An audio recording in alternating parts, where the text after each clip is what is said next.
Who the heck is Pep Talks? I'm not gay, but I fantasize about Marco Rubio. Pep talks. Pep talks. Pep talks. Let's eradicate the Kung Flu. I'm literally coming. Pep talks. Pep talks. Who the heck is Pep Talk? They want our women. They want our children. Pep talk. Sometimes no means yes. Grab them by the pep talk. Grab them by the Marco Rubio. Obama is a racist. Pep talk. I'm literally coming. I'm Pep literally coming. Pep talks. We found weapons of mass Pep talks. destruction. My fellow Americans, it has been confirmed today from Pep Talks that we are indeed all high on politics. Good afternoon, everybody. Welcome to High on Politics, first of the week. And yeah, Stan is going nuts at something upstairs. Welcome to the show, everyone. This is the first High on Politics of the week because yesterday I was a little under the weather. Had me one of them 24-hour stomach flus that was, so much fun. I thought initially I had gone a little hard the night before, but nah, it was definitely some little extra. So, but feeling better today, nice and hydrated, ready to go. Had a good old meal today. So yes, the energy is there. Pinkerbell, all right, you're here. All right, so I'm gonna start off with something special. Pinkerbell sent something in the mail. You guys can always send something to the show via the P.O. box. I have it listed in the Discord. So if you guys want to, you can always join the Discord for as long as we're going to have that. Ooh, what is this? Ooh. Okay, I already like this. This is awesome. Is this what I think it is? It's a little unicorn poker. Oh, that's cool. Wait a minute. I have a feeling I'm gonna have to share some of this. Let's see. What do we got? Ooh, pretty. What? Oh, what the hell? For real? Pinkerbell. What? Okay, this is incredible. Look at this. Oh, she's gonna love this. You have no idea. Like, this is... Oh, okay, cool. Very cool. There's more, guys. There's more. Wait, there's more. What? Pinkerbell, you went... Oh, man, you really went above and beyond here. This is so cool. All right, I love getting presents. I really do. So this is also just, in general, very cool. But the fact that that is something that my wife is going to just... Is this... It's exactly what I think it is. Oh, no way. All right. Seriously, Pinkerbell, thank you so much. What? And I even got my own little guy. Look. Actually, this is perfect. I can put that there. Look at the little pokers, man. Look at this. Yes. We have a pep pipe. It's a pep pipe. Okay, this is cool. I mean, it's a clean pipe. So it's we got some glass aficionados. Oh, thank you so much. This is so cool. For real. I hope that you are here to see this because this is too cool. And there is more. What? Oh man, you like really went above and beyond here because I can already tell that. Oh. Cute. Obviously, this is for uni. It's for me, you guys. Although, because my wife loves unicorns so much. Oh, cool. So it's a little box for. All right, seriously. But it's a cake. It's not a cake, but it's a cake. This is what she does. She makes like fake cakes. It's cool. Although honestly, I could see it like as long as it's facing this way. It's like, is that a fucking cake? No, it's a wooden box. Dude. Okay, seriously. Pinkerbell, thank you so much. You have no idea how much I love this. This is so cool. Thank you so much. she is going to love this. I hope she didn't see this because, yeah, this is going to be a little surprise for her. So, but holy crap. I am floored by this generosity because I can't believe these. These are so cool. These are so cool. Are you kidding me? I love them. Like I'm like legit jealous. Like this is so cool. And she's kind of territorial about her, especially now because we can't share. It's one of the things that sucks about, you know, her being in her situation. What am I talking about? It's not like you guys don't know. Yeah, because she has cancer. It's part of it is you can't share like things like that. So yeah, it's just little pecks on the cheek here and there, you know. Lots of hugs. Lots of hugs. But yeah, you got to be very careful about that. Also, one thing they don't tell you is how you guys can't really share a bathroom. Yeah, that was something that came as a shock to me. I was just like, that is surprising. But dude, seriously, this is so cool. She's gonna love this so much. So, again, thank you. And like I said, guys, if you guys are ever feeling generous or just fan art too, I'm always in for some fan art. I do have a PO box just for that. So, I can't give money, have a card, but hopefully pray. Oh, hey, that's, you can just give me your prayers are welcome here. I may not be a believer, but good vibes, prayers, all of it goes a long way. So I still can't believe this. This is so cool. I have a pep pipe. Like, dude. I am yeah, I'm a little too excited about that. Also, can I just say, the hemp bag, like, you just gave me a new dice bag. Thank you for that. Very, very, like, all of this is going to good use. Thank you. Sylvie, what's up? Check it out. So, Tinkerbell got me a pep pipe. She sent this to me over the weekend, and then Uni got this beautiful flower, like floral. Like, dude, this is so cool. Like, all these little flowers are freaking really well done.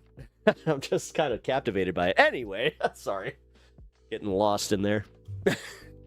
Yeah, right? That's crazy cool. But yes, thank you so much.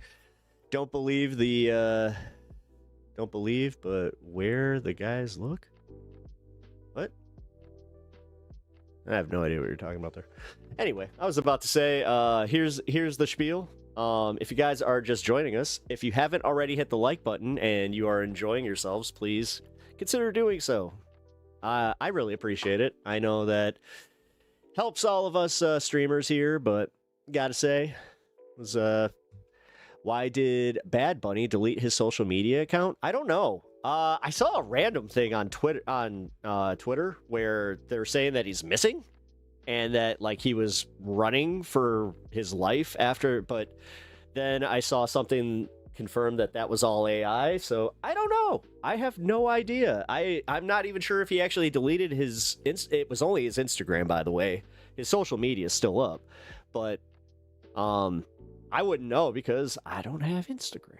So if you guys can check for me, that'd be cool.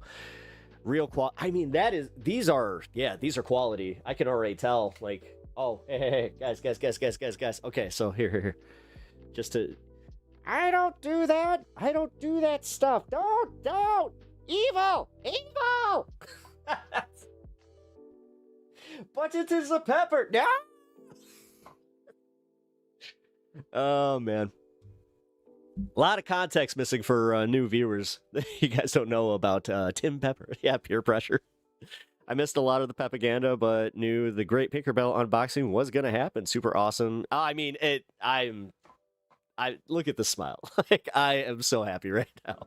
Leave Tim Pepper alone. Do not pressure Tim Pepper into something he doesn't want to do. What good, big dog? Oh, what's good, big dog? What good? What's up, man? How's it going, man?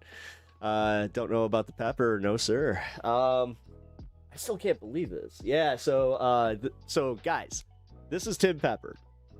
Tim Pepper is Tim Pool's biggest fan that happened to end up on my show. He got shipped to the wrong house.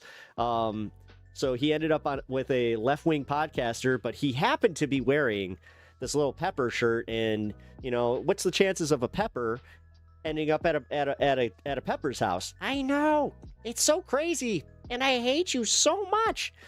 I hate him so much, guys. Oh, what I would give to end up on just Timcast. I need Timcast IRL. I need to be on that show. This guy, oh boy, he's into his leftist BS. He's DSA. Yeah, I bet there's some communists there. Oh man, I gotta say, he's giving me all the time. Hi, so I'm Tim Pepper. Nice to meet you. Where else do you get a pepper puppet? That happens to also be wearing a beanie like his favorite podcaster. I know, weird, right? But anyway, kickflip. And that's how he usually ends his appearances. Whatever. Yeah, we do weird shit here. It's fun. I am more than happy with it. DSA. Don't say DSA. We don't need the actual Tim Pools seeing that and just being like, what is this DSA they're talking about? Oh, man, we got a lot to get to. We have so much to get to. I have 1, 2, 3, 4, 5, 6, 7, 8, 9, 10, 11, 12, 13, 14, 15, 16, 17, 18, 19, 20, 26 tabs of stories to get to. This is what happens when I miss a day, apparently, because it was weird too. I was like, oh, hey, what a day to get sick. A slow news day. It all picked up pretty much when I was going to bed, where I was just like, oh, so all this Epstein stuff dropped. Actually, here, I need to change my title. I put this. There we go.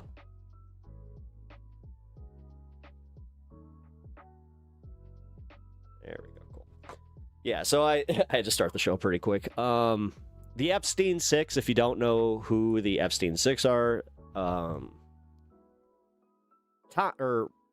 been mixing up their names. I almost said Thomas Kana. Thomas Massey and Ro Khanna. Yeah, they actually went on the House floor and they did it. I'm kind of shocked. So be prepared to be underwhelmed, though, because you're not going to know who any of these people are. I had to do a quick Google search before I even started the show, but we'll get into it. We'll do a deep dive. So the 6 names are Salvatore Nurara, Zurab Mikledens, Leonik Linov, Nicola Caputo, I know that one, Sultan Ahmed bin Salman, we know that one, and billionaire businessman Leslie Wexner, which we knew that. Let's be real. That was kind of, yeah. That was like the one that everybody was very aware of, but now it's just like, okay. But yes. So we got 6 names. We're going to be going into the connections, because apparently there are more political names coming out too. So this isn't the case of, oh, they're just releasing like the ones that aren't politically connected. I saw that was like the earliest review of this, and this came from a leftist, by the way, where they're just like, oh, this kind of feels like they're, trying to do like, oh, here, you're gonna be happy with this, are you gonna be happy with these 6? No. It turned out that they have more names coming out now. Am I going to play devil's advocate for those guys? No. I can see them totally being dishonest about this, but we'll see. Quick, what is dialectic materialism? Only the real Tim Pool would know about that.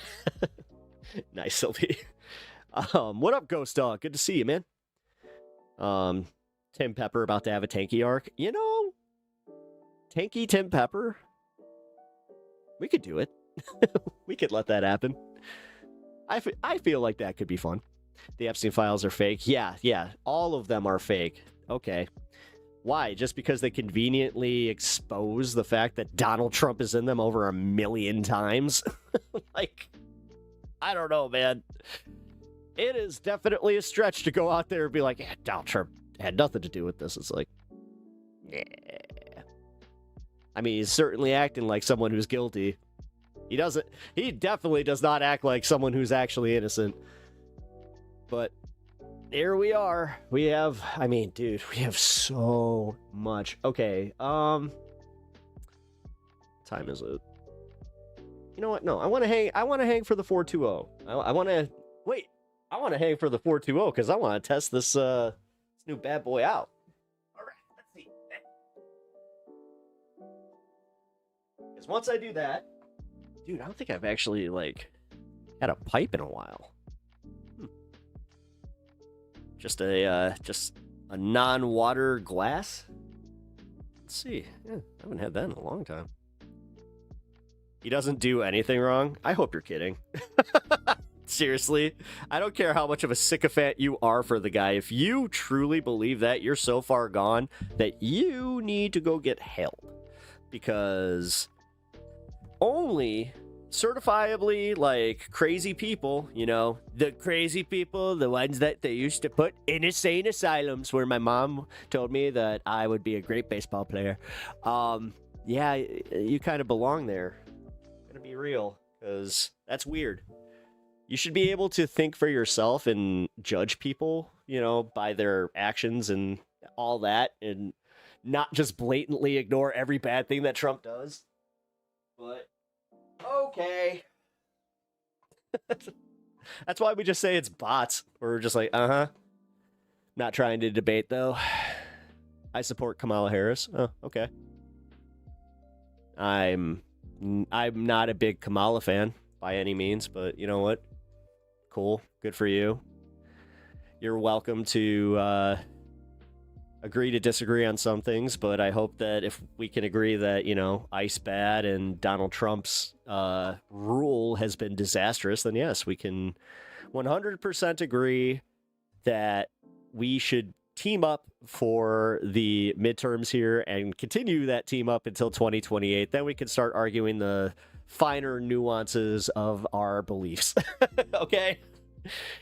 Until then, I feel like we should just kind of shut up. Just be like, yeah, okay. Let's do the things we agree on. Let's not hyper fixate on the other BS.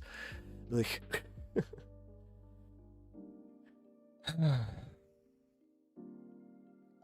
I mean, I don't understand how you could think the Epstein files are fake. That's crazy.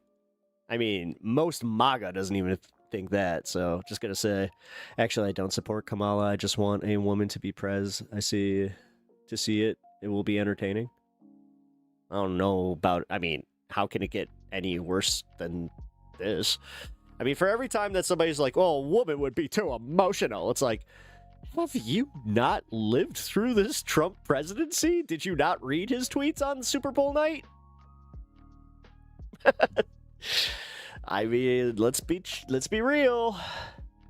Also, we're allowed to talk about sensitive subjects. It's fine.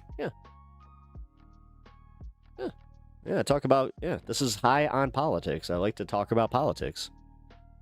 No matter what. Oh, hey, 420. All right, guys. I really wish I could do this on cam, but I'll be right back. Oh, this is so cool. Thank you, Pinkerbell.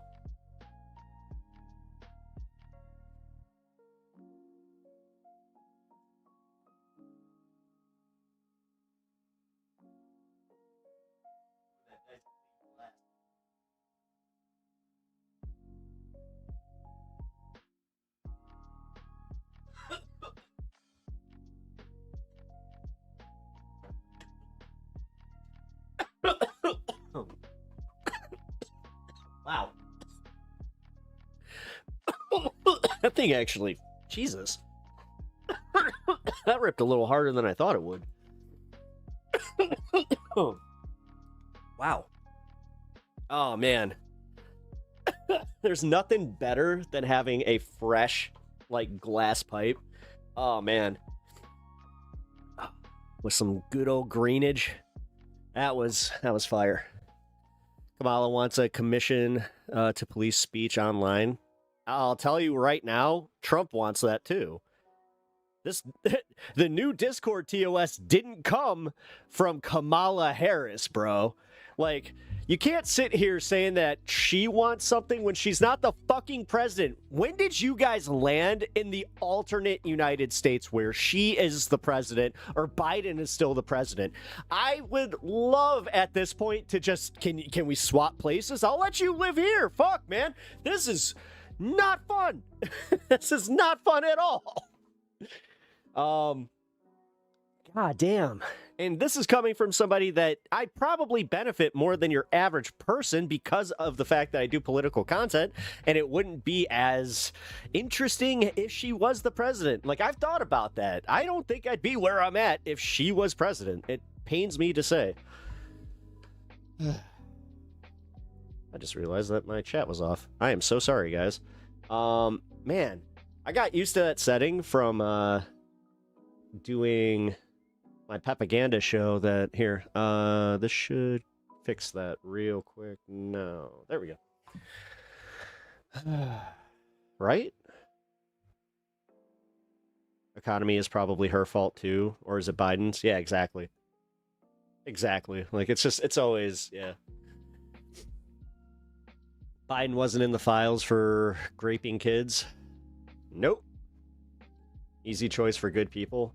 And that's the thing, man. Like, when people are just like, Democrats are in a cult, it's like, you do understand that we do the lesser of two evils thing. You guys, like, this is what I will say. Trump does have an energetic base that actually likes him. Like, they love his personality. They love the shit he sells. This pains me to say it too, where it's just like, yeah, and he's good at he is very good at capitalizing on that base. But this is also what is kind of shitty.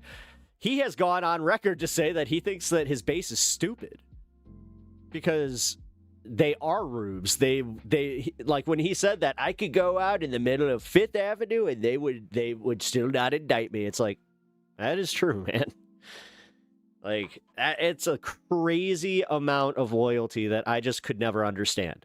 Like, I'll be honest, even after I was a Christian, like, I will admit that I think it's when I left my faith that it broke my ability to ever look at a power structure, whether it be government or like the church, and just be like, nah, I don't need somebody telling me that it's a higher power BS. Like, I'm good on that. Like, if you need it, you need it. I don't need it. I'm just, I'll just go with the, where like the facts are. And that's, again, where now we live in post-fact era where they're just like, everything is fake news. It's just like, no, I do have a degree of media literacy that I am going to just have that little bit of an edge on, where it's just like, yeah, no, I don't care what you say. I don't care. Like, you could scream fake news from the top of every mountain. If you cannot explain to me why you would not win in a court of law with a defamation lawsuit that was a surefire proof that a news organization was lying about something, then I don't want to hear about it.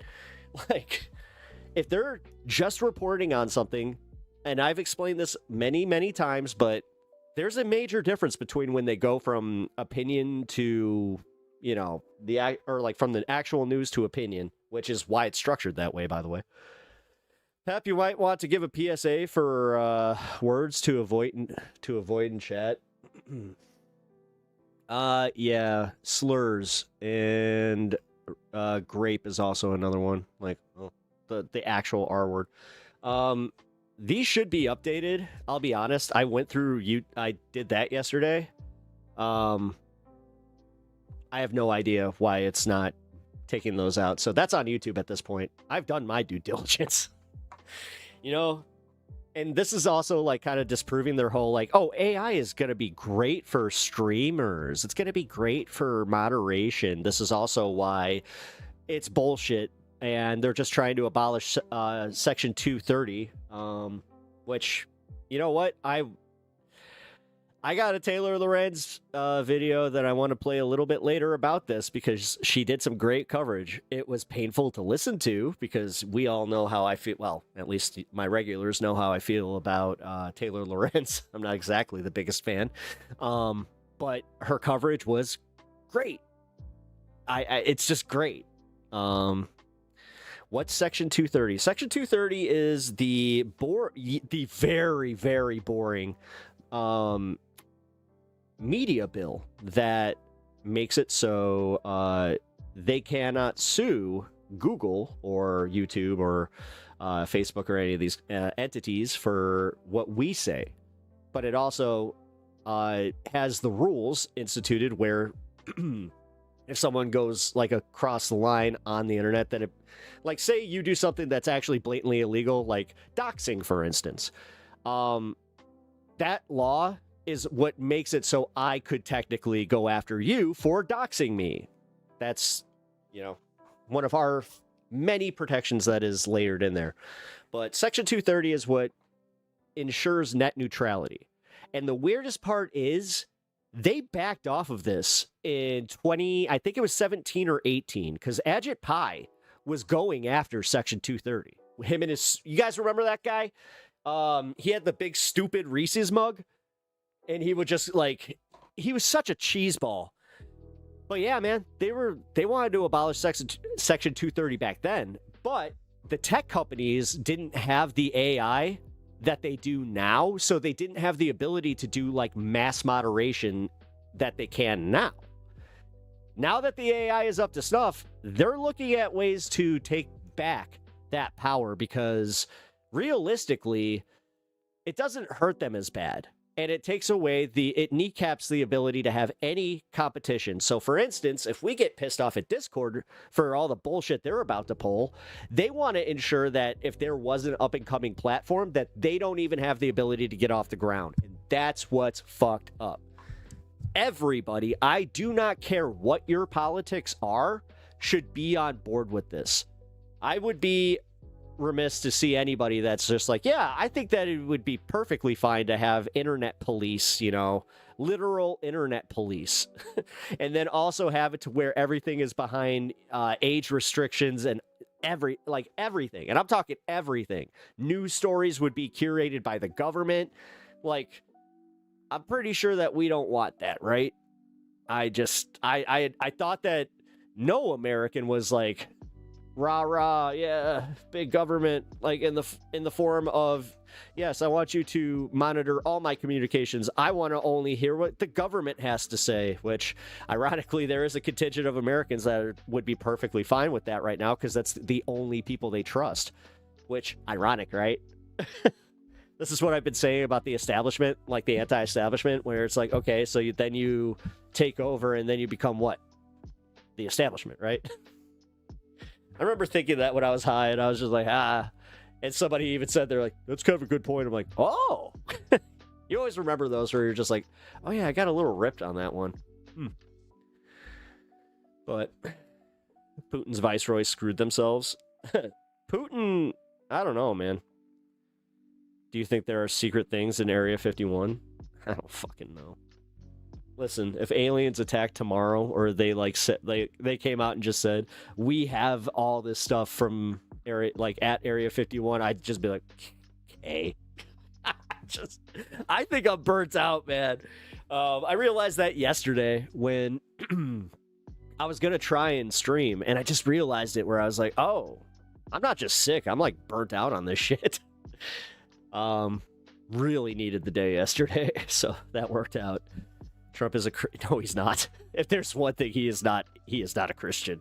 I think Alex is a bot, guys, because she doesn't engage with anything direct, unless it's coming from me. She's not engaging with any of you. Be wary of that. Good evening, Alexander. Alexander. Is that what it is?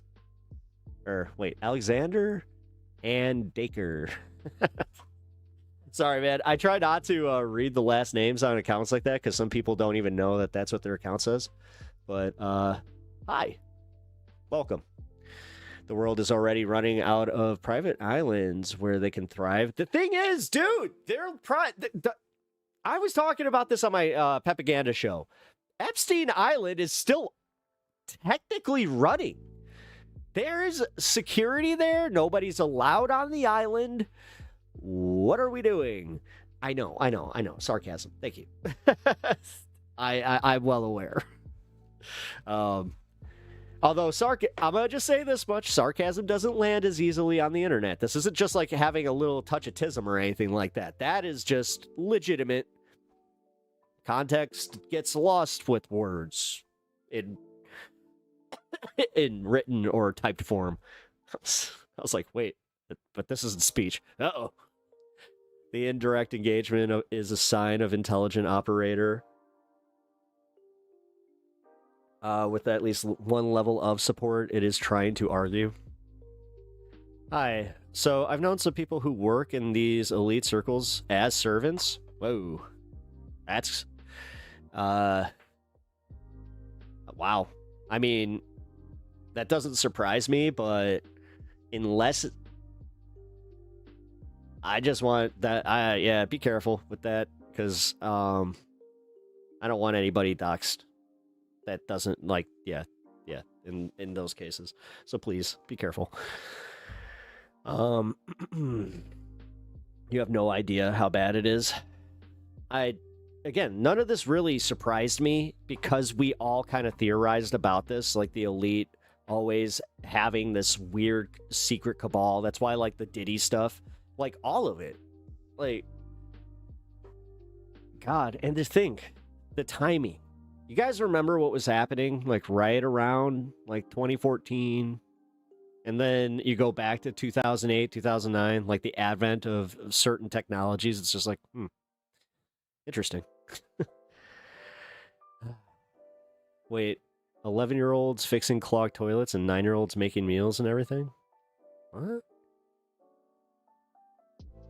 Because of the overwhelming majority of scientists that don't work for fossil fuel companies or conservative think tanks.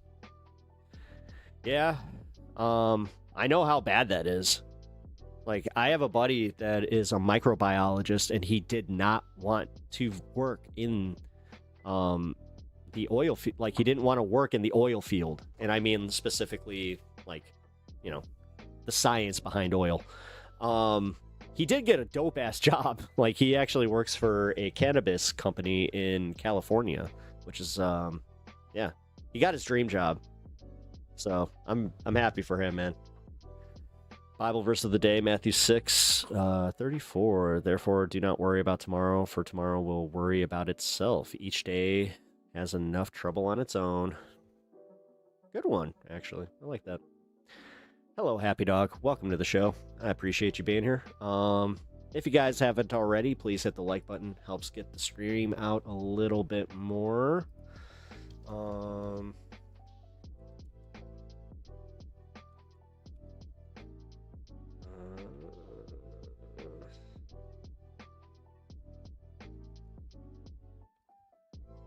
Hold on, guys. I just realized something. What the hell?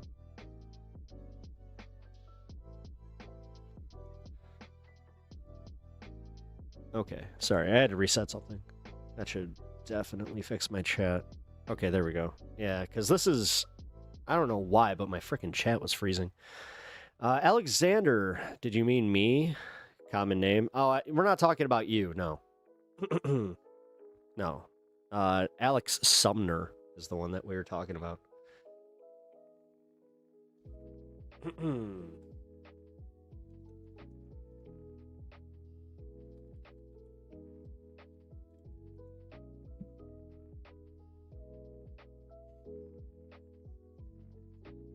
Come on, YouTube.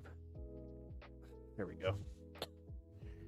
Sorry, guys. This is really annoying. I wish this didn't keep happening, because on my side, my chat just freezes, and then obviously I'm not seeing anything new except for on my OBS, but it's too small on OBS for me to read, so give me a second.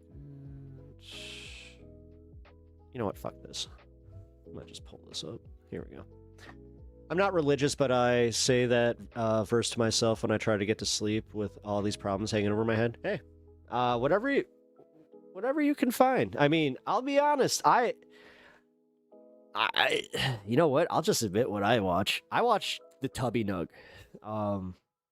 If you guys don't know what the Tubby Nugget is, Tubby Nugget is just like, it's a wholesome little TikTok social media thing. I'm so old, but it's just a cute little nugget that gives you like a little, hi friend, I love you.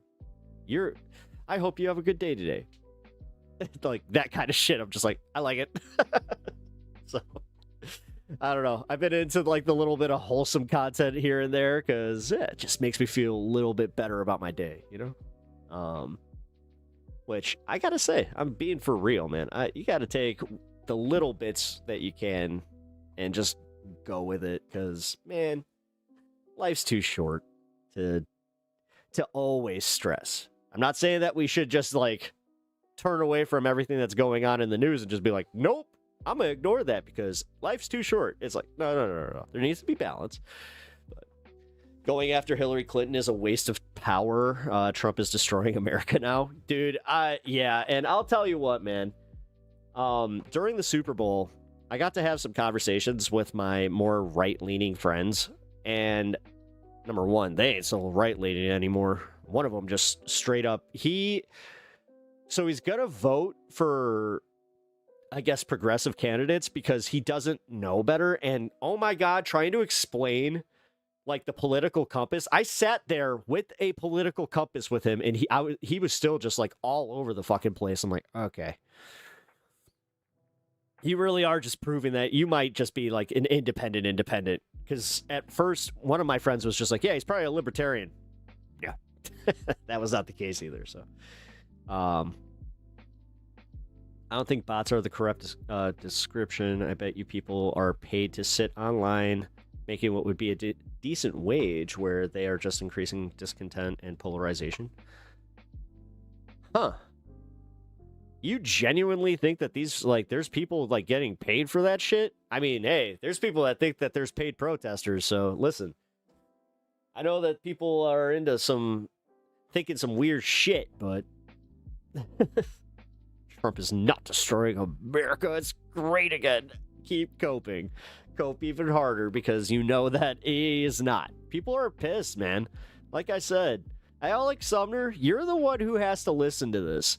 Like, I know it's anecdotal, but it happened. And these are people that I get to base, my interactions on, where I'm just like, oh shit, man. Like, you really feel this way? So, as I said, I had my one friend who was a Trump voter, just did not like Biden, but now he's just like, dude, yeah, you might have been right. This is fucked up. This is really fucked up. He's like, I don't think that Kamala would be better, and he doesn't think that, and honestly, I don't know. I couldn't fucking answer that. I think things would be a little bit more boring and status quo-y, that's for sure. But realistically, I don't fucking know. So I'm left? Yeah, Nardog, I am left. But I like to engage with people who do not think like me politically. I think that it's kind of boring just sitting in your own echo chamber. Not just boring, but it's also like, I don't like having a fake version of what I think MAGA is. Like, I know that, and this is where it is getting a little bit frustrating with like the bots, because the bots have gotten bad, man. Like, you have to admit, they've gotten really bad. That's why we even have this like way of thinking where we're just like, oh my God, this could just be another bot. I ask about the link to apply to Soros protester when people ask about paid protesters. Never got a response. Yeah, because they don't have one. They don't have anything. They again, this has been going on since 2020, I think, was the first time that somebody claimed like a paid protester was a thing, from Soros. Yeah, George Floyd. So 2020. And yes, yeah. They, in those, 6 years, they have not been able to produce a single, bit of proof that that is a thing. So, just gotta say, You'd think there'd be this deep dive investigation, especially with this Nick Shirley character out there. I mean, oh man. Actually, here. You know what? Here, I gotta start getting into some of this politics. Let's do it. You guys ready for some politics? I know I am. All right, guys. First bit of politics. It's the way I'll go about that, where it's like, yes, this is politics, and it's going to be good politics.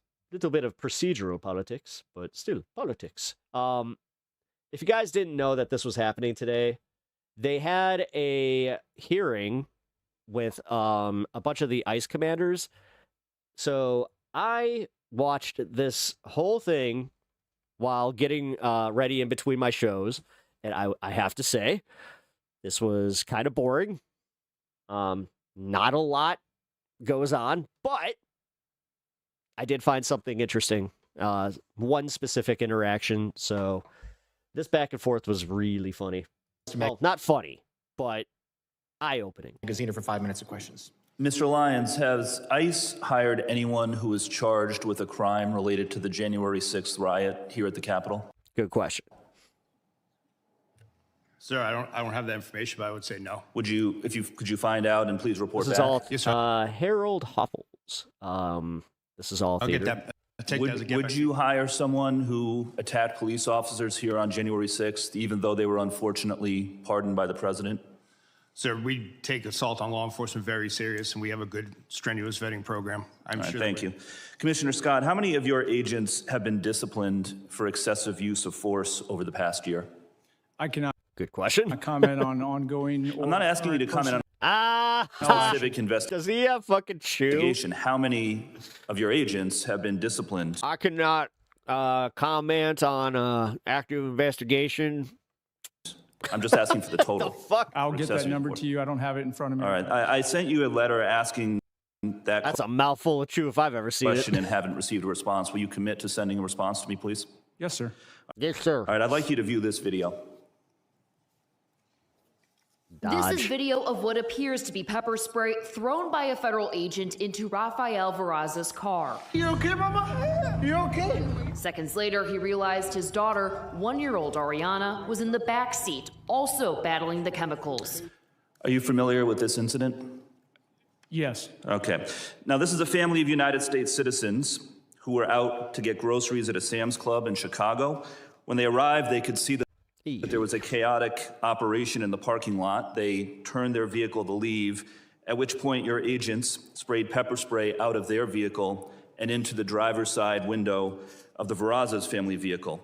Is it proper procedure to aim pepper spray into the window of a moving vehicle?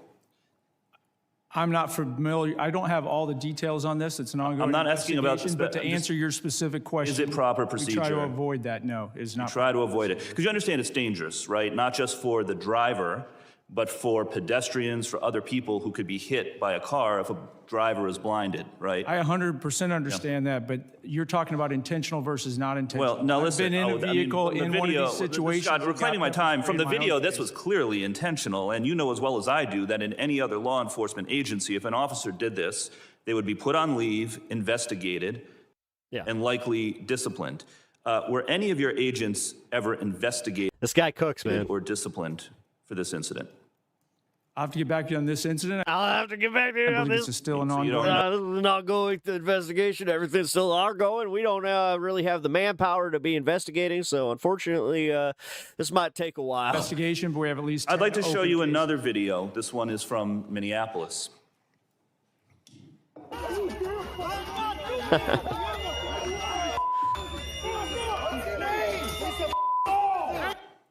Yes, he has giant chaw in his cheeks. He literally has chaw in his cheeks. Yeah.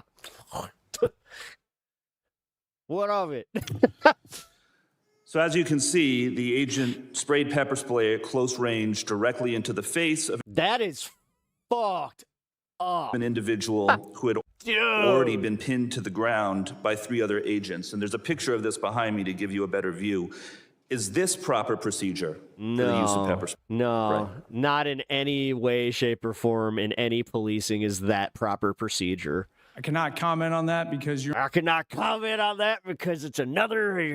only showing one piece, and that subject Has is this clearly agent not been compliant. investigated? It's only one piece. Again, this isn't a both sides thing. He's asking you a direct question whether if putting the nozzle of pepper spray into someone's face and pulling said trigger is proper procedure. But this is not the intended use of this.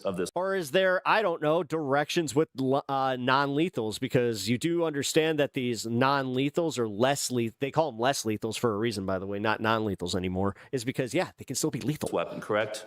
The intended use is to try to avoid escalating. It's to de-escalate the All right. situation. And Well, get he was the already pinned to the individual ground by comply. 3 other agents. He was already pinned to the ground. I think he had been de-escalated. Is there any investigation into this guy literally reached down and was just like, agent for doing this?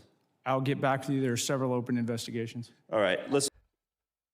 can anybody in the Trump administration just not be a fucking cartoon character? Like, Jesus Christ. There has been This is cartoonish. The guy's literally sitting there chewing tobacco. Like, I don't know. I'll have to get back to you. no accountability in your That's unfortunate. agency under the Trump administration. None.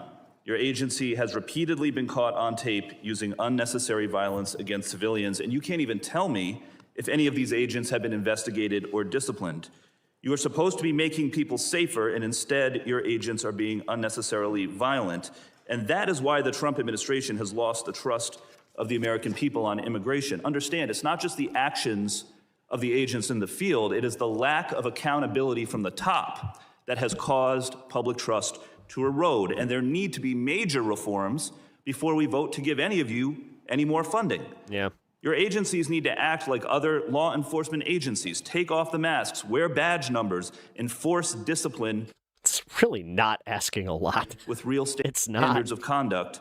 But The idea that people got comfortable with like having masked law enforcement without badge numbers is insane. accountability starts at the top.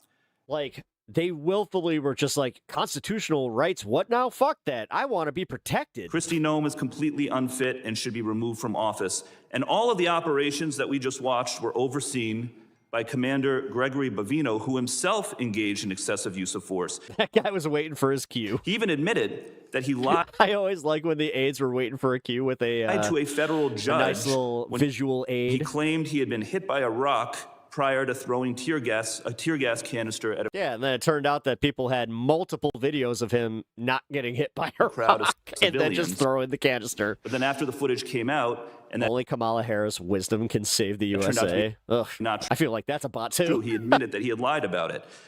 Mr. Scott, what disciplinary action do you plan to take against Mr. Bavino? I cannot comment on personnel actions on any. Is there an investigation underway or being considered into Mr. Bavino? Every allegation and every use of force is fully investigated. Well, within please TOS. investigate him. It goes through a review You need board. to and then- start That's not how that works. enforcing That's not how that works at all. discipline. When you join law enforcement, you actually like sign up for that. Like, this is why when you are encountering a just normal police officer, they cannot wear a mask. They cannot impede their, like, they cannot look any different than they would in their, I guess, police photos, because, yeah, they need to be easily identifiable. Gentlemen's Your time agency. has expired. I know. You also have the right to get a sergeant there. Like, yeah, these are know your rights instead of just coming into my chat and fucking being like, yeah, you know what tastes good? I Leather. recognize the gentleman from Alabama. All right. Fuck this guy. All right. CBS News has obtained an internal memo from the Department of Homeland Security. The headline, less than 14% of nearly 400,000 people Remember, CBS News is owned by Sinclair Media, like as a independent entity. arrested by ICE since President Donald Trump took office have charges or convictions for If you don't know what that means that the local affiliates are owned by Sinclair, and then they just kind of are licensed by CBS, violent criminal offenses. which is now run by Barry Weiss, a, Trumper. DHS has So before anybody comes on here screaming, mainstream media fake news, said that the administration is going after, quote, the worst of the worst. Senior investigative reporter Jennifer Mayerly is digging into the numbers. She joins us now from the newsroom. And Jen, what do we know? I'm very sure that their PD, their program director, is not exactly right-leaning. What the document reveals is numbers for across the country. It breaks down what criminal history, if any, a person detained by ICE has. When we're talking about the less than 14%, that's for people with charges or convictions for homicide, robbery, sexual assault, arson, or kidnapping. The rest fall. Which I, honestly, if they were going at, like, this is where that argument, like, if they cared, I would kind of capitulate a little bit and just be like, no, okay, so go after the worst of the worst, I guess. Into another category. So take a Yes. look at this graph. Jesus. Look at this graph. You can see a breakdown of the offenses I mentioned. It adds in dangerous drugs and DUI on that left-hand side. Other crime accounts for roughly 30%. That's that lower left. But look at the right part of the pie on your screen. It found nearly 40% of people detained had no criminal That's record. insane. And they were only accused of civil immigration offenses, things like living in the U.S. illegally or overstaying their time here. Yeah. We spoke with a local immigration Which, again, this flies in the face of, well, if you want them to get the worst of the worst, this is actually a waste of resources. attorney who said all of her clients fall into that category. And it's almost like they disingenuously are, like, they want crime to go up. Trust me. They want to keep you afraid, so they simultaneously want to tell you that crime has never been better. We've never had lower crime rates, but at the same time, we got trendy agua out there. You got to be scared. Be very scared and afraid. The Latin Kings. some sort of application. We heard the Black Panthers are a thing again. Process. She said out of the roughly 24 clients detained. No, I said this is the local affiliate WCCO, which is owned by Sinclair Media. By ICE, the most that's on a record was a. You're not wrong, Skydance Media, Paramount Skydance, which is one company, they own parking CBS as a actual news affiliate. Ticket for a snow. But like I said, emergency. This is WCCO, which is local CBS Minnesota. Publicly, what they're saying is they're trying to find the worst of the worst and get the dangerous people off the streets. But in my experience, they're arresting people who are applying for family visas, who have already applied for asylum, who are going to their check-ins and their court dates on time. They're not people who are unknown to the government. All right, a DHS spokesperson responded to the CBS reporting saying drug trafficking, distribution of child pornography, burglary, fraud, DUI, embezzlement, solicitation of a minor, human smuggling are all categorized as non-violent crimes. It goes on to say, like we said, about 70% of those illegal aliens arrested under President Trump and that's odd. And Secretary Noem have pending criminal charges or prior. Go back there. President Trump and Secretary Noem. It goes on to say, like we said, about categorized as non. Drug trafficking, distribution, CP, burglary, fraud, DUI, embezzlement, solicitation. Really? You would think that the solicitation, human smuggling, burglary, well, burglary is different. Okay, hold on. Armed robbery is its own thing. It so goes hold on to say, like we said, about 70% of those that is still, illegal aliens arrested under President Trump. You'd think that with the Trump administration, this would all be registered as like violent crime, so they could say it's like we're getting all the violent offenders out. Trump and Secretary Noem have pending criminal charges or prior convictions. Yeah, but that's the blatant lie. Thank you WCCO for your reporting on this. All right, so we are breaking down Minnesota data from Homeland Security's worst of the worst list. We'll share that ahead at 6 and look at how it's egregious how fucking bad they are at this too. Information. Amelia, Aaron. I'll look forward to that, Jen. Thank you. A lot of the immigration crackdown in Minnesota involves the Whipple Federal Building at Fort Snelling. It is a place under heavy scrutiny. Human rights advocates are suing, saying that the facility isn't equipped to house this many people. A judge granted the advocates... I'm sorry, I'm just noticing their hands. What do you do with your hands when you're a newscaster in Minnesota? Human rights group the opportunity to perform an inspection at Whipple. That happened this morning.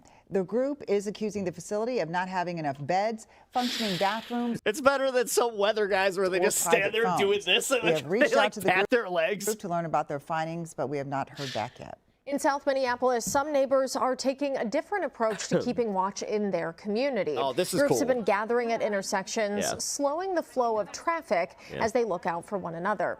Police have stepped in at several locations, raising questions about safety and legality. No, but I like what they're doing. They're going, this is illegal, but they're working with their city councils to put in speed bumps, which WCC more speed bumps and roundabouts? Hell yeah. Derek James has a closer I'll say, I'm all for that, man. look. Organizers I'm lucky enough to live somewhere where we have some speed bumps because call them if we filter didn't, blockades, and they are set up you gotta go make at dinner. intersections like this one. I will see in a bit. Yes. Okay. I love roundabouts. I'm all about them. The goal More roundabouts, please. is to It keeps traffic moving. slow but not stop Especially once everybody gets the hang of it. It's like, oh, yield. Oh, okay, I get it. traffic so that neighbors can attempt to identify Oh, it's the guy on the right. Okay. possible ICE vehicles. This weekend, we saw a bunch of them across South Minneapolis. Many look like pop-up block parties in the middle of city streets with fires, music, and food. Pinkerbell, I know that you can hit up Ilirda if you Minneapolis police need some help attempted to there. clear this blockade at 35th and Bloomington twice. Just reach out to her on Discord. But community members returned and rebuilt the blockade as soon as police left. Our cameras were also at 38th and Oakland as an officer asked A cat people tower. to move items that were blocking traffic. The only time you get rid of a cat tower is when it's like, ooh, that really reeks of cat piss. These neighbors agreed, saying they want safety as they work to identify if federal agents are in their neighborhood. I'm concerned about that. I love that fucking hat. If I need the ambulance at my house, Okay. I want it to be able to get there, fairly promptly. State law makes it a misdemeanor to block a right-of-way, but some, I know that was a Yoda hat, but for real, it looked like an orc from Warhammer. as we've seen, are still doing it.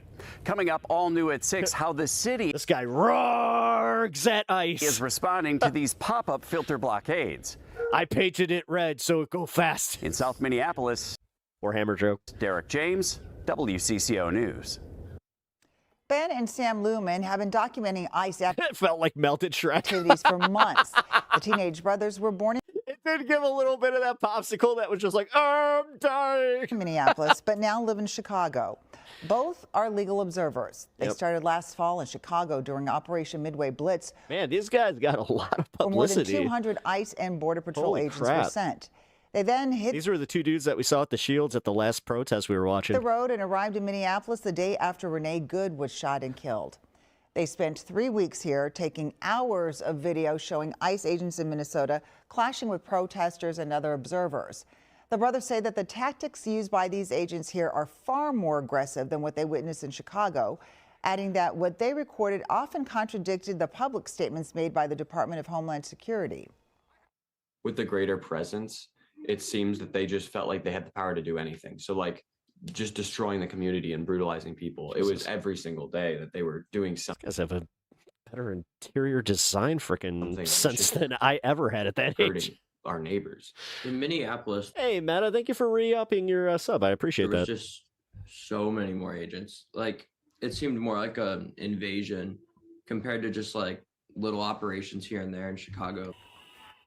No, The brothers are now back I've heard that from everybody I've talked to. home in Chicago. They said it's so much different. But new at 6, we hear about their Because I know a few people that have gone to both, and they said that Chicago was a cakewalk. encounters and why they may come back to the Twin Cities. There was a different kind of protest at Yeah, a because Tim Walz said that they made a deal to get them out. Robbinsdale District Middle School. But then Trump denied it. So As Jonah Kaplan reports, it didn't go as students first envisioned, but they agree that it probably worked out for the better. I still can't get over 300 students singing Lift Every Voice. Okay, now this would be really funny. Hey, Christina. Not just an anthem, but a call for positive action. Why you gotta be such a cunt? And that was also the challenge to students from the principal of the Fair School in Crystal. who did not support the idea of a school walkout. We're a school of the arts. Our kids are very creative, and so I like them at any time to use their creative thought process in everything that we do. Challenge accepted, and thus came this chain of Oh man, I miss making chains like that. That was always When fun. was the last time you saw paper chains? How'd you get the idea? Paper chains are the shit. I think the last time We used to do that all the I saw a time. paper chain was last year when we were counting down the days till summer. Sixth grader Bryn Halupnik recruited Yeah, we used to hundreds do it of for others to everything. draw, write, and stamp words of encouragement when so many are feeling depressed or scared. There are many Although ours were a little lame, we used to do WWJD chains that would spread throughout the entire ways school. of protesting, and some people prefer We were rebels. different ways. And God, now actually asking what would Jesus do would probably piss off some people. if you have the courage to do Because that, if you had the actual answer where it's like, well, Matthew 8 says that he said to love thy, love thy neighbor, and it's great, but it's not always going to be the best way. I'm going to remember those welcome the stranger. that have gone through this, and I'm That pesky. going to communist. think about how this is not something I would have expected. Damn, that's an impressive fucking chain. And that it's way more than just my life, and it's other people's lives too. The chain might come down eventually, but the bond between neighbors unbreakable. In Crystal, Jonah Kaplan, WCCO News. Still in the area. You are under arrest.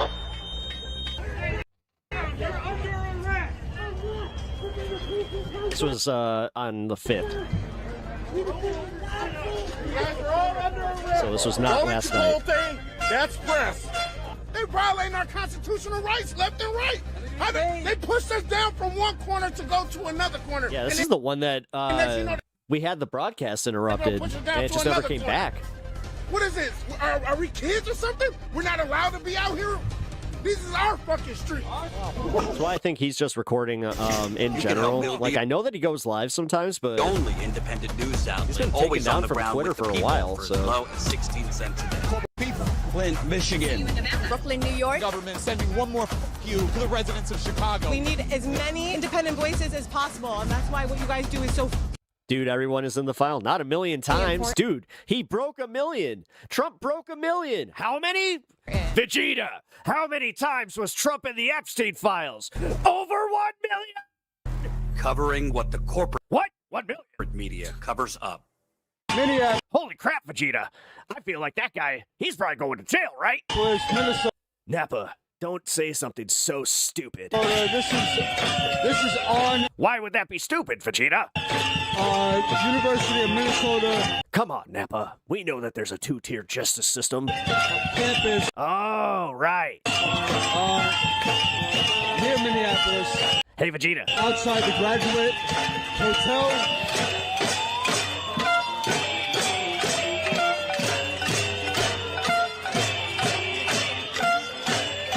Does anybody understand the context of that? Please tell me that I got some abridged fans here. All right, so yep, police are going to be peddling. Vegeta, he went to... Vegeta was in prison. He was someone's prison, bitch. Protesting here. They are surrounding Hey, Vegeta, did you drop the soap? them on Shut up, Nappa! all sides.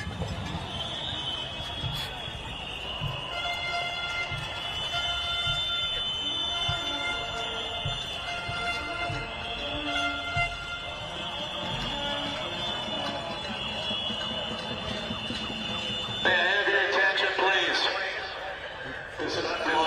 This is not the, this is not ICE. This is the cops.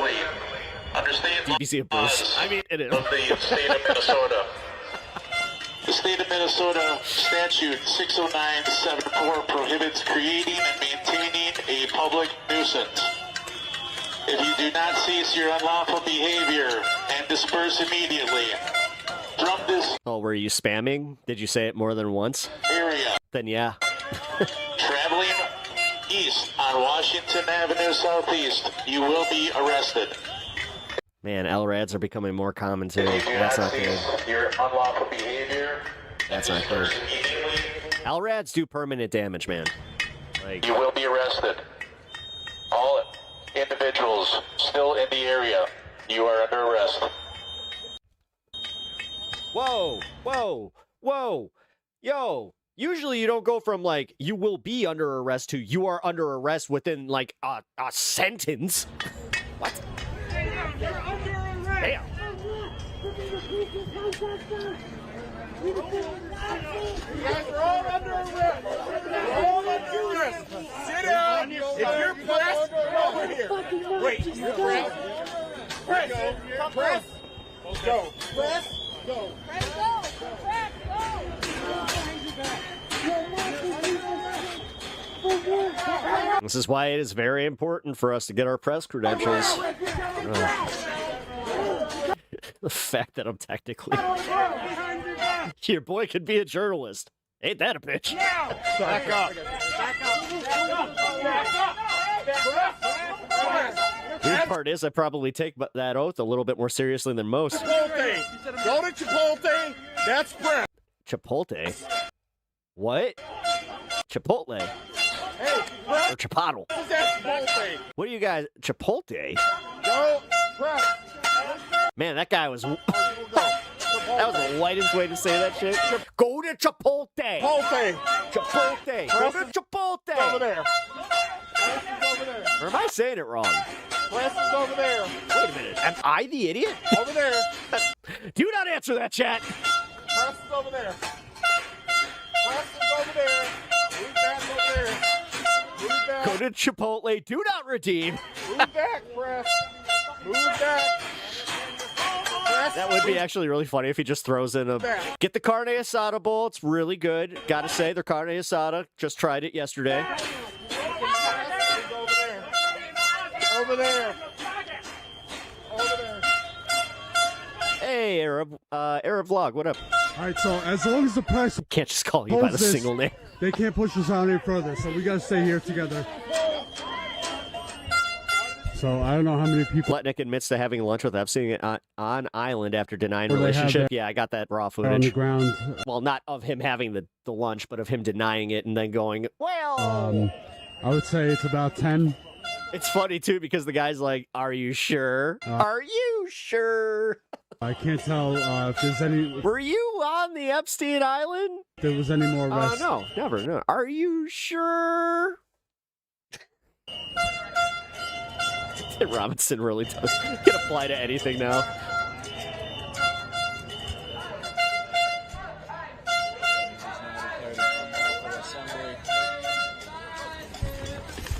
Whoa, they did it again. They did the bum rush.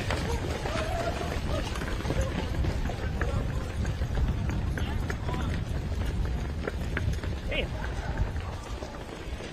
Damn. All right, hold on, guys. This guy hauls ass. Holy fuck. Make this guy a wide receiver. Holy shit. Look at him go. Yeah, I'm not even kidding. Get that guy, like, drafted immediately. Could you imagine that actually happens, or it's just like... Hey, man, how did you get into the NFL?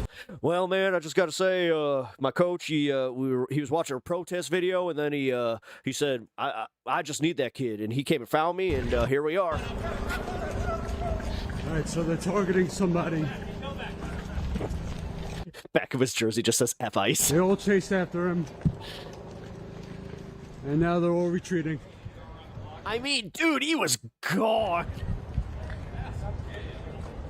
You just saw him take off and just disappear. Officers are talking to one another about press. If press is in the street, they will be arrested. How do you respond? You can't, right? Like, I've played this game, man. I lose. I have dinosaurs on my wall, and I want people to know. You know what? If you enjoy dinosaurs on your wall, I'm happy for you. They're on the side of pedophiles. They're if something brings you joy in your day, and it's having dinosaurs on your wall, that's awesome, man. Looking at us. They cool dinosaurs? What's your favorite dinosaur? What are we here for? Fuck you. If anybody tries to make fun of you, you know what? I got your back. Let people enjoy things, man. and that is to protect the community against this fascism and from federal ICE agents from harming. President Pete. Yeah. Hello. The MAGA files. Do y'all not fucking see That's a what's new one. going on?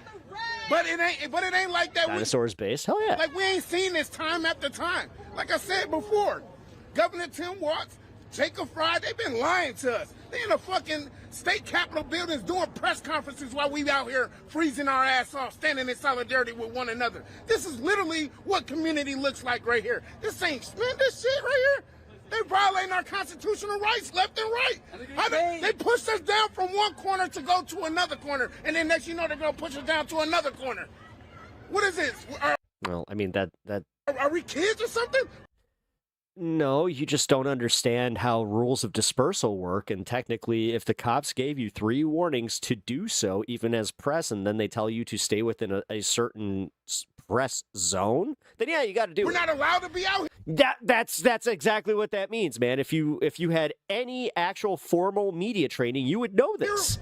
This is our fucking street. Damn, as I said, I'm one of the last professional broadcasters out here that actually learned about this shit, where I'm just like, oh, no. I didn't even want to be a journalist, but that was just part of the course. Who's street? Who's street? Because they don't want you getting caught up in this shit. Hurry up! Move back! Get the fuck back right now! Alex Sumner, thank you for the sub. Or else. Hey, you know what? Hate watchers are watchers too. What?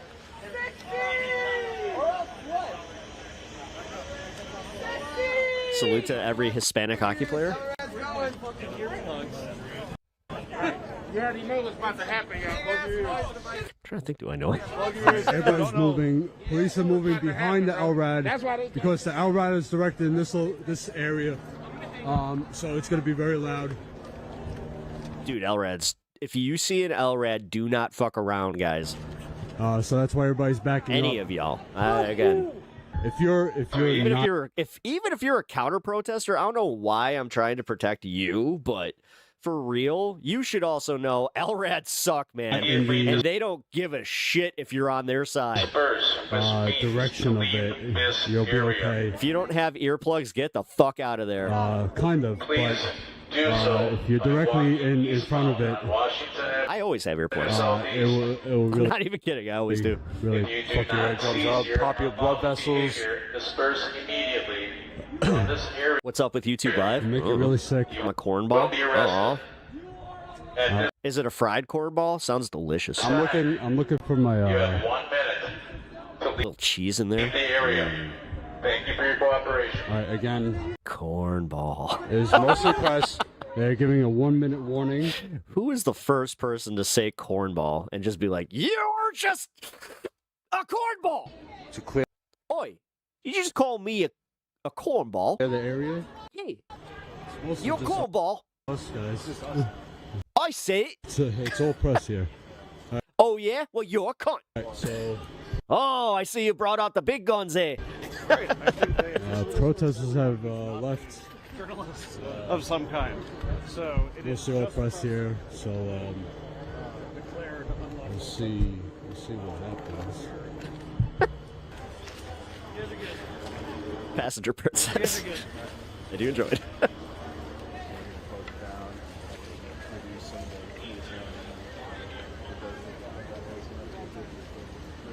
Become a member of Status Quo. We are. That's a hell of a way to end that video. All right. For anybody that ever accuses me of not watching opposition, fuck you.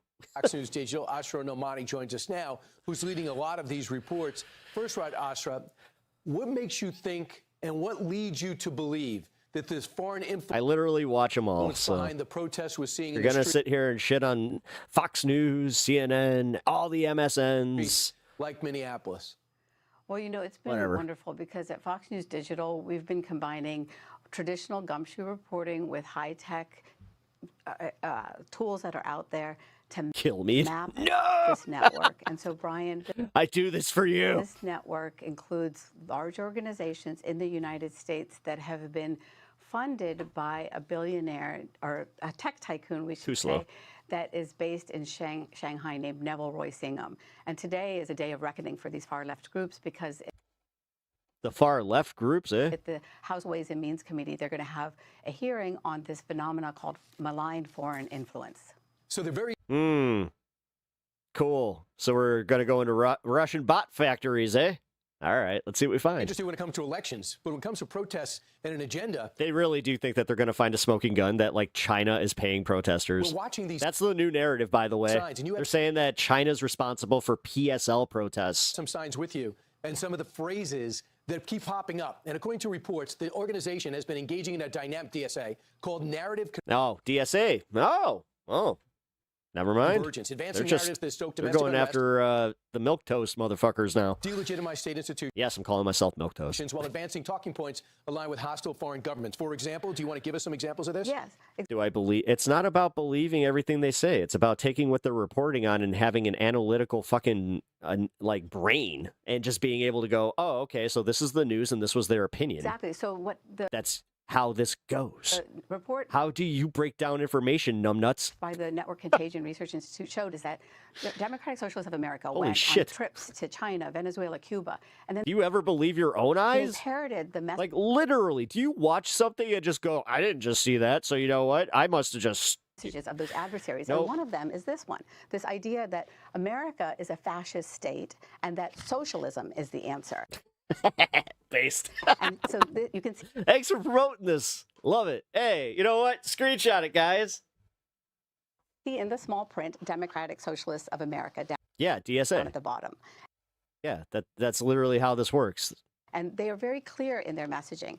And other organizations like the Party for Socialism and Liberation have There, getting a shout out. Look at mirrored this. this language that America is a terror state. So the dynamic is one in which the propaganda is right out of the playbook of these foreign adversaries to demonize America, to vilify our federal authorities, and to stow discord. And that's what Wait.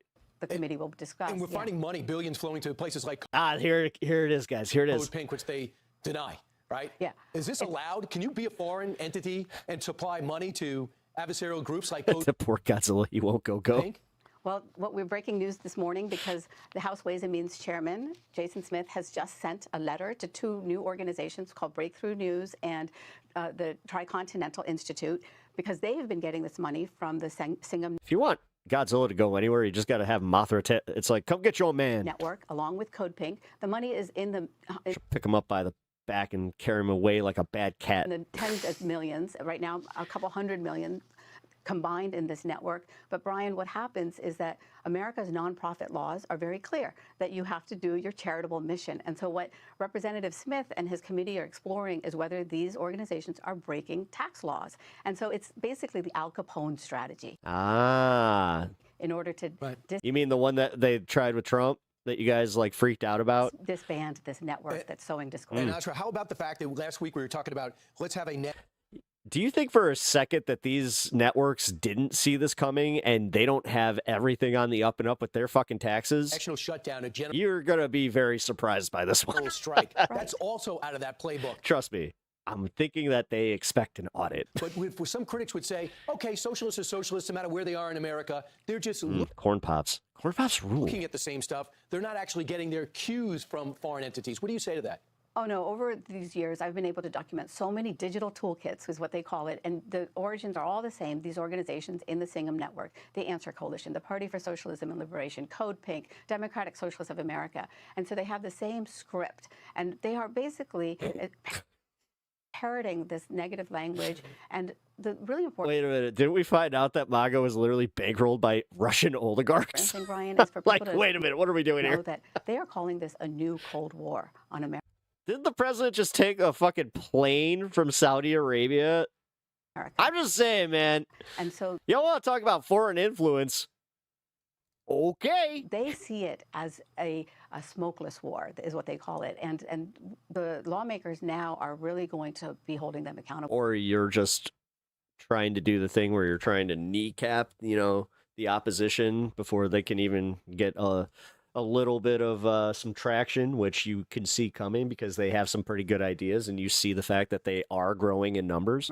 It's going to be fireworks today in the hearing. And it could go right back to our enemies like China, North Korea, and Russia. Asra, if you want to get the latest, go to Fox News Digital.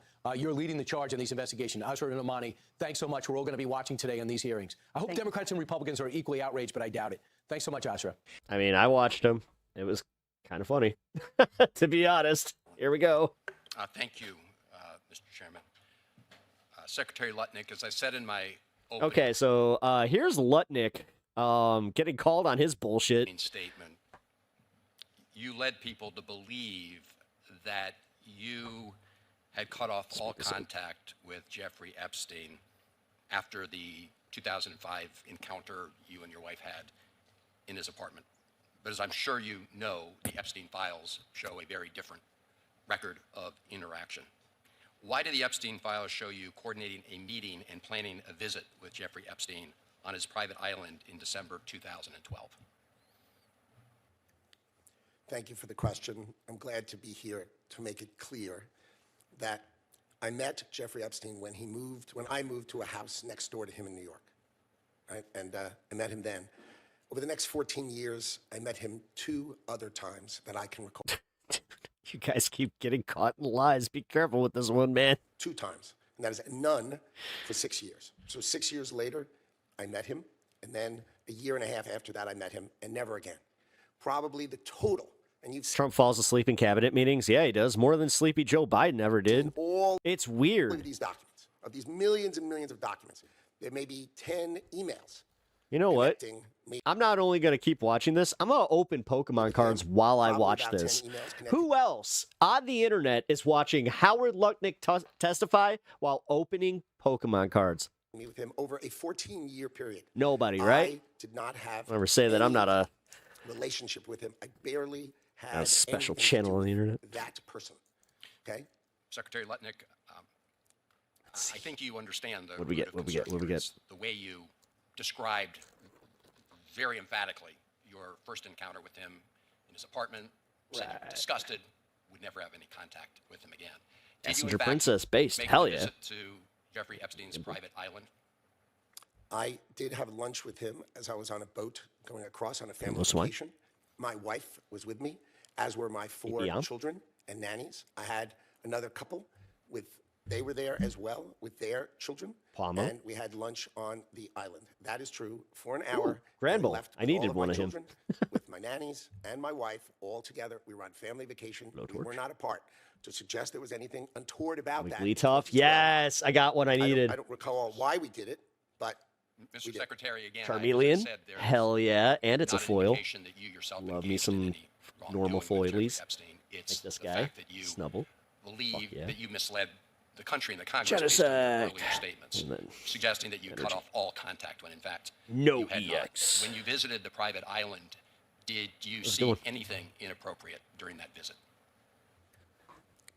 the only thing I saw with my wife and Holy shit, his kids were on Epstein's boat. my Yeah. children and the other couple Yeah. and their children was staff who worked for Mr. Epstein on that island. And you realize that this visit took He just said their children were there too. place after he'd been convicted, right? I mean, you made a very big point of saying that you sensed that this was a bad person in 2005. And then, of course, in 2008, he was convicted. Focus on cards and get the fuck out of politics, dude. I say that as a card gaming enthusiast. Soliciting Hey, I can do both. prostitution of a minor. Play Magic yet as you well. went and had this trip and other interactions. Did you have a dinner in Epstein's I've actually, I just tried One Piece for the first time. Gotta say, I actually like the system a lot. New York Reminded me of Digimon. City home in 2011? No. So the information that suggests that there was a dinner with Woody Allen and Woody Allen's spouse at the Epstein residence, that's It's concerning how many times he says nannies. Oh, yeah, and then you go deeper into the files, and then you see that some of the women that were trafficked were labeled as nannies. there's nothing to that. Is that right? I actually don't know what you're referring to. There was, look, I looked through the I'm glad to see young people paying attention. millions Oh, thank you. of documents for my name, try. just like everybody else.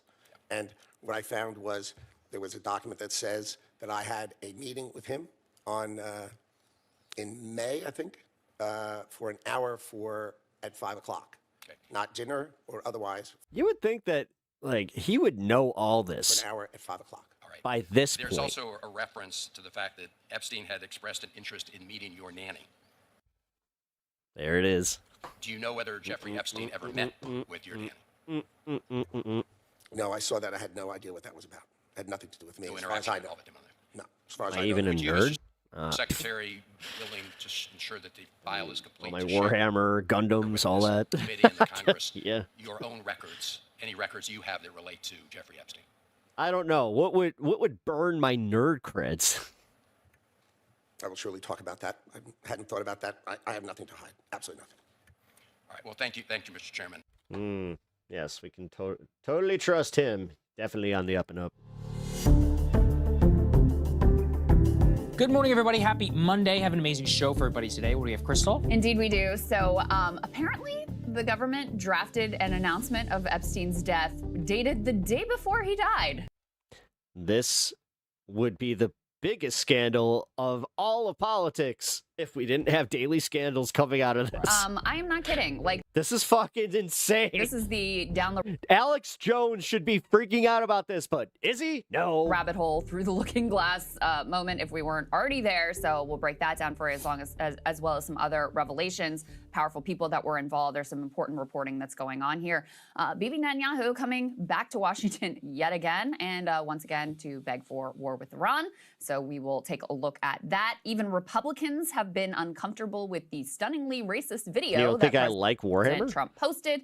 Dude, Usually the I White House literally walked told back. I just said how I like playing my orcs. What's wrong with you? Down. What does it say about him, about our politics, etc.? We're going to take a look Oh, I have got to finish my Necrons. at the Super Bowl through the lens of Whatever. sports betting, just how much was wagered, was there insider trading? You will never Don't ever start Warhammer because you will tell yourself, I'm just going to build one army. Then you hit your 2,000 points, and then you're like, well, wouldn't hurt to start another army. guess what the answer to that one is. And now I have Ultramarines Olympians are speaking that out are also just, now collecting dust because I haven't touched them in a long and time. getting backlash from the right, and we're going to be joined in Yeah. studio by Dan God, bro, Warhammer fans are either the chillest people or the biggest losers. Yeah, I know. Osborne. He is an independent candidate for It's a mixed bag, man. candidate for Senate in Nebraska.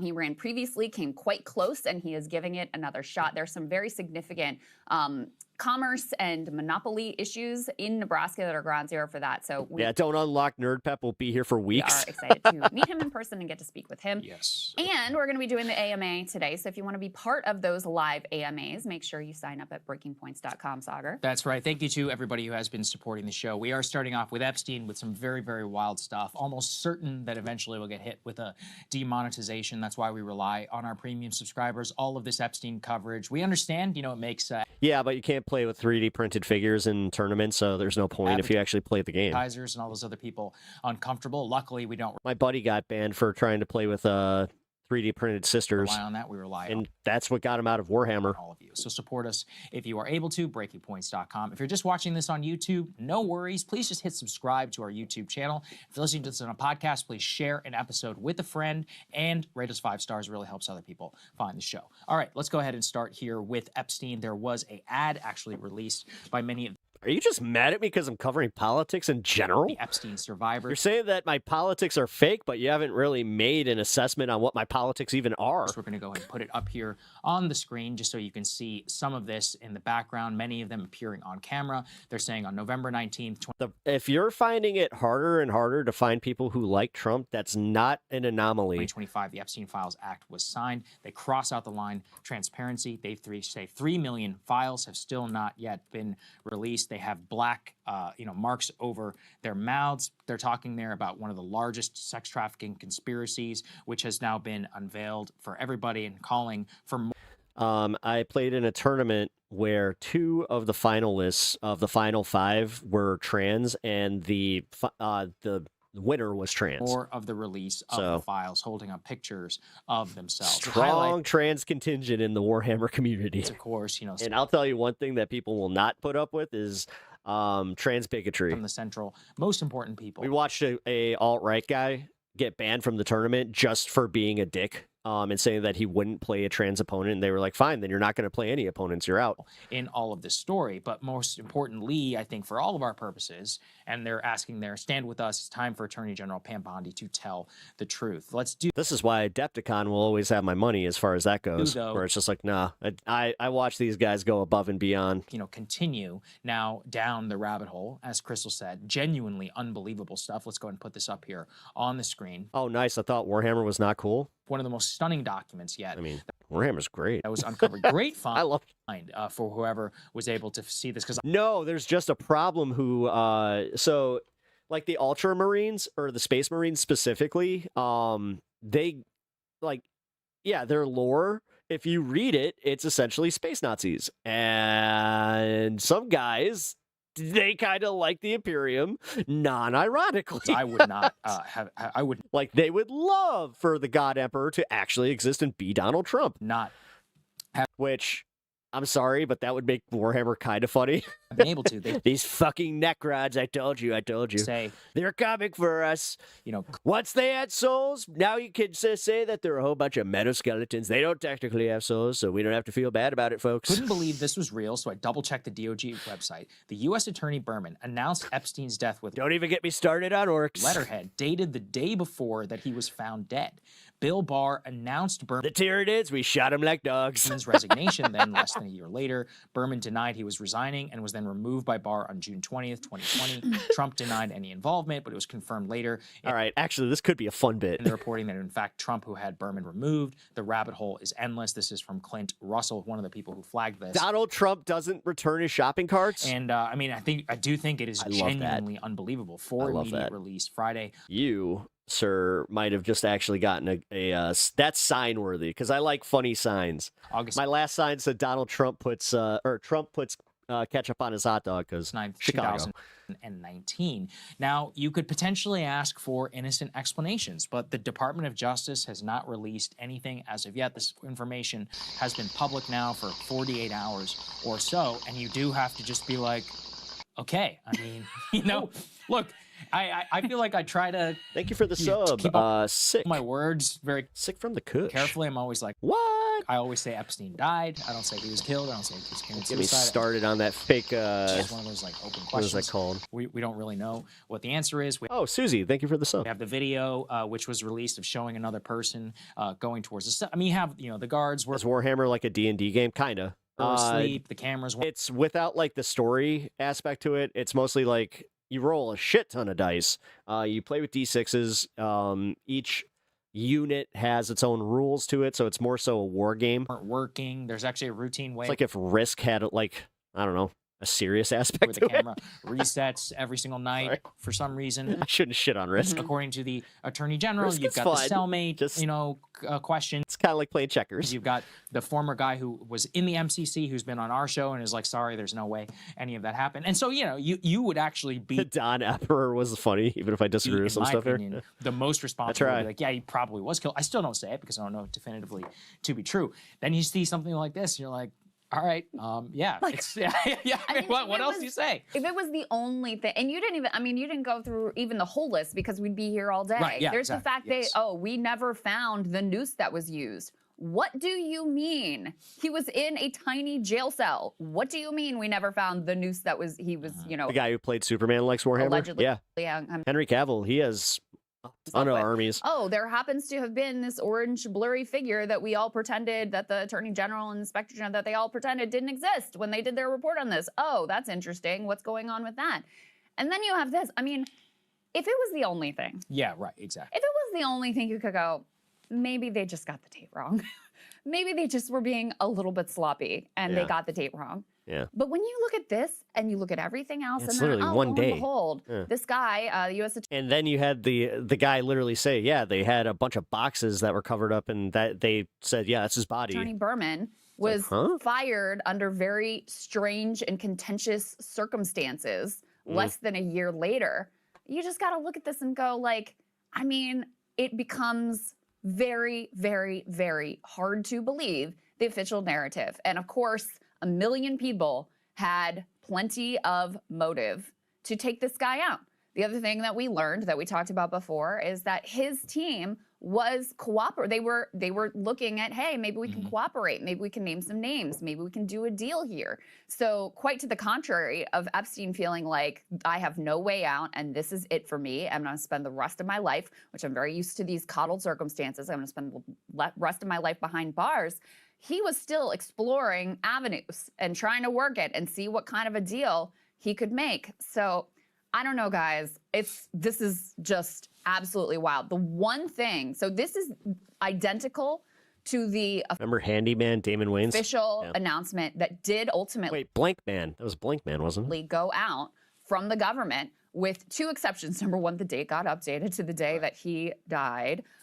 Number two, which at this point I'm like, maybe the conspiracies about him still being alive, maybe that's a possibility. I mean, it's so wild that I literally cannot rule anything out at this point. So the date gets updated. And then the other thing that was added is that he was dead by apparent suicide. Those words got added in. Otherwise, it's identical to what ultimately went out. Right. So, okay. And remember this, I mean, it's very possible. I mean, there's some potential about planning, but repair, man. The thing is that you look at some of the timing for all of this. The last guard check was on 10:50 p.m. on that Friday night. Wasn't it French with Pierre? There was no check until 6 a.m. This is according to the official narrative. So official Pierre Escargot. narrative should be that nobody knew he was dead until some 6 a.m. So it's not even some time zone thing that you could argue. Like if you go back and you check the timeline, again, according to the official timeline, nobody was supposed to know until about 6. Right. So if that's the case, then there's no way that you could have drafted it. And like you said, also they added the term of parent suicide. We didn't even mention Michael Baden and the autopsy. That's actually that was one of the first things that convinced me where I was like, oh man, I mean, this is Michael Baden, right? And he came out, yes, I know he's hired by the family, but look, he released his own findings talking about the hyoid bone and the way that it would look if it was a strangulation versus a hanging. Of course he was cremated. Also, I mean, we can't put... To be fair, it's like the most normal way to get these photos up there because it's too graphic, but you can actually see the photos of the care that was for him. What show is that? All that. After he had been found dead. And you can see the mark on his neck. And, you know, one of the speculations was it a sheet? I'm telling you, I saw the mark. It's not a sheet. Like, there's no way that would have left a mark like that. And that's just, you know, maybe I'm wrong. You could send me different ones, you know, if you find something else. But it's just one of those where I think it is just absolutely crazy. Let's go to the next one. Insane. We're going to continue in the, you know, things are getting more unhinged as we go. The government put boxes covered in a sheet inside of a vehicle to trick the media, pretending that it was Epstein's body. It says, due to the large news media presence outside the MCC, a male OCME official called and said he would be arriving at the loading dock with a black vehicle in order to thwart the media and use boxes and sheets to create what appeared to be a human body, which was then put into the white vehicle, which... Try check it out. Worth it? Yeah. The press followed, allowing the black vehicle to depart unnoticed with Epstein's body. So, yeah, that's where... Why all the cloak and dagger? Right, yeah. Why? Why is this such a problem for the media? I was about to say, like, yeah, cremation's super common in America. To follow the body. Why is that such an issue? I just had my step-grandmother just passed. She got cremated, and we didn't think anything of it. My mom got cremated, didn't think anything of it. Is this typical procedure? And like, these were their wishes, so... My wish is the same. High-profile cases that you have... If he's dead, why do you care about traffic? I mean, I know this sounds insane, but it's true. Like, this actually is true. You can go and check the file names for yourself. No, what's insane about the Osama bin Laden one is the fact that they didn't just produce some pictures where they're like, oh, it's too gruesome for the American public. It's like, no, fuck you. We're owed this. If you want. Viewer discretion is advised, motherfuckers. And, you know, we double-checked on some of this. All right, so this is another totally crazy one. Let's put it up here. So as they flag, on the same day that they opened a child sex trafficking case against Epstein in 2018, he ordered half a dozen 55-gallon containers full of sulfuric acid. This is insane. To his private island. So... What's up? My wish is someone pull Lebowski with my ashes.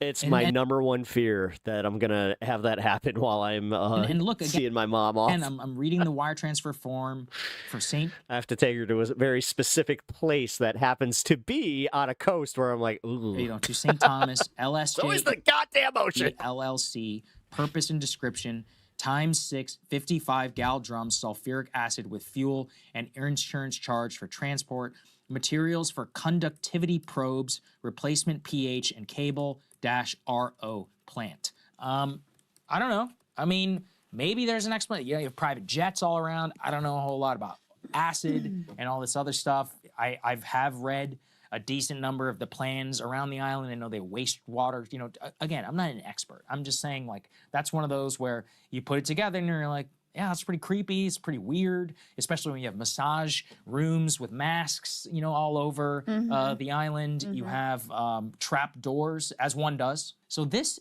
is apparently a photo. This is crazy.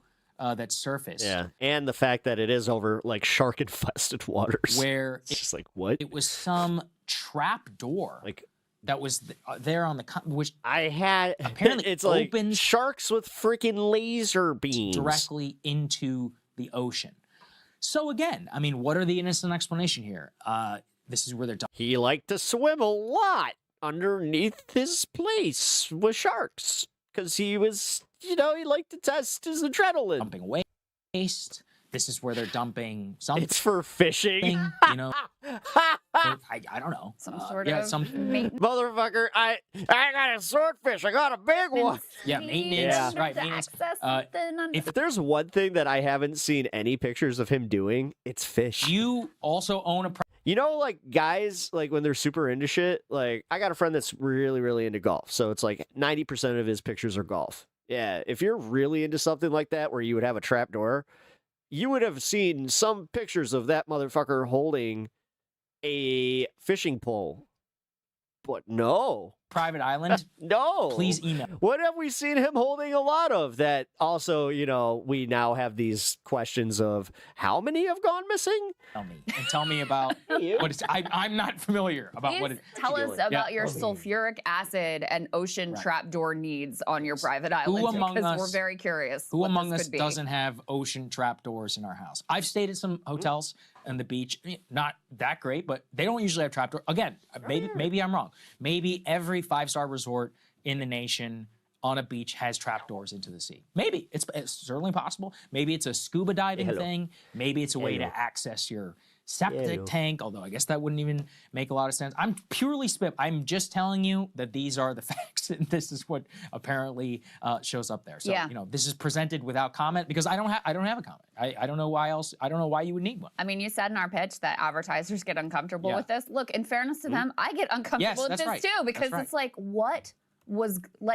am I supposed to make of this? Yeah. What is a sane and rational, non-hysterical person supposed to make of this? It becomes increasingly difficult to not look at all these emails, the way they talk to each other, all of these weird things surrounding his death. The, you know, emails where they say, oh, did you torture? I love the torture videos, etc. All the code words, and not think that it is even darker and even more elaborate, and that he was even more powerful than I ever could have imagined. And to your point about, you know, putting all the different things together that you're like, well, that's weird. Well, that's weird. Well, that's weird. Well, you're gonna put it all together. It's really friggin' weird. Another piece of that is the way that the government has behaved. Recall, okay, so now supposedly we've gotten all the Epstein files we're gonna get, right? According to the government, now Thomas Massey, Rokana, and others are continuing to push. Massey's being very aggressive. We'll talk a little bit more about that in a moment. But just remember what Kash Patel told you. He told you. Yeah, he went, dude, he was under oath when he said this shit. If there's not a hearing to hold him in contempt, I don't know what the fuck you can say in Congress as a lie and then actually be held to account for anymore, which they did it with Bannon, so I don't understand why not go for the slam dunk. He looked at the files and he is convinced without a shadow of a doubt Although that Epstein somebody did say that they're waiting so they can have Bondi, Noam, and Kash Patel all put on trial at the same time. himself, and that this was proven definitively. I mean, I don't know. For, you know, media's sake, that would actually kind of make sense. By the files that Kash Patel looked at. Have we seen those files? What was it that you were looking at that was so persuasive to you that you went out in public and said, nothing to see here, we're moving on. Let's go ahead and remind ourselves exactly what he said. Oh, yeah, the Zorro Ranch. This is A6. Hey, Robin. Let's play that. You told me when we last talked. Yeah, we're going to be covering that. This is 8 I covered that on Pepaganda. the Zorro Ranch, if you do not know about it, is fucked up. Ago when we did an interview at the FBI in Quantico. Like, they had a cop call in a tip about it because he saw that they had like an incinerator and like all this shit like way too close for comfort, and he was just like, "Yo, that's sus." That you were convinced that Epstein killed himself in jail. Today, 8 months after that. Chow One, did you ever sub to my channel? Are you still convinced? Yes. You did. 100%. Either way, appreciate having you. No credible information. None. If there were, I would bring the case yesterday that he trafficked to other individuals. And the information we have, again, is limited. So the answer is no one? For the information that we have. In the files? In the case file. In the So files. he absolutely killed himself, Sagar, and he didn't traffic anyone, any girl to anyone. That he's convinced. There is nothing that has been released where you can definitively say he killed himself, which is what Kash Patel said. Kash Patel said he definitively, if anything, like we said, we got the video, we got this thing, we had all of the preponderance of evidence prior, you had all of the holes in the investigation, you had the not sus at all that they just, even doctored that video with fucking Adobe. The DOJ initial report around the sleeping guards and all this. None of that shit made any sense, period. But don't listen to me, listen to Kash in 2020. He's the one who said all of this. And he had his hands on all of this information, and this is all eventually that he came up with. On the second part about involving others, I mean, there's nothing that has been a definitive smoking gun, and we should all be honest about that. There are some, like, look, what are the, threads that we would... Dennison, thank you for the sub. Oh, I don't know, all these wire transfers to Russia? I don't know, all of these, photos of creepy old dudes with their collars open, smoking cigarettes on the couch with a bunch of women, chasing girls around the kitchen. Let's continue. Prince Andrew, can you even say hovering, like trapping this girl like underneath him? Were they really there under their own volition? Maybe, but I was talking to Scott Horton about this, and I was like, look, I know libertarians think that it's not a crime, and apparently the current justification is like, well, they wanted to be there and they were getting paid. I'm like, it is actually a crime though to like send a wire transfer to a foreign country and fly women in for the express purpose of having sex. Like that's actually it's almost literally like sex trafficking. Like it's almost like they're trying to just do this thing where it's like, yeah, this is normal, right? Not joke for us, not you. God. And especially regardless of their wage. Yeah. And in Russia, as you may all learn, or you look like Asmongold fusion dance with Moist Critical. Ukraine, it's not like all these girls are willing in the sense that they want, that like liberal sex worker types always try to pretend. Like sometimes they get kidnapped, sometimes their family or whatever is threatened. Like it's not a willing enterprise. So just putting that out there. Or they're told they're going to be models. Right, that's what I'm saying. And they get to come to the I've been saying this. U.S. on this special visa. And yes, and that's why do you think that they're not bringing up modeling agencies as like the major fucking connecting piece here? It's almost like there's still a bunch of rich fucks that are still using modeling agencies as high-end escorts. And they're allegedly going to be in high fashion, and then next thing you know, doesn't it make fucking sense? And this is known, like this is reported. Jesus Christ, guys. The way that modeling agencies were used as pipelines for trafficking girls. And, and these guys were like Epstein and Trump, by the way, deeply enmeshed in these modeling agencies and clearly using that as a path to gain access to girls and women. Yeah. Oh, wait. Wow. This just broke from the UK press. New story on Prince Andrew. The former prince known as Andrew. Now police are assessing if Andrew Mountbatten Windsor. How does nobody just go for the shared obvious joke? The artist formerly known as Prince. Reports from his role. Or the Andrew formerly known as Prince. Go! As the UK's trade envoy. I got to do all the heavy lifting here. You know what? Jeffrey Epstein. U.S. Department of Justice appears to show Andrew sharing reports in 2020 with Epstein of his official visits to Hong Kong, Vietnam, and Singapore. Wow. Well, and this comes on the heels of Lord Mandelson. Yes. And I'm aware of how that sounded. Being revealed, and he's under investigation now for providing inside information from inside the UK government. Weak joke. Hey, low-hanging fruit is still fruit that can be picked. Directly to Epstein. Tradable information that he was providing directly to Epstein in Don't be mad that somebody just took the opportunity. the midst of the 2008 financial crisis. Right. And plotting with him and to try to see what how they could loop Jamie Dimon in to put pressure on the government to make sure this like banker bonus limit thing didn't go through. So yeah, I mean that would be it shows you too, like all the questions about how he made his money. Clearly, insider Princess State gonna sue trading somebody. was some significant component of that. And then you can see with the Bill Gates, email he sent to himself, Do the peppers way hang that low? he would get something Tactically? over, like not over on someone, but he would gather some sort of compromising information on them. And then if they tried to back away from the financial relationship, it was like, oh, no.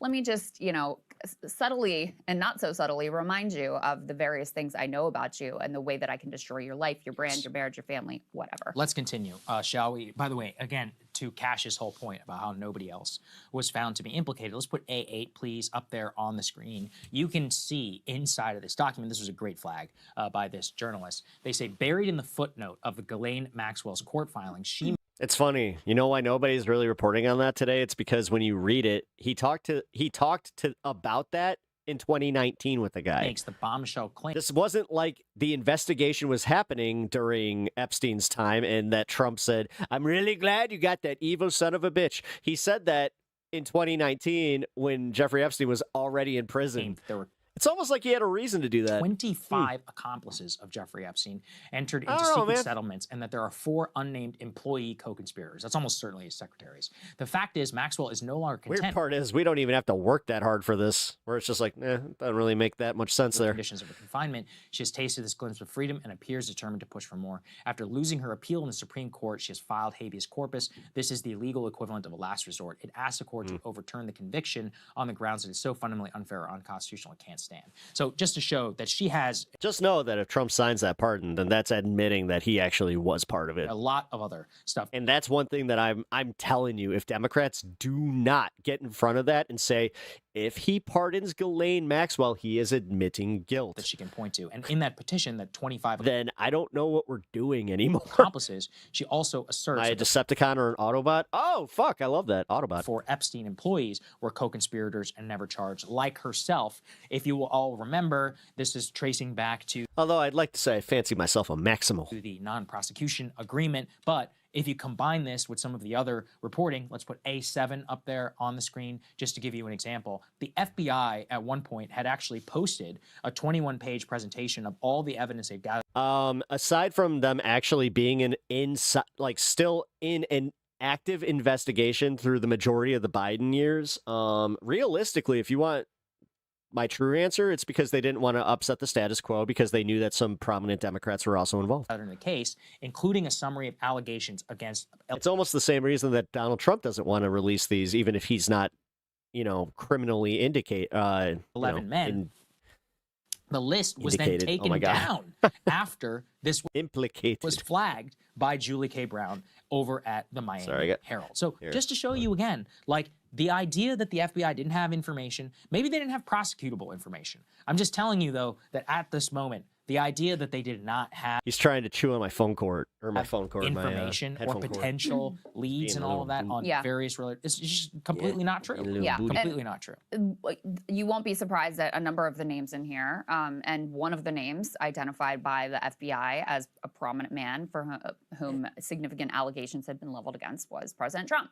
So, look, to your point, does any of this, is this meet the evidentiary standard that would have to hold up in court? No, it doesn't appear based on what we have publicly. Were these things investigated? What happened with all these tips? Were they investigated? Where's that information? Were you able to dispel all of, these allegations against all of these various powerful men? And then I think the Ghislaine Maxwell thing is worth dwelling on. I have a dog and a cat. Because, again, I got to get another cat, another cam. Where does she sit right now? She sits in a club-fed, minimum security prison that's supposed to be for white-collar criminals. She is not supposed to be there at all as a sex offender, number one. Number two, even within that, she's getting all kinds of special cushy treatment with her puppy and her access to, electronic communications and her private ability to wander. Stop doing that, by the way. When you say something like, you didn't have a problem when Biden pardoned his family, yeah, we all did, actually. Not a single person that watches my show here that's a regular thought that was good. the grounds by herself. We're not Biden fans here, man. And get visitors, and the warden saying that he's sick of being her bitch. Okay, so she is playing some Two things can be true. Crazy people love sort of hotlines. game here, and now this to me reads like a shot across the bow. Right? Who are these 25 men that apparently struck deals according to her? We know who 6 are in this legal filing here. That apparently. Because we're gonna be going into this a little bit deeper in a minute, but I have this list here: Salvatore Nuara, Zurab Mikla Dze, so Mikela Leonik Leonov, Nicola Caputo, Sultan Ahmed bin Salman, which we know that one, and billionaire Leslie Wexner. These were the ones that they released before I got on here. With our government to be able to, make this whole thing go away. Who are they? And why did our government Pep appears to just call it old school. I like it. have Thank you. an interest Try. in striking those deals with those individuals? If what she is alleging here is true, that would be a significant thing to know. Thomas Massey, I believe today, says that he is going to be reviewing. Yep. Dude, we roasted the Biden administration hard in that last year, especially because of his unmoving stance on Israel. Number of the unredacted. You don't understand how bad that cooked him. But yes, then the normies got involved where they were just like, don't tell me the economy, don't piss on my leg and tell me it's raining when you're telling me that this economy's great. Active files. He's supposed to have It's access not. to the That's piss. entire cache of unredacted files, and he was asking people, okay, what piss coming out my ass? What should I look for in this, limited time that I have to go in? So he's continuing to push forward, and let's go ahead and take a listen to the aggressive posture he is taking. He's saying he will use the nuclear. Well, both can be true there, Super Toot. Option if you do understand how influence and corruption works, right? DOJ. That's exactly how that works. Refuses to unredact the names of, the. If you're just going to sit there and pretend that Israel didn't do anything, what? That's an unpopular opinion with everybody. Powerful men that are associated. Do we have any Biden fans here? I don't think so. With this, because remember, you might have a few classic, more they voted for him.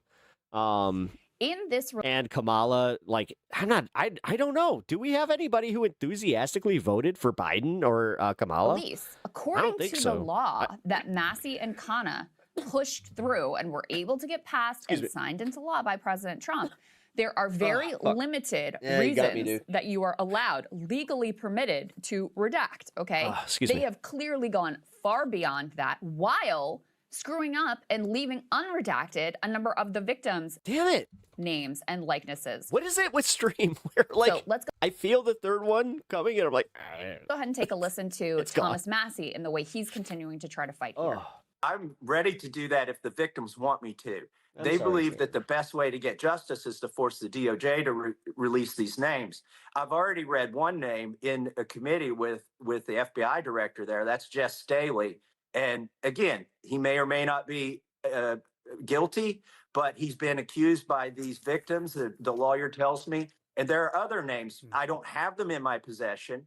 But that's just objectively not true. He is implicated in some pretty heinous shit. Now you're gonna just say, yeah, but that's just it's hearsay.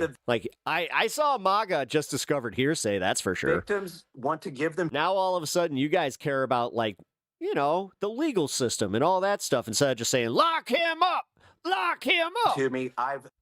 Fuck is wrong with you expressed that people? I'm willing to do that. But again, the best way is to no due process unless it's for Donald Trump, who needs every little bit of due process. force the DOJ to That's such a cool cat. Yeah, release those names on those 302 forms. And I just can't give I'm just enough hoping he credit doesn't do the to thing both that Ro Khanna, he but keeps Thomas looking Massey. at. I mean, he is taking so much incoming from the president, from AIPAC over his unwillingness to sign on to these Zionist speech codes. He was, I don't know if you saw this video floating around. He was The source is the Epstein files. back in Kentucky. That's whitehouse.gov there, my man. At an Oldham County. All you gotta do is type it in the top, and there it is. There's all of the pages that Donald Trump is listed in. A suburb of Louisville, Republican Party event. Don't know what to tell you and there, he guy. was speaking, and he was saying, some sources, just very basic things. things about how The government, you fucking twat. he doesn't serve, Jesus any Christ. one party. He serves the people of the country, and they pulled his mic from him. So, clearly he has really touched a That's true TDS, where you're just like, but no, everything's great. nerve. And the No, he's not. They didn't say a bad word about him. fact It's that like, yeah, okay. he's a Republican, and he has this a large Don't look up what happened in 1996 then. following too, and like a lot of credibility. And I think people like myself who don't agree with him on any number of issues, like we're night and day when it comes to economics, for example.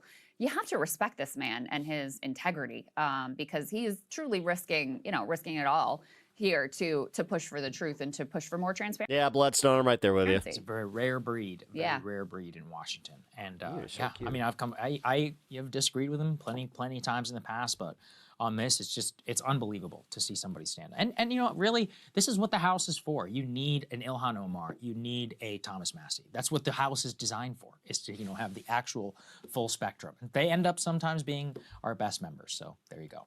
Hey, if you like that video, hit the like button or leave a believe that there were tons of completely unnecessary redactions in addition to the failure to redact the names of victims. I think that the Department of Justice has been in a cover-up mode for many months. There are certainly lots of names of other people who were enablers and cooperators with Jeffrey Epstein that were just blanked out for no apparent reason. Blanked out for no reason.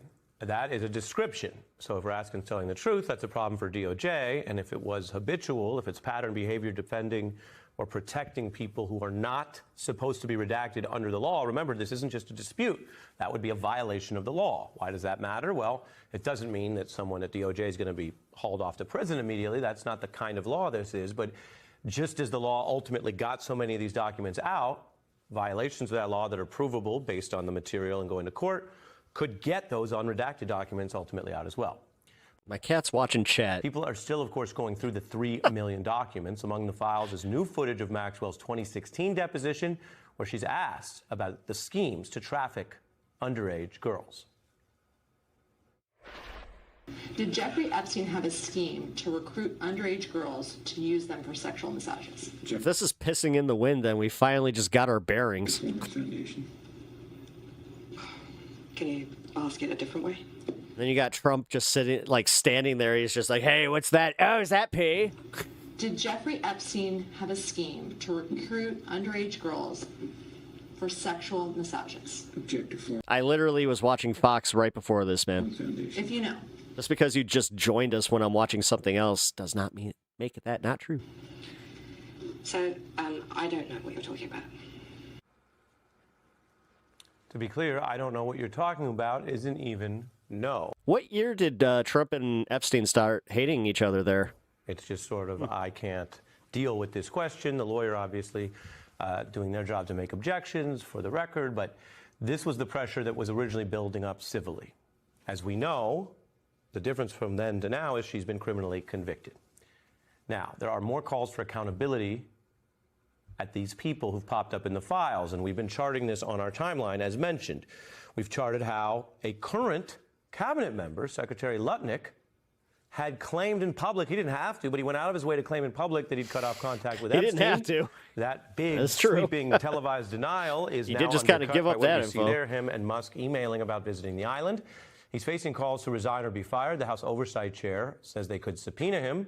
And again, this is still sometimes, on some issues, bipartisan. Here's a Republican on the matter. Howard Lutnick clearly went to the island, if we believe what's in these files. He's got a lot to answer for, but really he should make life easier on the president, frankly, and just resign. If this were Great Britain, he'd already be gone. That's a Republican's view about the level of scandal. And as we've been careful to point out, being named in files or being embarrassed or showing poor judgment is not the same as the criminal standard. And no one is alleging that most of the names we've mentioned, for example, tonight, were proven to be involved in the actual Wife says hi. Hello, Kirk's wife. Sex crimes that Maxwell, for example, was convicted of. But at the level of judgment and the problems the Trump White House has had, including in delaying, denying releasing these files even after they pass a law requiring it, you would think that the White House wouldn't want to just stand by someone who is now busted in their own writing requesting to visit the island. And yet the White House is standing by Lutnick. There's also new You're so good at doing research, though. You can pull it up. revelation site that I Are you afraid that it's going to show up on your computer and all of a sudden the Lord and Savior Donald Trump is going to see that you looked up some information that countered the narrative that you have chosen to just take as his official word? mentioned Miami Herald reporter Julie K. Brown reporting that in July 2006, Trump actually called the then yeah, totally hated him. Palm Beach police chief, telling him Epstein's activities with teenage girls were well known, that he was described or remembered to have as having said, "Thank goodness you're stopping him. Everyone has known he's been doing this." That is according to a 2019 FBI interview with the police chief, which has now been revealed in these files. So again, the written records, the things that some have tried to hide, are still coming out. Apparently, Trump had told the police chief, according to this account, that he was around Epstein once when teenagers were present, and Trump got the hell out of there. Julie, let's turn to the actual violation as described by Republican member Massey of this DOJ. They violated the law on the deadline. That's and totally he said, Trump, and we have man. a lot He of does this thing where he accidentally tells on himself too. accounting of this He thinks he's a really good, a really good liar, which he's not. new today, that one positive, people are understandably skeptical. They say, how's this all work? At least the lawmakers are going in and they're looking under What up, Bear Dog? those Good to see now you. infamous redactions, and they're saying some of them are wrong and they better fix them. Where does that fit into getting to the bottom of this? What do you see happening on that process?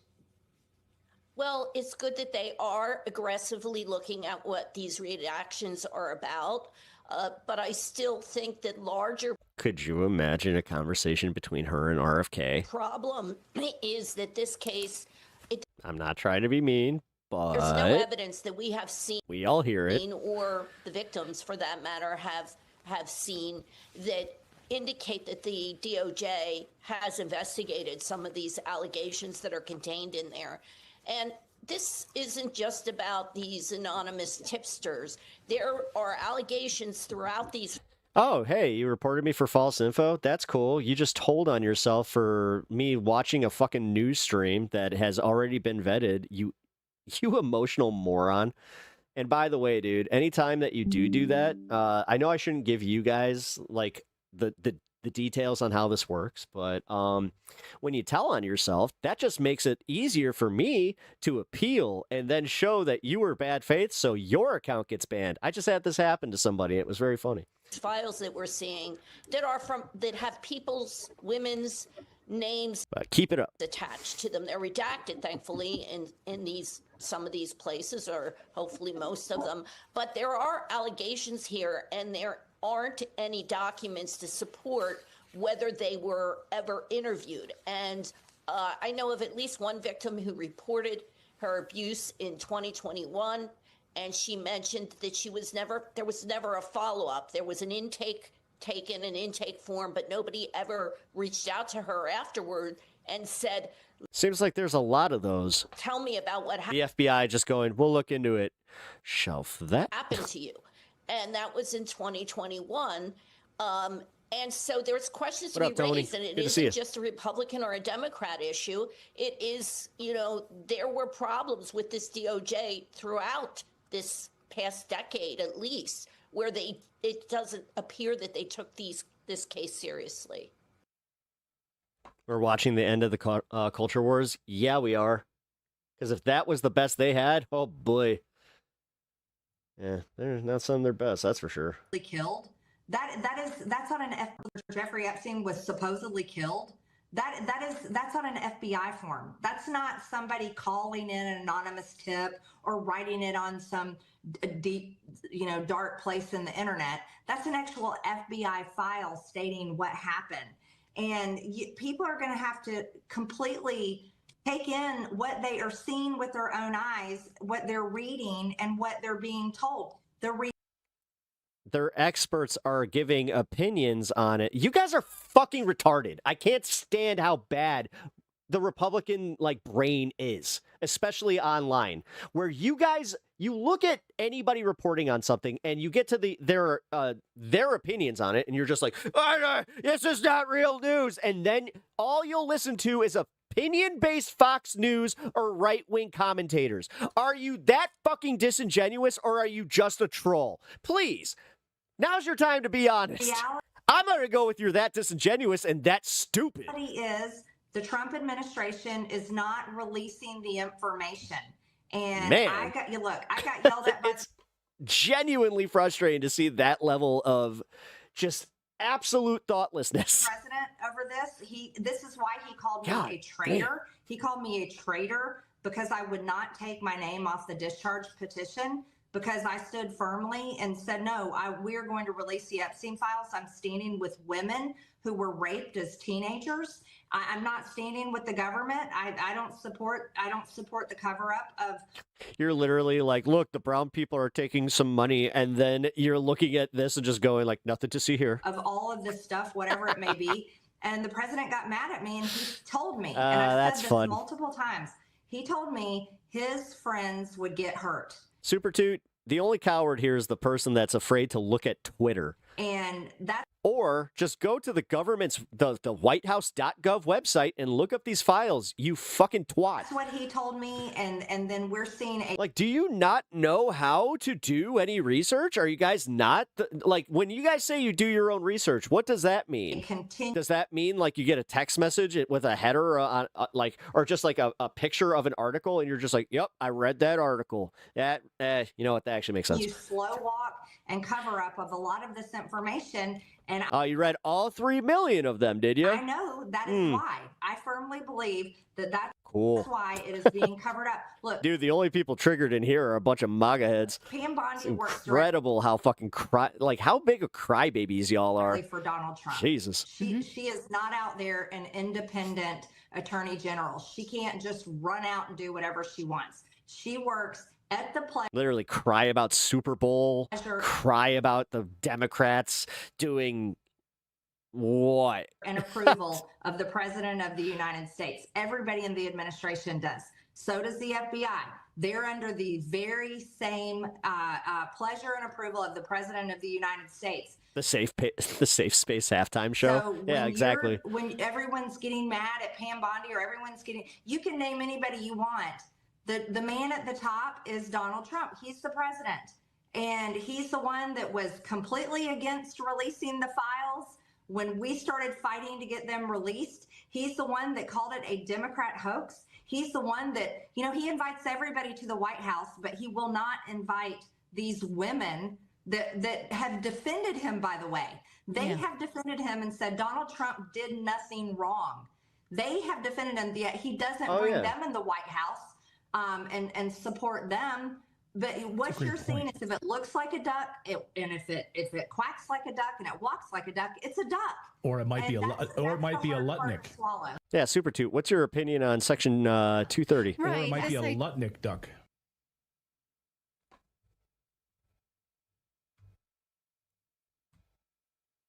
Two major stories for the Listening Post to examine this week. The Epstein files. The latest release of documents has rocked Washington. Ceasefire now comes with quotation. Last week, following a major document dump by the U.S. Department of Justice, more than 3 million files exposing the interconnected networks that had the late financier and convicted pedophile. He looks and sounds just like freaking well into the world of geopolitics. Oh my God, oh my God, what's his name? Newsrooms, podcasters, and content creators around the world. Anthony Bourdain. Have all been delving into what these documents reveal. The names spanning politics, royalty, finance. He just looks like Anthony Bourdain, like, straightened his hair and lost his contacts. Big tech. The material reveals the ease with which elites operated outside of the law, seemingly confident that if their dealings were ever revealed, there would be no holding them to account.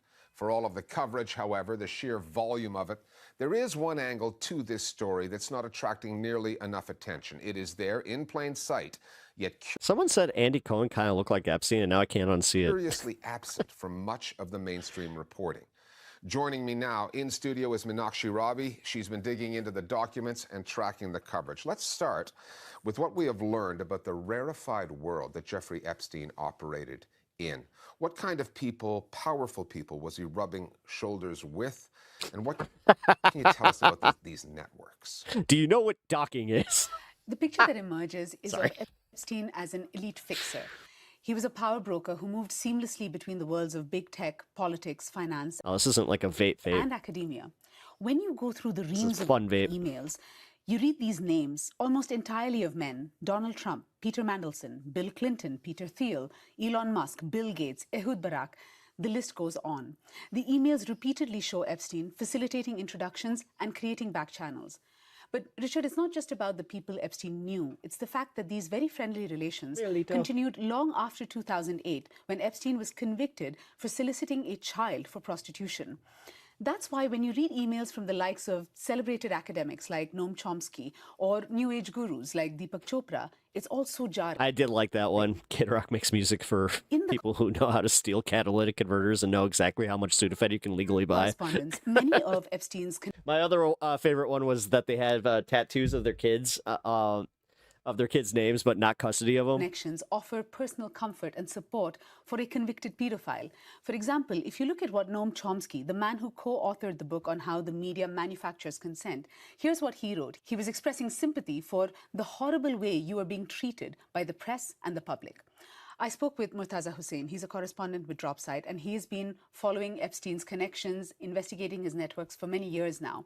I asked him, how was this man able to embed himself so deeply into the establishment and remain protected for so long? When you look at Epstein's communications and his networks, it's very clear that there's a relatively small number of people who are globally connected, who are in community with one another, and they wield tremendous power. And Epstein was a member of that sort of club. If you look at his communications, you see him acting as a connective node between powerful officials in many different countries, including between Israeli elites, Russian elites, Americans, Europeans, some Gulf Arab countries as well. And he was somebody that they looked up to help accomplish both their personal and political goals. And in doing so, you really do notice the tremendous leverage that he had over them when you also consider the fact in some cases he was facilitating their illicit activities. Now, a lot of powerful people are implicated in either illegal or morally repugnant behavior. There are so many leads for journalists to dig into here, including the links that existed between Epstein and Israeli politicians and intelligence figures. Yes, and this is an element of the story that really hasn't received the kind of media time and attention it deserves. I'll come back in a minute to why that's the case. But first, it's worth explaining what the documents show. There's evidence of a close friendship between Epstein and Ehud Barak. Ehud Barak was the former Prime Minister of Israel, but he also had a decades-long career in military and the intelligence services. So Epstein served as an advisor to Barak, and he was facilitating introductions to tech investors and financial firms. One of them was Palantir. That's the US-based data analytics firm founded by Peter Thiel, and they are deeply involved in government and surveillance. Here is a clip from a call between Epstein and Barak. Palantir is Peter Thiel's company. Palantir, P-A-L-A-N-T-I-E-R? Yes. Okay. So he thought that Peter would put you on the board of Palantir. So that call was back in 2013. You can hear Epstein is encouraging Barak to look into Palantir. 2 years after this call, Palantir opens an office in Tel Aviv. And these documents, Richard, the Epstein files, they contain a lot more about the shady connections Leave it to Al Jazeera to actually put this one together. Epstein had with various Israeli figures. This is what Murtaza Hussain had to say about it. It's well known that Epstein had close ties with the former Israeli Prime Minister Ehud Barak, but really his ties to the Israeli political system and also the intelligence world go far beyond that. And Epstein was really somebody who was not in any way a servant of the state of Israel in the sense of a public servant, but he was someone who saw himself clearly incumbent upon him to do what he offered the services he could to Israeli elites and Israeli society as a whole. And through his interactions with Barak, we don't just see the interactions of two powerful men, but we see private sector Israeli firms linked to the Israeli intelligence establishment, Unit 8200, Unit 81, the tech sector, being deployed by them to win financial. Funny how that's also the same thing with the Russian connection. Gain for Barak, but also to grow the sector and to win financial benefits for people who are working in it as well too in Israel.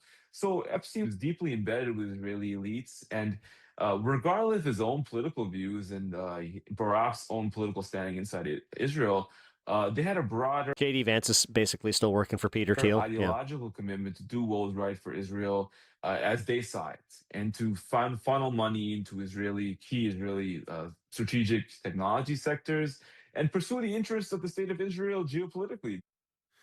Given the depth of Epstein's connections to Israel, the details that we now have on that, the silence of the media on this story really stands out. It does. What have you seen in the coverage or lack of it? Yeah. When it comes to Epstein's connections with Israel, the links are I mean, can I just say my obvious answer? so glaring that you have to make an active effort to ignore them. It's because they own the fucking networks. That's why. The stories are sitting right there, but a lot of the mainstream media has not even bothered to touch it. What has been remarkable instead is how so many outlets have pushed speculative notions about Epstein's connections to Russia. Possible connections between convicted sex offender Jeffrey They're there too. Epstein and Russian intelligence services. Growing suspicions of a Russian connection. Fueling speculation that Epstein could have been working for Russia. It's worth noting Vladimir Putin's name is mentioned 1,000 times, about 1,000 times in these emails. It appears that Epstein really worked his contacts to set up a meeting with Putin, but it looks like it never happened. And there's certainly nothing in the files, at least the ones that have been reviewed so far, that indicate that Jeffrey Epstein was somehow an asset of Russian intelligence. But that I mean, the fact that this is, again, Al Jazeera, which hasn't stopped news organizations from speculating on that, and they've been doing it for years, suggesting that the Russians had some compromising by material. Doha. Trump may have been blackmailing him. We're now seeing more and more on Epstein's ties to Israeli intelligence. We're even seeing images. As I said, this doesn't of those surveillance systems this seems that to Jeffrey Epstein had built into some of his Holy properties, shit, as though he's trying to gather more material that he can possibly use against people. But fuck. much like other angles relating to this, including Israel, we're not seeing that much coverage of it. Yeah, and one of the few media outlets that has been doing coverage on the Israeli angles has, of course, been Dropsite News. So I asked Murtaza Hussain what he makes of mainstream media silence on the Israeli story. It's very well known that the corporate media in the U.S. has difficulties covering the state of Israel. But I think that actually in this case, the problem goes even deeper because Epstein was specifically embedded in this network, which seemed to encompass the Labor Party in Israel and the Democratic Party in the United States, the Clintons and so forth. And even his ties to Donald Trump were kind of based on the fact that Donald Trump was a Democrat for most of his life. So, you know, a lot of these institutions, Oh, don't remind them of that. institutions which are sort of more center left leaning, they're really being asked to cover their own corruption in some way because he was very much part of that world. I'll give you an example. There was a gentleman at the New York Times, a columnist named David Brooks. He wrote an article late last year, basically expressing his view that the Epstein story should not be covered anymore, and he dislikes the coverage of it, and he dislikes the focus on it. Shortly after that story came out, a photo emerged of him basically at a meeting with Epstein, and he had not disclosed that in his column, which seems like a great ethical lapse. But you know, that's just a microcosm of the main issue here. That's a pretty small world that he was in. And the media elites who are supposed to cover this world unflinchingly, they were part of it. So how can they cover it exactly? And the reason Dropsite's covering it is because Dropsite's not embedded in that world. So we're able to cover it, and we're not, you know, it's not impugning us. So not really. Wait, therapist. Wait, I had to quit therapy today. Therapist did a not good thing. That's the problem. So that's fun. Oh shit.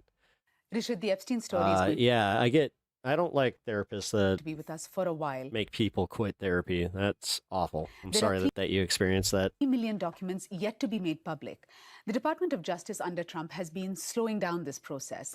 If the rest of the files are released, and that is a big if, it will surprise no one if the DOJ has saved the worst, the most damaging material for the last. Thanks, Mina. Yeah. Last Saturday, Israeli airstrikes killed more than 30 people. All right, actually, we're going to go, with that being said, we're going to go into the Noah Samson thing.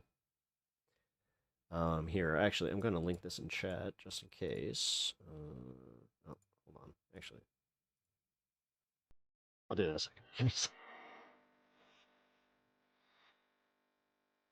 There we go. Oh, shit. Genocide. For 2 years straight, we watched Israel commit genocide in Gaza. We watched as they killed hundreds of thousands of Palestinian people, tortured them, starved them, locked them into cages, and opened fire. On this tiny strip of land, of which half of the population is children, they dropped the equivalent of 13 nuclear bombs. They tried to erase Gaza, and the world watched. But one day, late last year, the bombing stopped. A ceasefire had been reached. The agreement, backed by the United States and signed by Israel and Hamas on October 10th, calls for the exchange of hostages, the suspension of all military operations, the way that and he the has to show commencement off of his the homework. Look, that's my signature. I did it. full entry of humanitarian aid into Gaza. Soon after its implementation, hostages and prisoners were released. Some Palestinians would attempt the journey home. Many would return to find that there was nothing left. So was this it? Was the genocide over? Did we finally achieve peace? And, well, no, not exactly. No, not at all.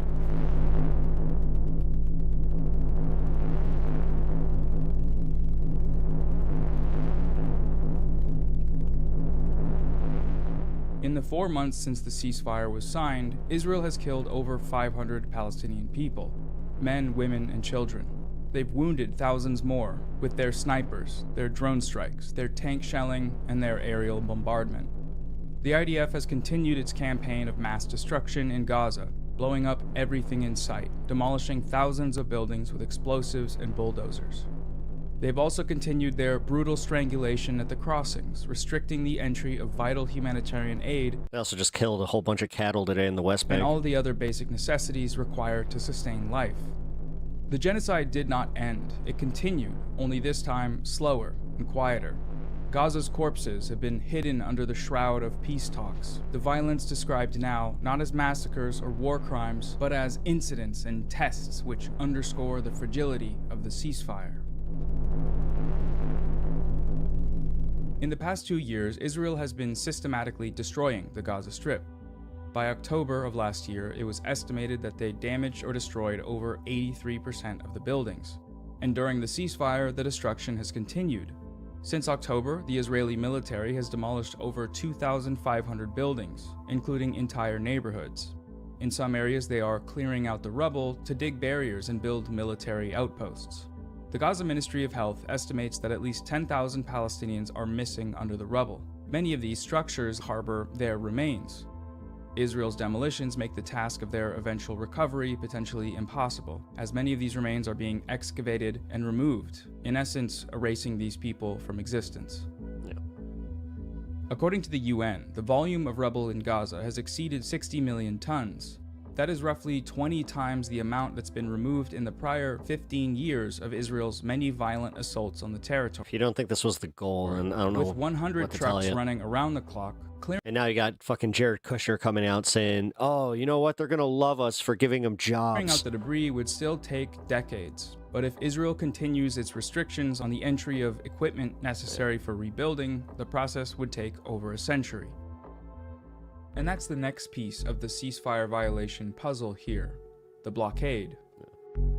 The ceasefire requires that Israel immediately allow the full entry of humanitarian aid into Gaza, but the restrictions have continued. Tens of millions of dollars in humanitarian aid sit at the border awaiting Israeli approval. Israel is blocking the entry of basic supplies to you guys are maps. live, What? like fuel for heating and cooking, I don't even know what that batteries to power devices, and solar panels Trump to isn't my charge enemy. those batteries. This includes thousands of sure. temporary housing units. He just did that thing where he declared me an enemy because I disagree with him. And anybody that does disagree with him is, according to him, a radical leftist terrorist. With over 1 million Palestinians I'm using his exact words again, like forced into makeshift what do you mean? tent What? cities. Severe storms have caused major flooding. Even in breaks between the rains, the flooding lingers, as most of Gaza's drainage infrastructure has been destroyed by Israeli bombardment. The lack of shelter and fuel for heating, combined with the harsh winds, rain, and flooding, are leaving people susceptible to hypothermia. Dozens of Palestinians have frozen to death since the ceasefire began, including at least 10 babies. Infant death from exposure and normally preventable diseases has been dubbed wet tent syndrome, where these brutal living conditions are leaving people vulnerable to respiratory illnesses, including infections, major infections, bronchitis, pneumonia, and worsening asthma. The supplies necessary for rebuilding existing structures are also being restricted for entry, denying Palestinians the ability to make even the most basic repairs to their destroyed homes, such as filling cracks from the bombings, which have begun leaking water during these storms. A combination of restrictions on the entry of medicine with the destruction of sewage and waste treatment infrastructure has created the ideal conditions for the spread of infectious diseases. This has turned otherwise survivable injuries and illnesses into potentially fatal conditions. Access to landfills is being blocked by Israeli occupation, resulting in an trench foot. Estimated 700,000 tons is also like a big thing that they're solid going waste through. Piling up in the Gaza Strip All with that no rain. means of exit. Some families are being forced to live in the immediate vicinity of these piles of garbage and toxic waste, and are reporting constant sickness and the inability to consume food due to the smell. Israel's restrictions on the border go both ways. There are currently at least 16,000 Palestinians in need of urgent medical evacuation, including 4,000 children. Israel is blocking these requests. With a healthcare system decimated by Israeli bombs and the blockade, if they aren't able to exit, many of these people will die. On New Year's Day, the Israeli government voted to suspend the operations of 37 aid NGOs in Gaza, including Doctors Without Borders, one of the largest and longest running of these organizations. This ban restricts both the amount of aid entering Gaza and also the direct humanitarian work these NGOs do, like distributing that aid, building water infrastructure, and providing healthcare services. Along with this ban, Israel is continuing its ban on UNRWA, the largest and longest operating organization dedicated to providing aid for Palestinian refugees. These restrictions are also nothing new. Israel has been crippling the organization for decades. In the last 2 years alone, they've mass murdered its workers and targeted their facilities over 1,000 times. Israel's blockade around Gaza is the largest contributor to indirect deaths, that is, deaths from causes beyond just traumatic injury, like disease, starvation, and hypothermia. In comparison with other modern conflicts, indirect deaths almost always make up a far greater proportion of the death toll than direct violent deaths. The figure can be anywhere from 2 to 16 times higher. The official Palestinian we already went. Death toll in Gaza, the one most often cited by the media, currently sitting at just under we went through this with Japan too. 72,000, does not account for these sorts of indirect deaths. When they are factored in, credible estimates have placed the death toll in Gaza in the hundreds of thousands, with some as high as 680,000, nearly a third Gonna of be the in and out as you're working on a project. Cool, Rebecca. Population, Appreciate with hundreds that. of thousands of these deaths being children under the age of 5. This is Sundus Hillis. She's 6 years old. 3 weeks into the ceasefire, while she was playing with her friends at a wedding, Israeli snipers shot her in the head. The bullet wound left her with permanent brain damage and partial blindness. She is unable to move freely. Sundus requires medical evacuation for proper treatment, but like thousands of other Palestinians, Israel is denying her exit. I think they said that we detonated the equivalent of 13 thermonuclear bombs on Gaza, as far This as is what we produced for Israel. The Njuma Abu Asi. 2 months into the ceasefire, these two boys, ages 8 and 10, went together. I'm glad Noah's doing this. This is a very powerful way to do this. For their father. Both of the boys were killed in an Israeli drone strike. You know, like, I hate to say it, but it took like a lot of 60-minute pieces that just made this into something palatable where you can see it all in one setting where you're just like, holy fuck. Father described the scene arriving at the hospital. I removed the shroud and hugged them. My little Juju's head was blown off. His arms were severed and parts of his torso gone. God rest his soul. A week later, Israeli soldiers gunned down 16-year-old Zahir Nasser Shamia. As he lay dying, they denied him medical care, and then they ran him over with a tank. He was killed instantly. This is Mohammed Bakr, a 35-year-old Palestinian fisherman. 3 months into the ceasefire, Israeli gunboats killed him while he was out fishing. He was killed in full view of a crowd of people on the beach. His funeral was attended by hundreds of Palestinians. This is Mustafa and Nesma al-Borsh. For years, they delayed their wedding due to displacement. Never wonder why the world did eventually catch up. And grief from the Now, it's like, do we actually do anything about this, though? genocide. But with the recent Trump could sit here fucking touting his ceasefire, but you're seeing this. ceasefire in place, they finally decided to get married. During their While the ceasefire was in place, Israeli tanks fired on a building next door, a school sheltering displaced Palestinians. The explosion not killed exactly a ceasefire, right? 6 people, including an 8-year-old boy and a 4-month-old baby. The 8-year-old that was killed was Mustafa's nephew. This handful of stories represents just a fraction of the people that have been killed and wounded by Israel during the so-called ceasefire. If we were to give voice to all of them, this video would need to be hours long. So with all that in mind, the mass killing, the destruction, and strangulation inflicted upon Palestinians by the Israeli military in the last 3 months, one might wonder how the word ceasefire will Trump allow Israel to annex the West Bank? I have a feeling, yeah. Still being used at all. Well, for starters, these ceasefires don't end just because violations are committed. They're only officially broken when the violence returns to what it was before the ceasefire. But who decides when that happens? Well, Israel does.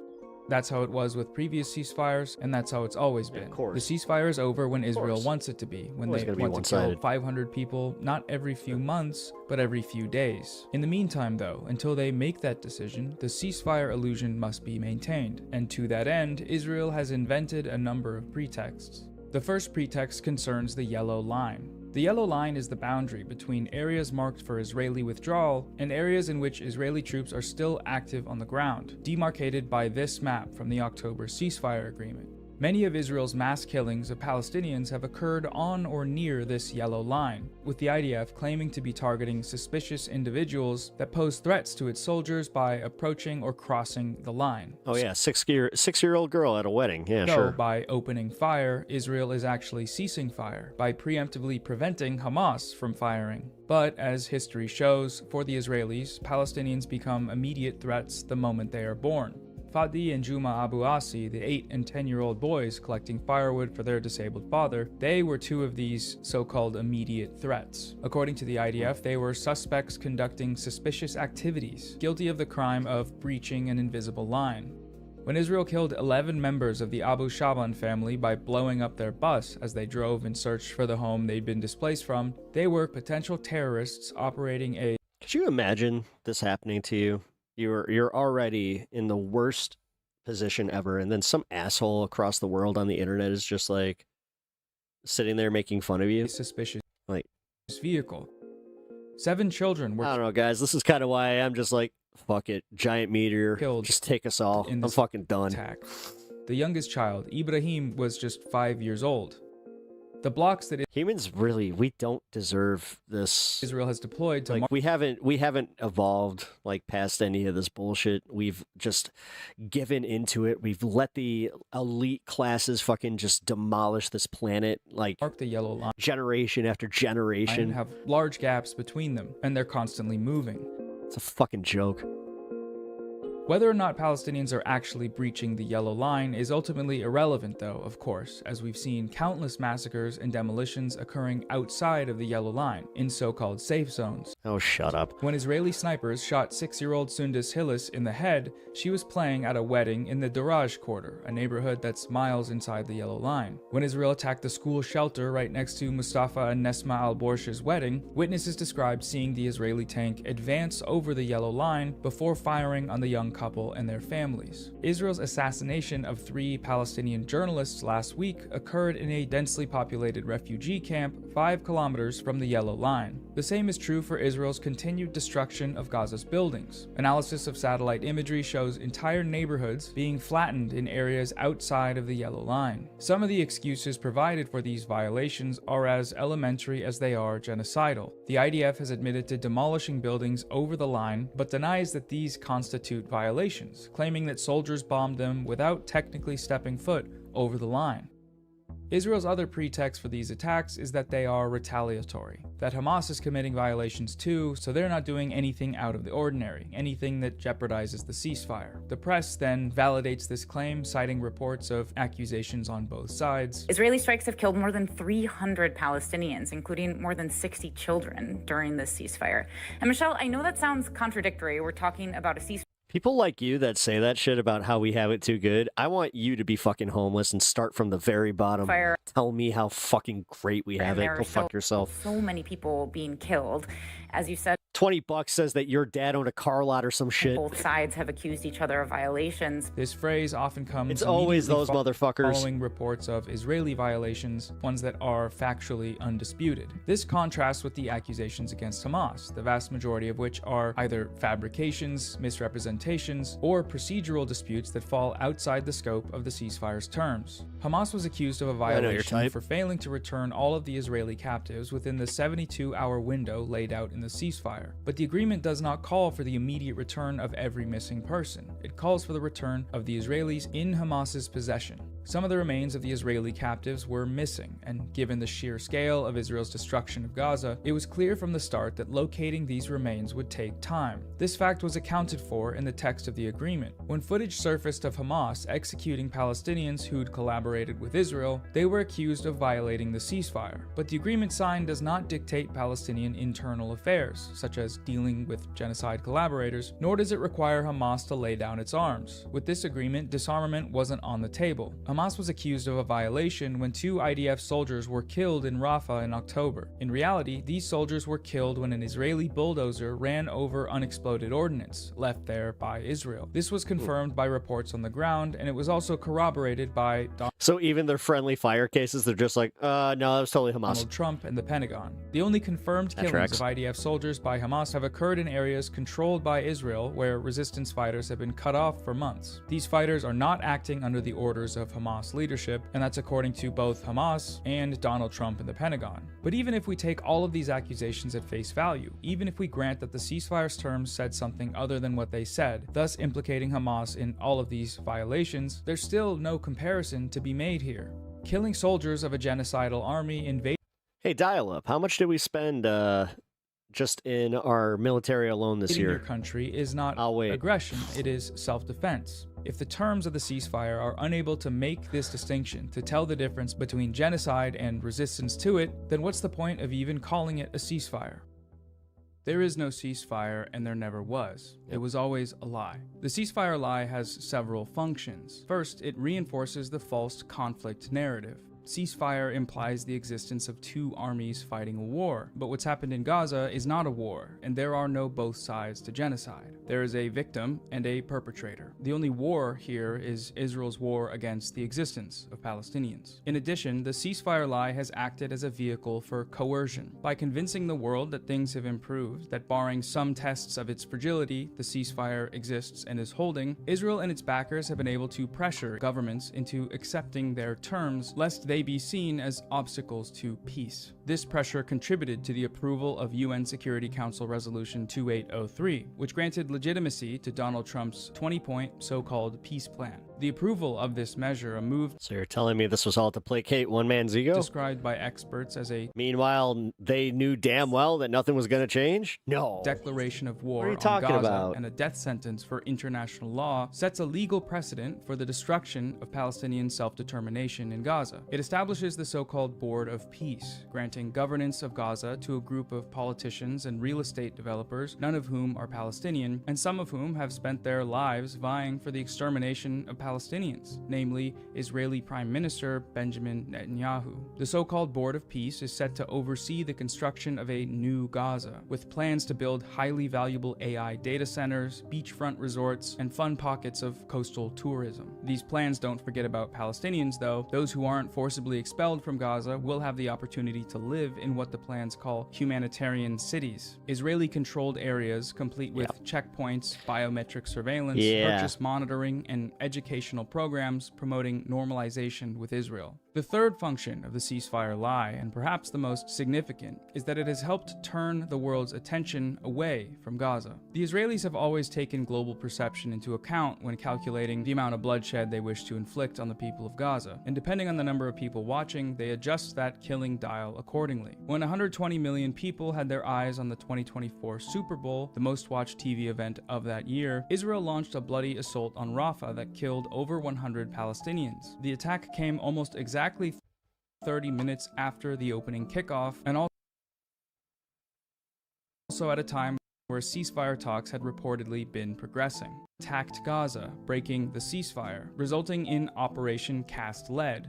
God damn it. Sorry. This piano music actually just hit. At the time, Israel's bloodiest and most destructive incursion into the Here, I'm going to turn this down just a little. Strip to date. Their current campaign of mass killing and destruction is a continuation of this phenomenon. By keeping the number of dead Palestinians at a level consistent with previous periods of so-called peace, Israel can complete its ethnic cleansing project without all that pesky international condemnation. Ethnic cleansing has always been a requirement for Israel's existence. The founders of Zionism said so over a century ago. We must expel Arabs and take their places. The Arabs will never voluntarily consent to the transformation of Palestine into a Jewish state. The Arab problem is one of the most difficult problems. The only way out is transfer. And fast forward till today, that goal has not changed. We must reduce the number of Palestinian citizens in the Gaza Strip to the minimum possible. Israel is destroying homes in Gaza so that Palestinians have nowhere else to go. When we understand this fact, that ethnic cleansing has always been a requirement for Israel's existence, then the violence we're currently seeing makes sense. It's not just cruel for cruelty's sake, it's perfectly rational. If you want a group of people to leave an area, then this is what you do. Terrorize them, massacre them, deprive them of basic necessities after destroying everything they need to live.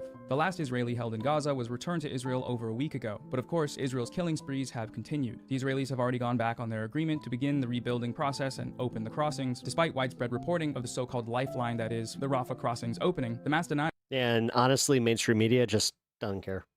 of exit and entry continue. This is because when Israel signed the ceasefire, they were lying. Because realistically, that's by design. It was never about freeing the hostages. It was never about Hamas. It was about rendering the Strip uninhabitable and forcing... Yeah, so they can just go bulldoze it and fucking make it into their little resort town. Here, I'm going to link this one more time. This was very well covered.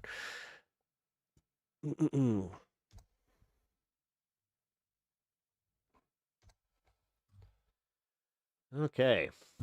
Well, if that wasn't disturbing enough, we got some more disturbing news to get to. So, Prince Andrew's ex is going out and hitting the media circuit, and now she's really putting the spin out there. Apparently, if you weren't on the Epstein list, you're a fucking loser. Did you know that? It is astonishing that a senior member of the royal family would meet up with, take for dinner, maybe more, invite to Buckingham Palace, a random 26-year-old Russian girl. I suppose he felt very comfortable with Jeffrey. At that point, how long had they been friends? They'd been friends for a long time. This bitch needs to fucking go. She needs to be locked up. Right. But he didn't know the woman, presumably. No. Scotland Yard, what are we doing? No, but I suppose he put all his trust in Jeffrey and just, you know, Jeffrey said, oh, she's a nice girl, she's discreet, she's beautiful.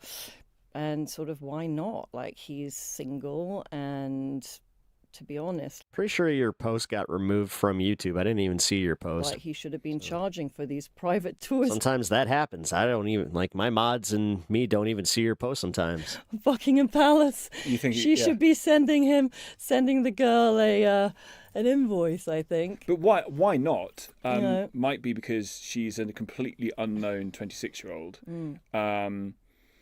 And he is a very senior member of the royal family, but he's a guy. He needs to date. I mean, you know, I think it's very hard for anyone to kind of try and imagine being in his shoes. But he's a male. He's single. He needs to date. He's not going to be sitting in a monastery his whole life. So how is he? Oh, lock this bitch up. Lock this bitch up and throw the fucking key away. Who the hell's going to defend this? Used to do that. Who in the fuck is listening to this and just going, yeah, what she's saying totally makes sense. And so this guy, Jeffrey Epstein, he trusts... Who is she pick-meing for, by the way? Him. You know, he's obviously like they'd known each other for a long time at this point, and he sort of thought, okay, well, he knows beautiful women, and she's literally saying that this was a boys will be boys thing for Prince Andrew, which this is one that's not being litigated at all Everybody has thrown him under the bus because of how much he is implicated. Wow. Andrew said in an interview to the BBC, Lady Victoria Hervey, that's her name. Quote, "That is a picture of me. It is definitely me." Yeah, because imagine, like, he never thought he's going to be shopped into a picture. Like, no one knew. Like, if I saw a picture of me 25 years ago in a location that might have what up, Frugal? been a friend's house, but I know I hadn't been upstairs. But when you first look at it, you don't... This is nasty. Yeah. Imagine. No, but you know what? We're watching this because this bitch needs to be fucking put on blast. Someone could have swapped your heads up. This is uncomfortable. Like, I feel sick right now because, yeah, also, look at how she's talking. Do you think that she's worried that she's coming across as kind of a fucking nonce? Out and put another... Because that's what she is. Which is what you say happened. Yeah. And then we have the Epstein email. Pepper, yes, there will be a fun half. From July 2011, which says, Jeffrey Epstein's email. We're covering some pretty heavy shit today. Yes, but, yeah. Virginia Giuffre was on my plane, and yes, she had her picture taken with Andrew. Well, because he said... Because I... The interviewer allows us to go barely challenged. This is actually planned as far as his case there. He's letting her bury herself. I still believe... No, this is actually where people want non-biased journalism. Here's your non-biased journalism. You literally have a dude reading off questions. Jeffrey and... Fucking Christ. What's his swing, huh? Like, what side is he on? What is he representing? What the fuck is wrong with people? Virginia work together. This motherfucker is asking her questions, letting her bury herself, and you're just like, yeah, he's not doing nothing. He's not doing nothing to help. Jeffrey and Virginia work together on setting up Andrew with a fake photo. And you believe that because that seems the obvious thing. That's what he did. He was a blackmailer. It's all coming out. He created, like, in this instance, a photo why to would you use as blackmail with a fake photo that could easily be proven. It hasn't. No one's proven it except like people that I know. No one's still saying. Totally makes sense. So all the experts, the forensic, analysts, no. Listen to his bitch ex that is totally just telling you how much of a loser you are because you weren't in the Epstein files. It's but fake. All the people that the BBC at the time of the interview went to the experts in photography to say, is this fake? Yeah, but what experts? I just think... I don't know an ex that would ever go to bat like this for me, so... I think people are going to come to the conclusion that... How much did she get paid?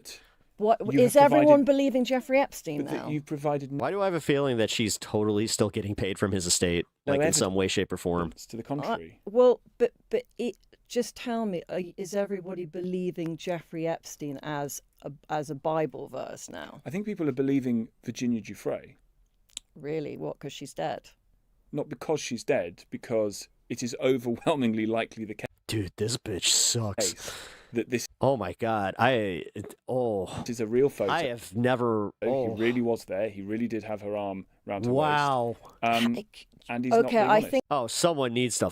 What I would love you to do another time is to try and He is a dangerous idiot. that photo and see what the arm... No, not just a dangerous idiot. This bitch is evil.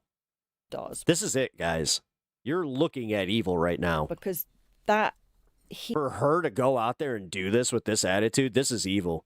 Even I Holy can't shit! Because it's very private. But Andrew and anybody that normalizes this, you're evil too. Recreated that pose, and don't ever wonder how the Nazis existed and then agree with this bitch. The arm, it's Which impossible. Means he recreated that pose. Standing like watch her on Piers. This is actually the lead up to that with somebody else. And he did a mock-up of it. Yeah. Where? And the hand, it doesn't work. No one's seen it. This is a private thing. But it's impossible. Like, you would have to have Inspector Gadget. Oh, cool. Going to a hockey game? Sweet. Arms. Have fun. Put your arm around the waist of a... But look how it is. Do we have a photo young of it? Woman. The way he's standing. She probably got a new car out of this interview. I mean, if...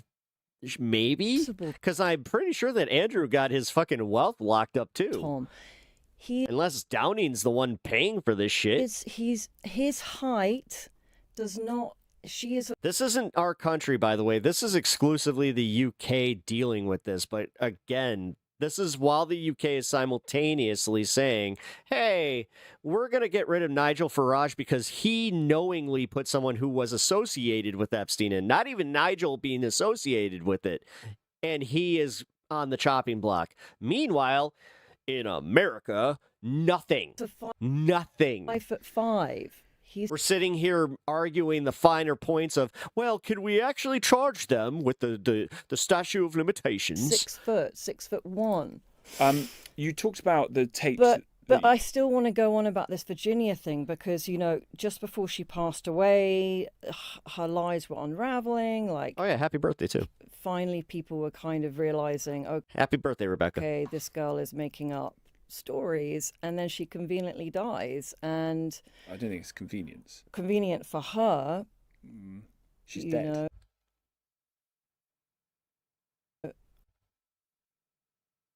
This dumb cunt. Have you ever seen a more just fucking holy shit? Is she dead? I mean, I think fucking. You know, I think You she don't think is. she's dead? I don't even think Jeffrey Epstein's dead anymore, to be honest. You don't think Jeffrey Epstein's dead? No, I don't. I think he What might would be lead alive. you to that conclusion? Yo. I saw the clips of this interview. I didn't know. Oh my God. I'd seen one of those emails, one of the ones that ended up in the files, and I think that prison guard needs to be interviewed. The one that he said he saw the bodies being switched out. Conveniently dies. Like it was good for her. Yeah, what the actual fuck, man? So your honest she's worse than my ex-wife, and that's pretty bad. Belief is that Jeffrey Epstein is alive somewhere. Mitchell, I'll take your word for it. I said it's not my honest Oh, I see. belief, but I think it's a possibility. Where might he be? Israel, everyone is saying. Has she called non-listers losers? Yeah, here, I got that clip. Give me 1 second. Let me pull that up.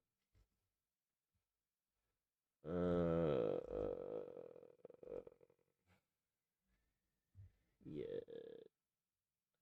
Was it a short? What the hell was it?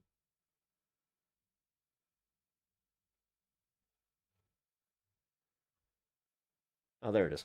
I've always known that Andrew and Sarah Ferguson were much more deeply involved than with.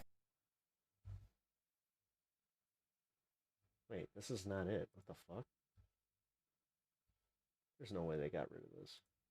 He knew everybody. Oh, they did. They got rid of this for a minute, but somebody reloaded it. That was very powerful. Damn, dude. So he knew everybody that was very powerful. So, like, if you were on the scene and you were powerful, like, to be honest, like, if you're not in those files, it would be an insult because it just means that you were a bit of a loser. Right. So the people who aren't in the files are losers. Yes. Okay. Are you in the files? Well, of course I am, because it's any journalist that wrote about it. That's an astonishing attitude, isn't it? You're the loser because you're not in this. I find that jaw-dropping. He knew yeah, he had to give commentary on this because he was just like, what the fuck? Everybody that was very powerful. So, like, if you were on the scene and you were powerful, like, we're doing this one more time. Like, if you're not in those files, it would be an insult because it just means that you were a bit of a loser. Right. So the people who aren't in the files are losers. Yes. Okay. Yes! Losers! You're a fucking loser! You're not in the Epstein files, loser! Guys? I don't know. I'm gonna just say that I'm feeling a little, you know, classic Francais today. So, if I had to say my feelings, if you know what I'm going to give you the opportunity to now apologise for saying that it was a fake. Are you kidding? Come on, Piers. You know me better than that. What are you referring to? I'm referring to you being in the Epstein files, of course. There might have been girls that were abused. Damn. That is not the wording, but it was not a sex trafficking ring. Ms. Harvey. I just want to get the right information out there because there's a lot of disinformation. Yeah, and most of it appears to be coming from you. Mouth. Yep. What is your message to Lady Victoria Harvey? How are they so immature, reckless, self-entitled where you've got this lady talking about being part of a club as opposed to a public-spirited moral leadership that Britain and America have provided to the world. With the greatest respect, I think you talk utter shit. She is her own level of evil. Don't give a damn about these girls. Let's see if he actually, like, you know, cares enough to be like, well, this was a great appearance. I'll see you later. Many Americans she just called him out for being in the files. Rightly furious that the Epstein files have not so far led to serious consequences. Multiple VIP men have been humbled and embarrassed by the latest tranche of documents. None have lost their jobs. Nobody's being prosecuted. Life goes on. But not in the UK. The scandal may end the career of the Prime Minister, Sir Keir Starmer, who is clinging to power by a thread. Top aides are quitting to save Starmer's skin, but it was his decision to make Peter Mandelson the UK ambassador to the US. It was his decision to honour a man who chose to remain friends with a paedophile and faces a criminal investigation for leaking government secrets to him. Now Andrew Mountbatten Windsor, the disgraced former Duke, is accused of leaking trade secrets to Epstein too, 2 years after his conviction. This following new claims that Andrew had sex with a woman sent by Epstein on royal property. The Prince of Smart popcorn. Princess of Wales have allegedly responded. They are deeply concerned by the continuing revelations, a spokesman said. Their thoughts remain focused on the victims. Well, frankly speaking, given the enormous scale of the damage to the royal brand, it will take a lot more than that. Literally eating popcorn while the world burns. Appropriate. We'll debate all of the latest fallout in a moment. We'll begin with somebody who's done more than most to secure the release of the files, now rocking the British and American establishment. California Congressman Ro Khanna joins me. Congressman, thank you very much indeed for coming back to Uncensored. Thank you for having me back on. I have seen like 80% of this guy's appearances now. I've been sitting through Ghislaine Maxwell's deposition, where she, I understand, refused to answer a single question about any of this, pleading the Fifth Fingerbalt's my favorite. Said she would only literally like talk my favorite in exchange for clemency. So tell me what you've just been witnessing. Well, it was deeply disturbing because a few months ago, as you know, she talked to Todd Blanche for 9 hours and was perfectly willing to answer his questions. Today, she said that she knows who the other rich and powerful men are who raped underage girls. She said that clearly. But she would only tell us who those are. What's going on, you jackwagon? What's up, Big Carl? Full clemency. So she needs to be sent back to a maximum security prison. You don't get to ask for clemency to tell the truth in this country. And she was responsible for abusing and facilitating the abuse of a lot of these survivors. There is a sort of weird scenario going on here where a lot of powerful men in the UK are being brought down by this scandal. But we're not seeing the same thing happening in the United States, even though there are many, many more high-profile Americans in these files. Why is that? Put them all in British prison. have taken this much more seriously, and your country is handling it better. I mean, I am embarrassed that we have not seen the same kind of accountability that we're seeing in Britain. There, you've had Mendelson called out. I mean, as you pointed out in your monologue, it may topple Starmer's government. And by the way, I'm on the Democratic left. I've met the Prime Minister. I cheered when he won. But I've always said that the consequences have to be the consequences, and people need to be held accountable. What Mendelson did is horrific in terms of the allegations that he gave sensitive information about when Britain was going to be buying euros to Epstein. And so I would like to see that kind of... I'm not even reading your comment outside of just you believe that Biden fudged something to make Trump look, instead of just Trump being in it and protecting... Shut up. Accountability in the United States. This is what I was talking about. They're always going to create more fucking conspiracy theories out of this instead of just looking at the obvious one. There are many people who've done worse things, frankly, than some of the... Inflation spiked again, numbnuts. The allegations in Britain. If you actually fucking paid attention to anything besides Fox News, you would know that. And we could learn a thing or two about how seriously you're taking the scandal. We've had a release last Friday of 3 million documents in these files, but we're told there are at least...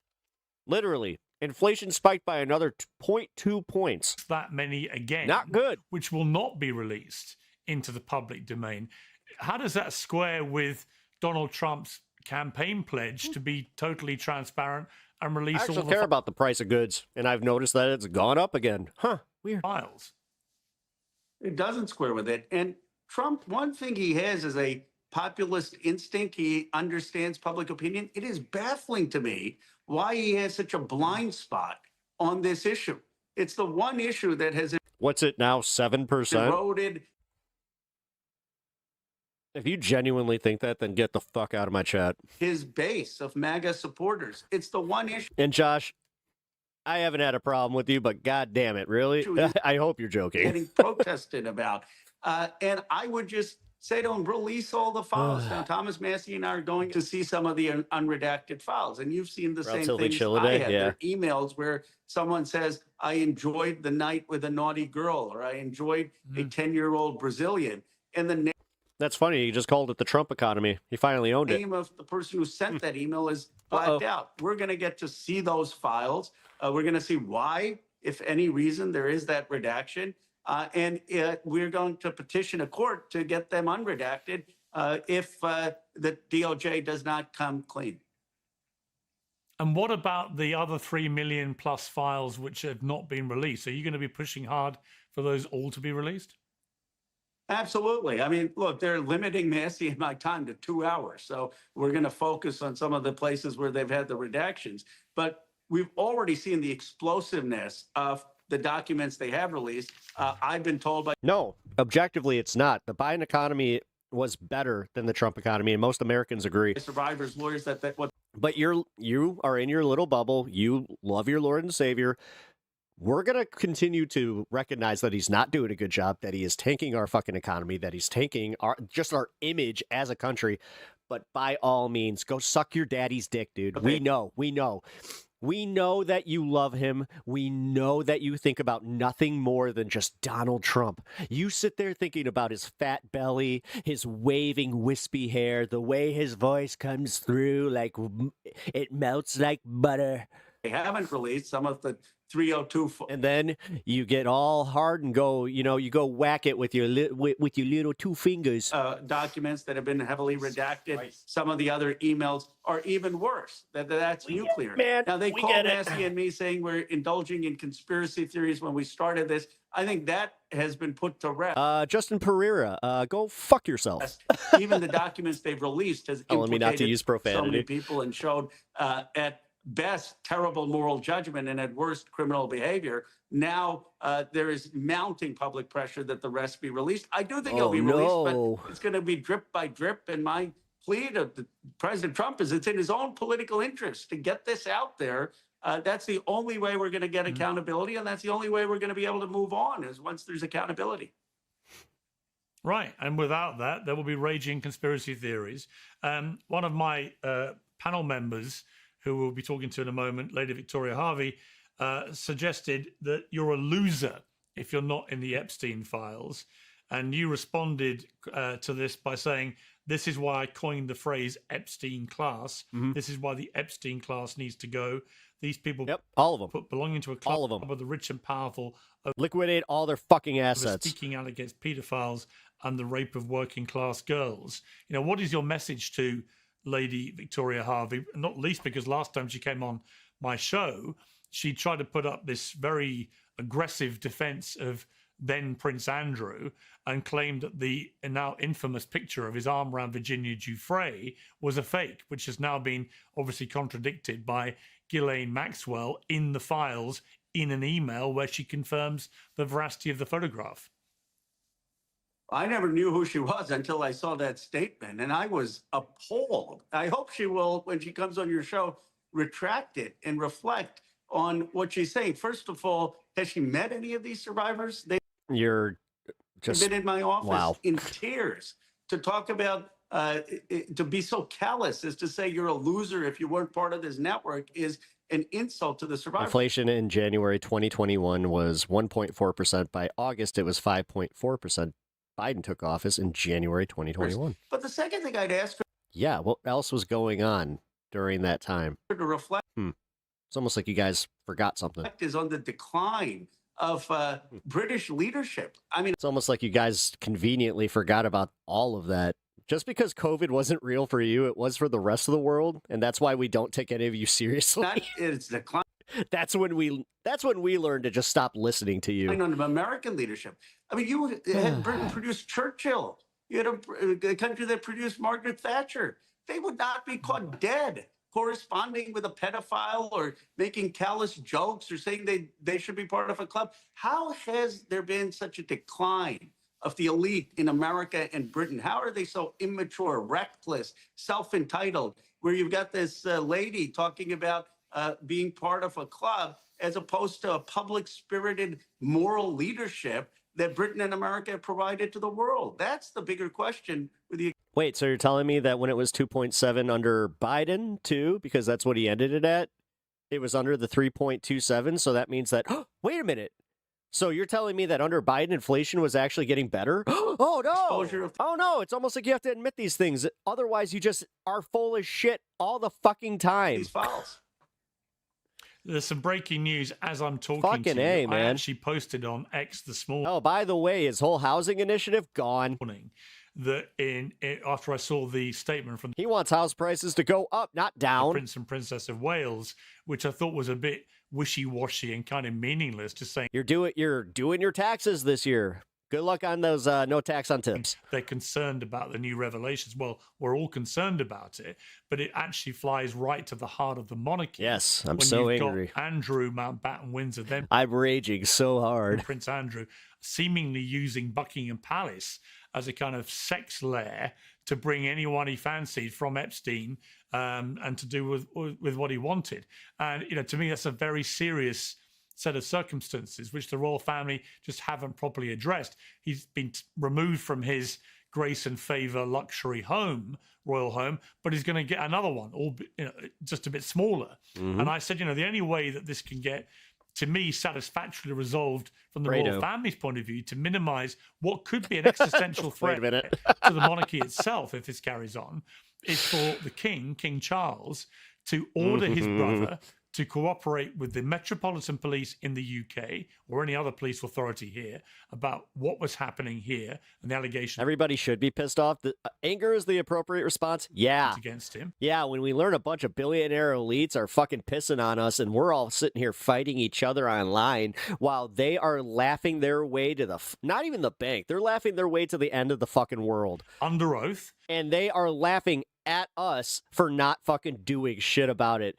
Like, they probably have this conversation where it's just like, oh, you remember the good old days where we thought that they were actually going to revolt? Whoa, wasn't that funny? To do this. Now we've actually maintained the fact that they're just going to they're never going to rise up because they can't even find us. Now we live on a totally different plane of existence. Same with the investigating authorities in the United States, where he obviously still faces very serious charges. And as we've been talking, Buckingham Palace now says it stands ready to help Thames Valley Police, which is close to London, in its assessment of allegations against Andrew Mountbatten Windsor. This is Quote, for the you. King has made clear in words and through unprecedented actions his profound concern at allegations which continue to come to light in respect of Mr. Mountbatten Windsor's conduct, the palace said. While the specific claims in brilliant show, by the way, question are for Mr. Mountbatten Windsor to address, if we are approached by Thames Valley Police, we stand ready to support them as you would expect.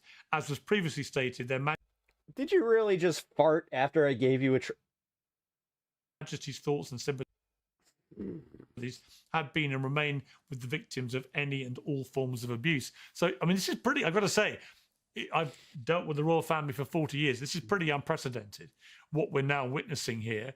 I think that this motherfucker they're being pushed into saying these things and to doing these things because it's so alien, really, to how they... That was the timing, too, where he ate that and he just went... operated in the past. But it shows the magnitude of the crisis and I think a growing awareness at the palace that this is not little shit going away. The King was out on a walk. He found Super today. He got heckled about Andrew. He was the other day. Just saw the name and he's just like, Super Toot, I'll show you one. They heckled about it. Prince Edward was over in the Middle East. He got asked about it. They're all going to get asked about this. Prince and Princess of Wales are in Saudi Arabia today. It will come up, I'm sure, if there's a press conference. So they can't escape this. And it seems to me, unless Andrew does actively cooperate with the authorities in the UK and US, then this gets ever more damaging for the royal family. Or we do this thing where we revisit the statute of limitations with these types of offenses, and we make it so when it's done by somebody that has this kind of wealth and power that they don't get to just, kind of just brush it off and go, oh, oopsie, did you just happen to catch on right now? Or you make the statute of limitations to when we found out about the crimes. I completely agree with you. I'm glad that they've taken this constructive step. But for most people... Also, I mean, realistically, it seems like there's some good evidence in there to kind of not necessarily prove, but we could look into some disappearances that were implied. Some implied disappearances. You have allegations of raping underage girls, if you have allegations of giving sensitive information from the... I refuse to vote for either hate-based side, so I sit on my thumbs and twist. UK government to... Every election day, I just... To Jeffrey Epstein, just being stripped of being a prince is not enough. And I don't know. You got a butt plug that just has government written on it that you sit on every time that, we're out there voting? Oh, the details, whether this new house he's going to have is on the public dime or his own money. But if it's on the public dime, that seems totally unreasonable. And so he needs to face the law just like anyone else. This is the fundamental issue in this entire Epstein saga, that they're a group of people who think they're above the law. And it's fueled in Brown Thumbs McGee populist anger in America and in the Western world, that these group of people who think they don't have to abide by the law are getting away with things while ordinary Americans, ordinary people in Britain are suffering. And the royal family, if they don't address that head on, could be swept out, but with this kind of legitimate anger at an elite class. So I believe, look, it's obviously for the king and queen to decide, but I would answer the press's questions. I do a press conference. It's a different time. You can't have the queen... I actually do vote, and I do, local advocacy. So, yeah, dude, I am involved. Somewhere and then be annoyed because she's being asked a question. I mean, we live in a very democratic age. Whoa, did I just make you feel bad for, not even engaging in the one right that, a lot of people would argue they fought for, and, I guess fuck all those people during World War II and that whole thing. What are you even what are you doing here? Social media age, they need to... Nothing more patriotic than just being like, yeah, you know what sucks? Voting. You know what sucks? Everything. You know how I solve it? Doing nothing. Yeah, I agree. And finally, on Sir Keir Starmer, the British Prime Minister, his revelation last week, his admission that when he appointed Peter Mandelson as the new UK ambassador to the United States, that he had been told, the Prime Minister, that Mandelson had continued his relationship with Epstein after Epstein's conviction for being a paedophile. Do you think that fact alone should be enough? I just used that insult against somebody, and now you're going to come out here and just be like, you sit on your thumbs. Uh-huh. To force his resignation. I'll leave that for the British people, but I think that was a serious moral misjudgment. And I do think that the reaction of the British people is legitimate. I wish we had that kind of accountability here in the United States, where there are cabinet members who are now revealed as having extensive relationships with Epstein. But the other irony is, of all the places you would appoint Mendelsohn, why would you appoint him to the United States? 14-year-olds and Russian nationals can't vote on, so online MAGA trolls ain't showing up to any polls. Ambassador, knowing the relationship that he had with Epstein. So it seems a gross error of judgment. Like I said, I liked Prime Minister Starmer. I've known him for... Well, it's almost like you don't just vote for the president, numbnuts. Before he became... It's almost like you have to vote for other people to do other jobs and fight for and advocate for your positions. This is what the whole, representation part of politics is. But you are so jaded that you just think, no. Politics is just we vote every 4 years or every 2, depending on the midterms. And then we just get fucked. Sure. That's how it is. I don't have to pay attention. But I'll just vote for whoever's on there, or I won't vote at all, but I'll complain about it all day. when Massey and I pursued this, we said whether it's the left or the right, there have to be consequences and there has to be elite accountability. So he needs to face the consequences. Yeah, 100% agree with you. Ro Khanna, thank you very much indeed for joining me. Thank you. Appreciate it. Well, I'm joined now by my panel, the confidant. All right, here we go. Here's the big Prince one. Andrew, Lady Victoria Harvey, the royal author Katie. While this piece of shit's doing that, I'm going to do this. Nickel. Oh, wait. Actually, hold on. We got an hour until the fun half. Ha-ha. Tony You know what? In Spencer- an hour, I will be opening this set of... Kuvin, who represented several Epstein victims, including the original victim who led to Epstein's conviction, and the commentator and editor at the New Statesman, Ollie Dugmore. Welcome to all of you. Well, Lady Victoria Harvey, let me start with you, because last time you were on Uncensored, we discussed the infamous picture of Andrew Mountbatten Windsor and Virginia Giuffre, and you said this. Andrew has never carried a wallet in his life. He's got a wallet in his back pocket. There's many pictures of Jeffrey Epstein with the same trousers. Jeffrey did carry a big wallet in his back pocket. So you're saying in the picture Get that bitch a glass of water. it was faked?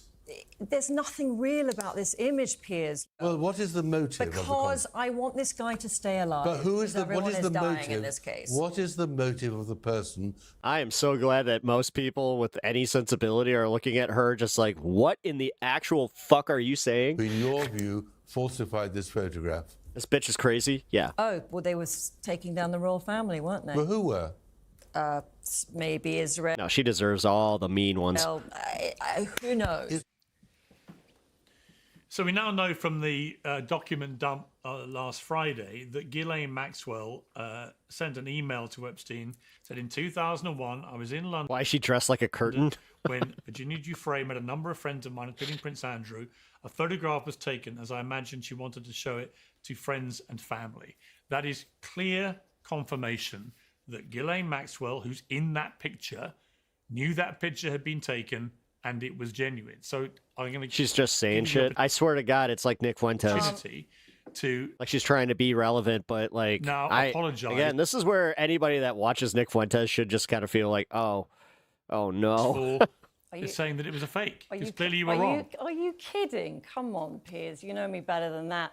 So I spoke to Ghislaine Maxwell's lawyer about that. It was a draft statement that had actually been written by a PR person. It was not ever approved by Ghislaine, hence it was never used for anything, and it just sat there as a draft, and it ended up...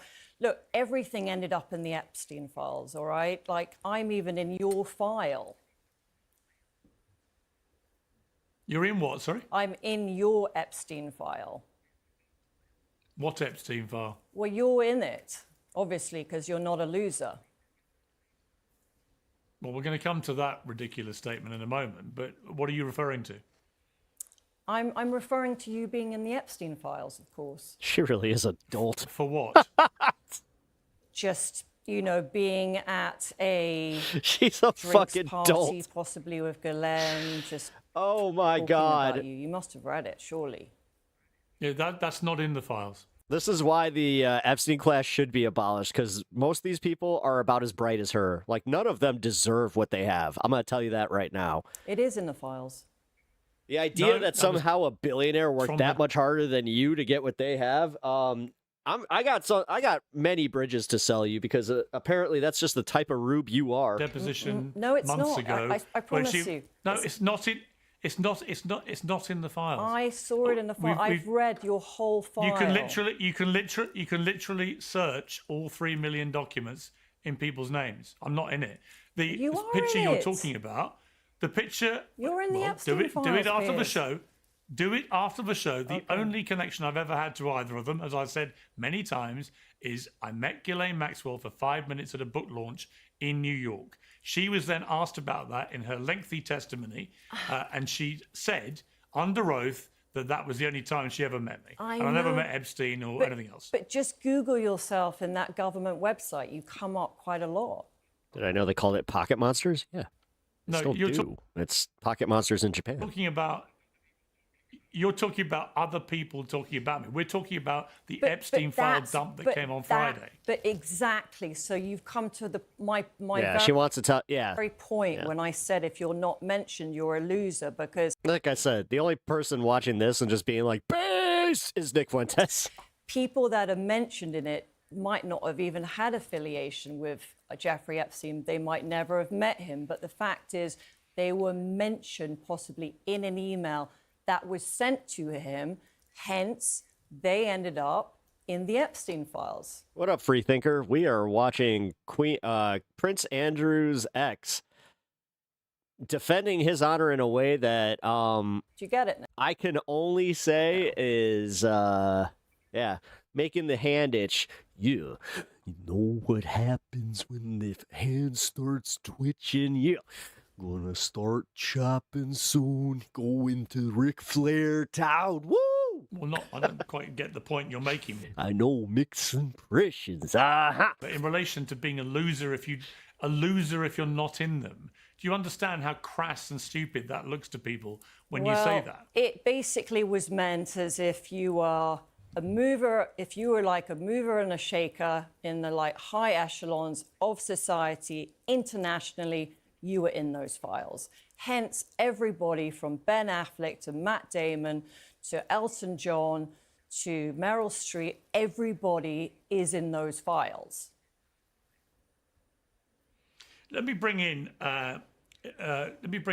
Spencer Cooven. Spencer, you represented the very first victim of Jeffrey Epstein, who was this 14-year-old girl who was abused by him. And so the royal family has something on this woman? I would be willing to bet, yeah. Led to the conviction for him being a paedophile. Two things about this, because I've seen you talking about this. I wanted to get you on the show to discuss this further. One is that it strikes me if the authorities, if the legal authorities had done their job properly, then Epstein could have been stopped in his tracks by what happened in that case. And they didn't. He got away with it. He was treated with unbelievable kid gloves, and as a result was able to continue his nefarious Yeah, but Todd Blanche totally on the up and up with Ghislaine Maxwell. Not kids' gloves at all. Activities for many more years. And secondly, I saw you say that the categorization of your client as a prostitute, given she was 14 years old, again, you felt was grotesquely wrong. So just explain that, and also maybe elaborate on my point about he could have been stopped then. Yes, and thank you for giving me the opportunity. These young girls, as you point out, were 14 years old. Another was 15, and another I represented was 16. They were all within that age range. They had never, ever done anything like this before until they were enticed to go to Epstein's mansion here in Palm Beach. They certainly were not anything close to being a prostitute, which is why it was so insulting to them and their families at the time that the government would accept a plea such as that. This was sex trafficking, point blank, and they let him go. And as a result of letting him go, he continued his friendships, as we now see, with very high-profile individuals, including royalty. For example, the time that Andrew came to his home in Manhattan. Yeah, and why do you think it was? I mean, there's been lots of speculation about this, but why was it that he was able to do such a cozy deal at the time of his conviction? Well, we're now seeing close relationships that he had within the government itself. He had close relationships with Bill Barr, who later became Steve Bannon, Attorney General. He had close relationships with people within the institutions of government in D.C., very close relationships with top lawyers throughout the United States. I think that the federal government, frankly, just chickened out. I think they were afraid of the defense that would be put on in defense of Jeffrey Epstein. Mm-hmm. And in order to just quickly put this to bed, they were thinking that they would silence this, put it to bed, give him a small conviction, put him in jail, and that would be the end of it. And unfortunately... Well, considering that you're not going to believe any of this anyway, this isn't for you. This is for the average American that actually still thinks with an objective fucking brain outside of, I must protect Trump at all costs. Or fortunately, It wasn't the And everybody is collectively going, yeah, this is fucked up. end of it. And now I'm not comfortable we with this. see I'm not the comfortable entire with him being in conspiracy it that went over a on million to cover this times. up, and the people that were Your involved name with doesn't him, get regardless mentioned of a those million convictions. times with all good things. I'm We sorry. just had a dump of 3 million documents from these files, but we're told there are at least as many again that are not going to be released. How on earth does that square with transparency? I asked Ro Khanna earlier, the congressman, he said it doesn't. But I mean, what's going to happen about the other 3 million files? That's a good question. And I've had conversations with the congressional committee. I've been interviewed by them as part of their investigation. And the one thing that I suggested to them that this law that they passed is missing is an enforcement mechanism. It's left up to Congress to enforce this. What I suggested is that they amend the statute to allow for a private right or private cause of action by thank you. The victims and their counsel, so that we could then Yeah, they're literally banking on the fact that they're not going to get charged with anything because of a statute of limitations. Bring action against the federal government for their failures to redact names of some of my clients, which they did, and for the over-redaction of names, which we want released, and finally, for the full release of documents, which, by the way, I've been clamoring for the release of all the security tape video that they have from inside Epstein's homes, which has not been released yet. How big a monster are we talking when it comes to Jeffrey Epstein? I mean, the more and more we read, the worse it gets. Yeah, but it's almost like you're doing this thing where you're kind of like, oh, pish posh. He looks to me to be ultimately one of the worst sexual predators in modern history. I can tell you, Piers, I met the man on 3 separate occasions. He is what I would personify as the devil incarnate. He is a man who had absolutely no remorse about anything he had done. He attempted to bring explanation after explanation to validate or somehow make. Yeah, it's almost like powerful men do this, and it's almost like the idiot rubes that are just like, yeah, big strong man like Trump. He never admits he's wrong, therefore he could never be wrong. What he was doing to children, and even to the day when we settled cases with his counsel and him. The fact that so many people apparently buy that. Present. He was just adamant about his denial about anything wrong, even though he would admit that he had had sex with these children. And it was just horrific. Katie Nichol, welcome back to Uncensored. I was saying a few days ago that Britain is being hit simultaneously with the biggest royal scandal I can ever remember in my lifetime and the biggest political scandal I can remember in my lifetime. To me, way worse than even the Profumo scandal back in the 60s. It feels like for the royal family, this is a very perilous time. Is this a replay? And you're beginning... I mean, this was broadcast 9 hours ago. ...to see them speaking out, but in a way that is very royal-like, kind of how they've always done things. And I'm not sure he it's has so much money, he can't be wrong. Yeah, most of these idiots literally think like that. going to work. I saw the prince... Do you understand that, like, you could have billions of dollars, and then all it takes is one guy to be like, oh, yeah? Well, I have $1 billion in one. And then you're just like, oh, I must be like him. And Princess of Wales' statement, it seemed very bland, very wishy-washy, very meaningless, actually. You saw Edward saying a couple of lines. You've seen the King now tonight coming out with stronger language. But ultimately, until Andrew is actually under oath in front of investigators here in the United States, I don't see how this doesn't get a lot worse for the royal family. Well, Piers, I think they're almost in an impossible situation. I was speaking to a former Palisade actually Hey, man, I got to give Massey some fucking credit. He's got the balls of... last week for a piece I was writing.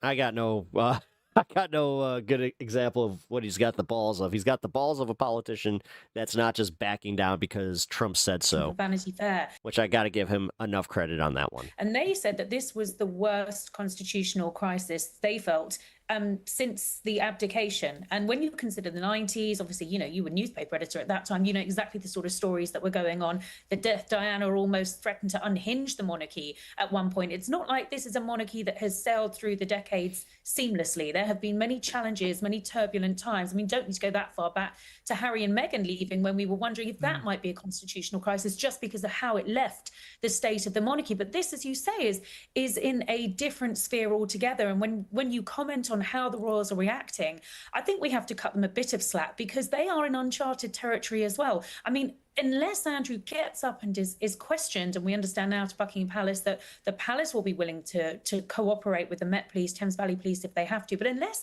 Andrew is up there testifying and answering those questions, is it for the king to apologise on his behalf? I don't personally think it is. I think the king's done everything he can do. He's stripped Andrew of his titles. He's pushed him out of Royal Lodge. He's keeping him contained on the Sandringham estate. I don't feel that it's the king's position to apologise. I know there have been protests. I know he's been heckled. I think he's in a very, very difficult situation. But this is uncharted territory. I think the one person perhaps who could have answered some questions is indeed the late Queen. And of course, she's not here to do that. But she was the one that sanctioned that 12 million payoff to Virginia Giuffre. Let's not forget, a woman who Andrew can't remember meeting. And yet there was a rumoured, estimated, we don't know for fact, but £12 million settlement. So questions being asked just about how much the late Queen Elizabeth II knew about what was actually going on. But until we hear it from Andrew, it's speculation. Yeah, Ollie Dugmore, on the politics side, as we're talking, Sir Keir Starmer, I would say, is more likely than not to be out of Downing Street imminently, given the way it's all playing out, which would be an extraordinary part of this scandal. We've seen Mandelson obviously lose his job and now facing a police investigation. Still crazy that, again, the fact that Britain is doing this with the royal family, nonetheless, I gotta say, man. Maybe others that follow. We don't know. We're going to get that'd be nice if America could fucking catch up. The release of all the contacts between British government members and Mandelson when he was over in Washington. And who knows what that's going to reveal. Because the bottom line is, from the moment Keir Starmer admitted last week that he was told before he appointed Mandelson that Mandelson had continued his relationship with Epstein after the conviction, all bets are off. Absolutely, Piers. I think this is a case of when, not if. And at the beginning of the year, when we were talking about, the May local elections, this could prove to be a really tricky time for Keir Starmer. Well, I think he's sat there now wishing he could make it to the May elections. I mean, there's peril all the way through, not least the by-election in Gorton and Denton in Manchester, a Labour stronghold that very seriously under threat from both Reform and the Greens. I'm hearing from party aides in both of those parties, the polling is showing it's a three-way race. It's an extraordinary thing to be able to say in a greater city region. Oh, yeah. Thanks, guys. Or thanks, Etcha. I appreciate that. Yeah, hit the double tap the screen, hit the like button, subscribe to the channel if you're enjoying this content, and Andy Burnham virtually won, I think, every single ward. We're getting close to the fun half. During the fun half, I tend to watch something a little in the last less serious, and we have some fun. Manchester area. Look, Morgan McSweeney, his chief of staff, has resigned. I thought the wording of that statement was very telling. It spoke about the advice that he gave. And at the heart of this, advisors advise and ministers decide. At the end of the day, it was Keir Starmer's decision. He was persuaded by his chief of staff. If you read the New Statesman last week, our cover story by our political editor, Alva Ray, covered this in some detail.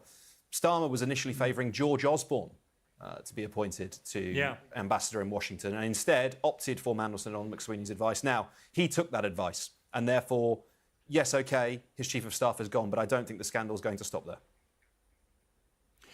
Lady Victoria Harvey, I mean, you've been very steadfast in your support of Andrew Mountbatten Windsor, but given what you've now... That's quite a long name, isn't it? Reading... Well, he had all his titles stripped quite rightly, but but still got given his what name. you've now... Yeah. Right, but given what you've now seen about what he was up to... So let me just give you an update. Let me just give you an update. So as of within the last 24 hours, the FBI did a statement and they said, with all the information that they have seen, all the millions of files, everything, they have come to a conclusion that this was not a sex trafficking. ring. Well, where's that statement? Let that sink in. It's all over. I sent the link to your producers this morning. So I like how he's just like, what? No, no one's been able to find that statement. So you're talking about a statement nobody has seen this statement. The FBI has said, and I will send it to your people afterwards, that it was not. So exactly what I told you in 2019. I said, Piers, these girls were not trafficked. Like I said, guys, it all needs to go. This is insane. And that word was too strong. The entire Epstein class. Word. Anyway, they all need to be in just one giant fucking facility. The FBI have recently said this in the last 24 hours. You know, they're building all those new ICE facilities. I think that would be kind of nice. It was not a sex trafficking operation. Throw them all into it. Yes. Well, let me bring Spencer Cooven. Let me bring Spencer Cooven back on that, because you'll know better than anybody. It's out there, and I will. Spencer Cooven, apparently, none of this involves sex trafficking. Spencer Cooven. There might have been girls that were abused. That is not the wording, but it was not a. It was not a sex trafficking ring. Miss Harvey. So yeah. I just want to. I just want to get the right information out there, because there's a lot of disinformation. Well, yeah, and most of it appears to be coming out of your mouth. I think at the end of the day, what we need to remember, you're making money from this. We have nearly hundreds of young girls under the age of 18 that were sexually abused and trafficked because you are making money Jeffrey from Epstein, by Jeffrey Epstein and Ghislaine Maxwell. Don't forget that we have one woman who's sitting in jail, convicted. How much money did you make from this? Convicted of sex trafficking. See. Yeah, and at the end of the day, I think the problem we have is that we're giving fair game. How much have you? Voice to people like Miss Harvey. I'm not Miss Harvey. I'm Lady Victoria, actually. Oh, okay, Miss Harvey. For 20 years, people have been fighting. Anybody else have any opinions on the bourgeoisie? These young girls have been fighting to be fucking Christ, guys. If this is what you want, yeah, you got Lady Melania coming up soon. Really? Fighting to make sure the world. I mean, we got First Lady Melania, right? But no, could you imagine? Could you imagine if she actually said that? I don't like it when you only call me Melania. You call me First Lady. The world knows what happened to them. So how much money have you made? Just a reminder that our First Lady sounds like that. From this. And finally, the U.S. Since Americans have an aversion to accents. U.S. government is starting to release the documents that verify what these girls have been saying all along. The FBI just verified it's not a sex trafficking ring. Okay. Okay. Is this the same FBI that apparently is hiding additional documents and deleting names that are in those documents? I don't know, the same but that's FBI that we're that's talking what's about? happening. So yeah, it's out there. Even don't... ABC News, which is... Yeah, it's almost like the FBI is never going to be a trusted institution again. I have a feeling that if a Democrat does come back into office, it would actually benefit them to maybe not just restructure. I think that the FBI is like... Victoria, here's what I just find completely baffling. That even with this unbelievable document they also spoke about Virginia. Hang on, let me finish. Let me finish, please. Yeah. Let me finish. Even notwithstanding a 3 million document dump of files, which reveal the most horrific stuff going on with Epstein, with Ghislaine, Daddy Elo. Hey, what's up? Maxwell, with others, you still just want to pretend there's nothing to see here. Why? Don't forget that if you guys are members of the channel, that I do have the upgraded tiers where if you guys want to game with me off stream, you guys get my gamer tags. I'm not pretending there's nothing to see here. I'm just stating what the FBI have come to the conclusion it was not a sex trafficking ring. Well, nobody's seen that. Which means Ghislaine is in jail. Nobody has seen that. For not trafficking to anybody. So she should be released right away. She was found guilty. But there were no clients. There was no client list, Piers. You're not understanding. Oh, we don't understand. You know what? This chick just litigated it way better than the law or anybody that had some inside information. You know what? We should just trust Lady Victoria. I like you a You're lot. not understanding she was presenter. convicted and sent to prison. I know, it's Right. very frustrating for people like you, because it's No, just... she's a fucking dolt. Like the media... Like I said. Media has built it up into this huge thing. Yes, obviously, Jeffrey Epstein was a spy. Like, I totally... That is true. Like, he was working for various different intelligences. We know that. But the fact is, he was not lending out the girls to his friends. He was. Really? We know that he was. Everybody We've knows seen he evidence. was. We've literally, yeah, we've seen out. Name is the lawyer, seen but evidence. you obviously made a lot of money from this. Can you tell us what you made from? Pep, it's been a chill vertical, but is the algo pushing the channel? Probably not, because somebody tried to fucking do that false report, but Yes? I already jumped on that. We're all right. Can you tell us what you've done with Mr. Andrew? Can you tell? That's why I got the boost this Saturday, because they were kind of evaluating that stuff, and honestly, nothing made me happier than learning that that person had their accounts permabanned. Tell us about your relationship. So, just remember, guys, I'm not sure if you understand that YouTube TOS works both ways. So if you guys do a false report on a channel and they find that you were maliciously trying to go after a channel, you can lose your account permanently. Relationship with him and what he's told I you. haven't seen Why him don't in you many. Good luck with that. Talk to us about what he's admitted to I'm you. defending him because I know he is not guilty. My mods and I, we all have receipts of every time that somebody's come in here and told me, because they're also that stupid. And you know this because he told you how do this? you know and he that? talked to you. And honestly, even if I, like, for instance, if I got mass reported for something, that one person saying, I reported you for this. About it? I know. I've been very good so far. I was right about COVID. I was right about the vaccines. I was right about BLM. I'm right about this. You know what, Piers? Go with it. Since she was right, go with it. Since I'm sure I'm sure that you totally agree with her. All right, Katie Nickel, let me bring you back in here. What is so febrile this now? This Oh no, reported. scandal. That sucks. And the thing for the Royals Whatever, dude. I do political content. I'm very used to it. is so difficult. They don't know what's left in these files to come out. They don't know how bad this could still get, even from this terrible position they're now in. It could get a lot worse. Almost every day brings new revelations. The revelation this morning that Andrew was leaking his secret information as a trade envoy for Britain to a convicted paedophile, that alone is unbelievably damaging to the reputation of the royal family. It's an act of treachery.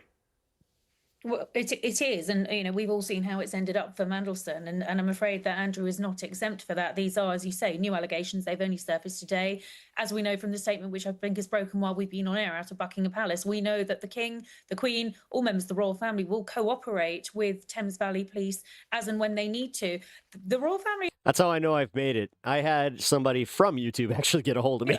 As I said earlier, in a very, very difficult position. I think almost a position like looks like we made the rest of us. They have to wait and see what's going to happen next. Is Andrew going to go over to the States and voluntarily testify? Of course he's not.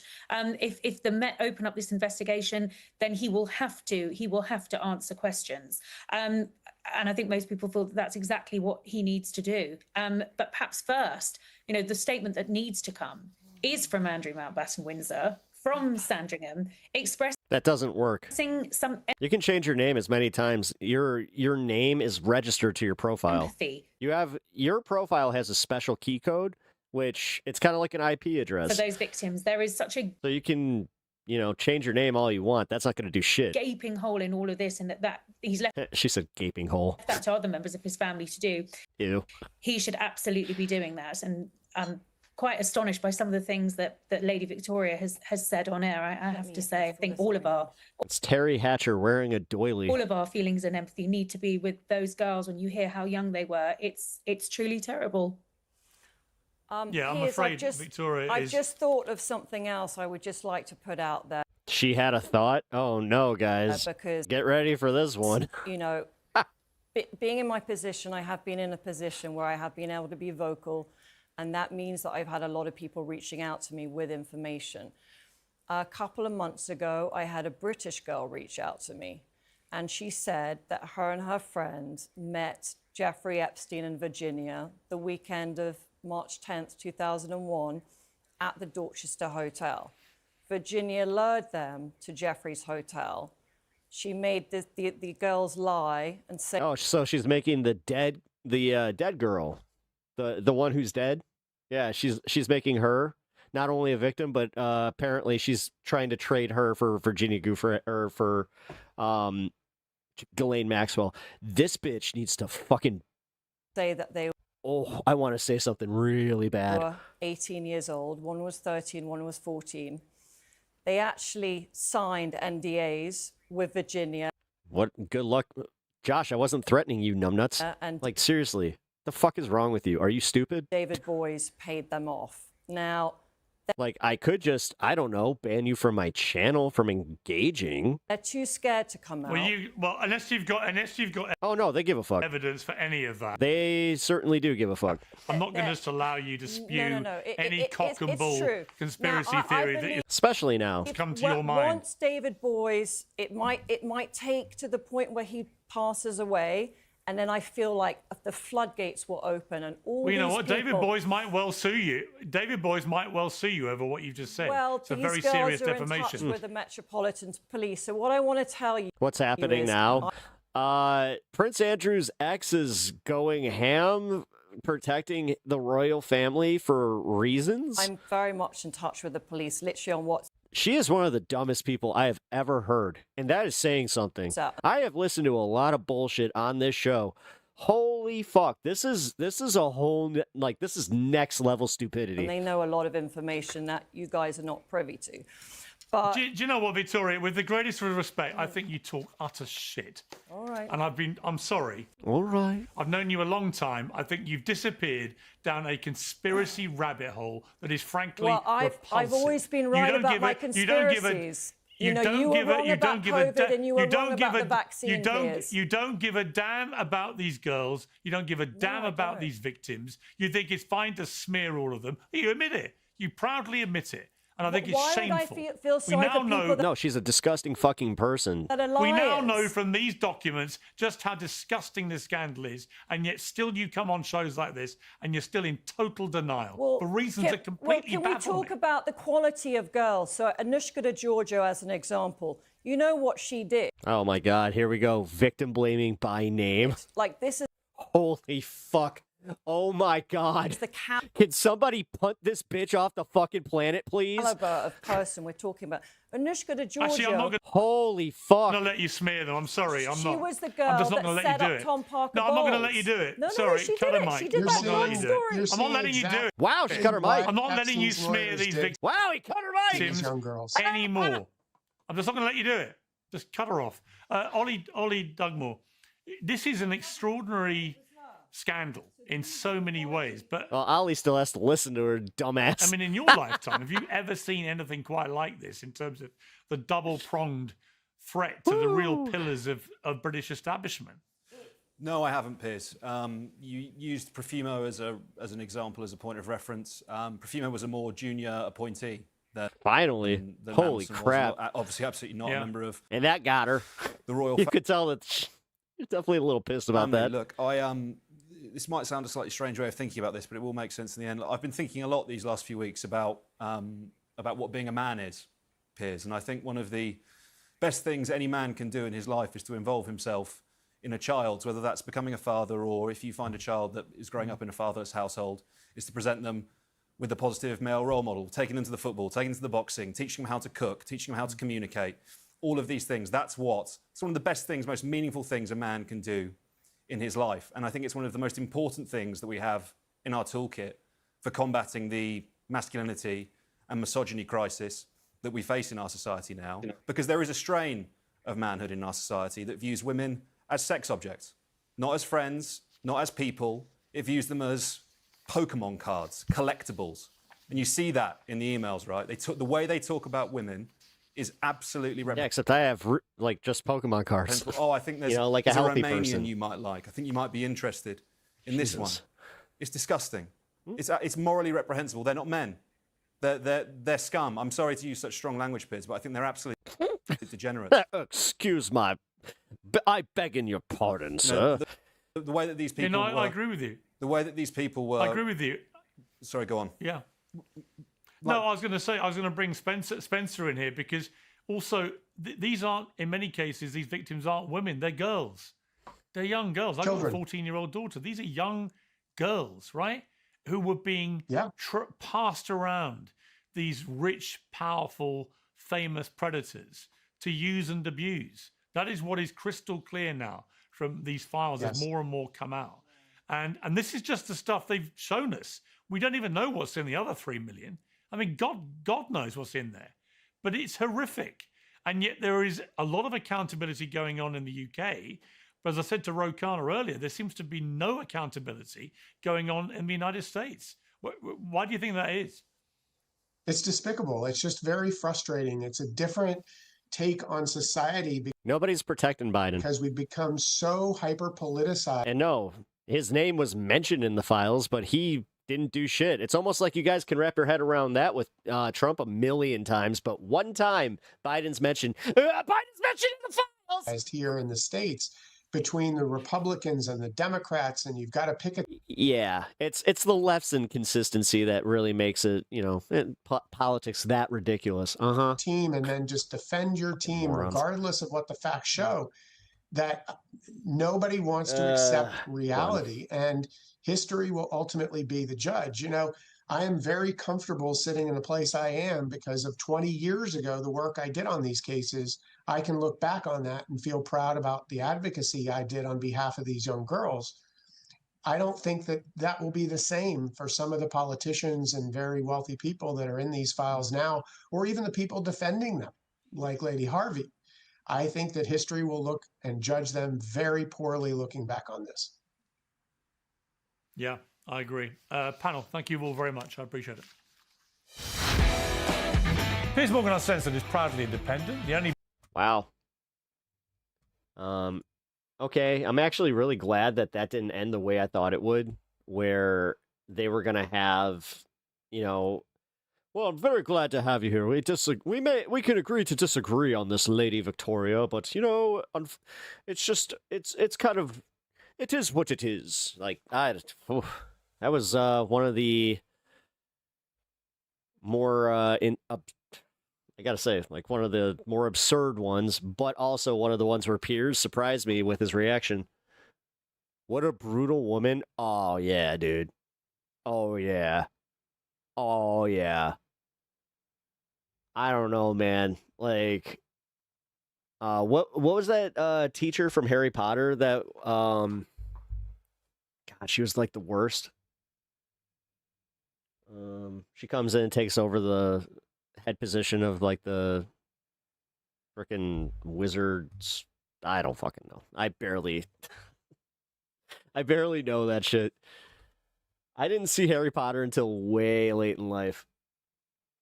When my wife was just like, wait, you have never seen these movies? Umbridge, yeah, Dolores Umbridge. Yeah, there we go. And she's like, you never saw those movies? I'm like, no. And that was not good enough for her, so she was like, you're watching these movies. President Trump's name is mentioned over 1 million times in the unredacted Epstein files. Why is that relevant? You can help build the only independent news outlet always on the ground with the people for as low as 16 cents a day. Corporate media, they've been lying to us for years, and you're going straight to the people. Flint, Michigan. Brooklyn, New York. Government sending one more you to the residents of Chicago. We need as many independent voices as possible, and that's why what you guys do is so important. Covering what the corporate media covers up. Hey, it's Jordan with Status Quo. Massive breaking news with the Epstein files, as Congressman Jamie Raskin has revealed when he went to look at the unredacted Epstein files, which, by the way, according to the law, I know laws don't matter anymore, we're all supposed to have access already to the unredacted Epstein files. Yeah, all of us. This isn't supposed to just be like Raskin a secret room and several for other them. lawmakers went for a few hours to look at the unredacted Glad Epstein he brought that up. All right, files. I gotta pee. President Trump's name is mentioned over 1 million times in the unredacted Epstein files. Why is that relevant? Because in the redacted garbage that has been released, Trump's name is only mentioned 38,000 times. How does that many mentions get redacted or scrubbed? We'll get to that. First, let me show you what Jamie Raskin saw in the unredacted Epstein files. Congressman Raskin told Axios in an interview Tuesday that when he searched President Trump's name in the unredacted Epstein files the previous day, it came up, quote, more than 1 million times. More than 1 million times. At least one of the files Raskin found appears to contradict what Trump has publicly claimed about his association with Epstein. We'll get to that in a minute. Trump has denied all wrongdoing in the Epstein matter, and he's maintained that he kicked Epstein out of Mar-a-Lago for poaching spa workers. That is also contradicted by other reporting. But let's first start. Trump's name is mentioned over 1 million times in the unredacted files. To be clear, the law, which I know laws no longer matter in the Trump regime with a corrupt right-wing extremist Supreme Court that has made him immune, but the law stated that only the victims' names were supposed to be redacted. So Trump's Department of Justice, at the behest of Trump, has already violated the law 7 ways to Sunday. But how is it that unredacted over 1 million times in the redacted slop that has been released, which, as we know, there's 3 million documents still to go. I think probably more that they're hiding, more than 3 million documents. His name only comes out 38,000 times. And why is that? YouTuber Aaron Parnas says, I just spoke with Congressman Ro Khanna, who confirmed that most of the, quote, unredacted files remain redacted because the FBI scrubbed them in March and gave the Department of Justice redacted copies. DOJ seemingly never asked for new unredacted versions. You know how Watergate is considered the biggest cover-up in American history? I actually think the Epstein files is going to make Watergate look like nothing. And by the way, the Flint water cover-up is actually bigger than Watergate. And I believe this because people actually died from Flint and are still dying from Flint. But that's another story. You could find out about it in my book, which is right behind me, We the Poison, Exposing the Flint water cover-up. But why is this important? Why was the FBI, as recently as March of last year, scrubbing through the Epstein files? And it seems that the orders they got was more to redact Trump's name over the victims. They had, there was reporting on this that there was an insane amount of FBI agents working overtime hours to go through the Epstein files, apparently to scrub upwards of 95% of mentions of Donald Trump. This is the biggest cover-up in American history.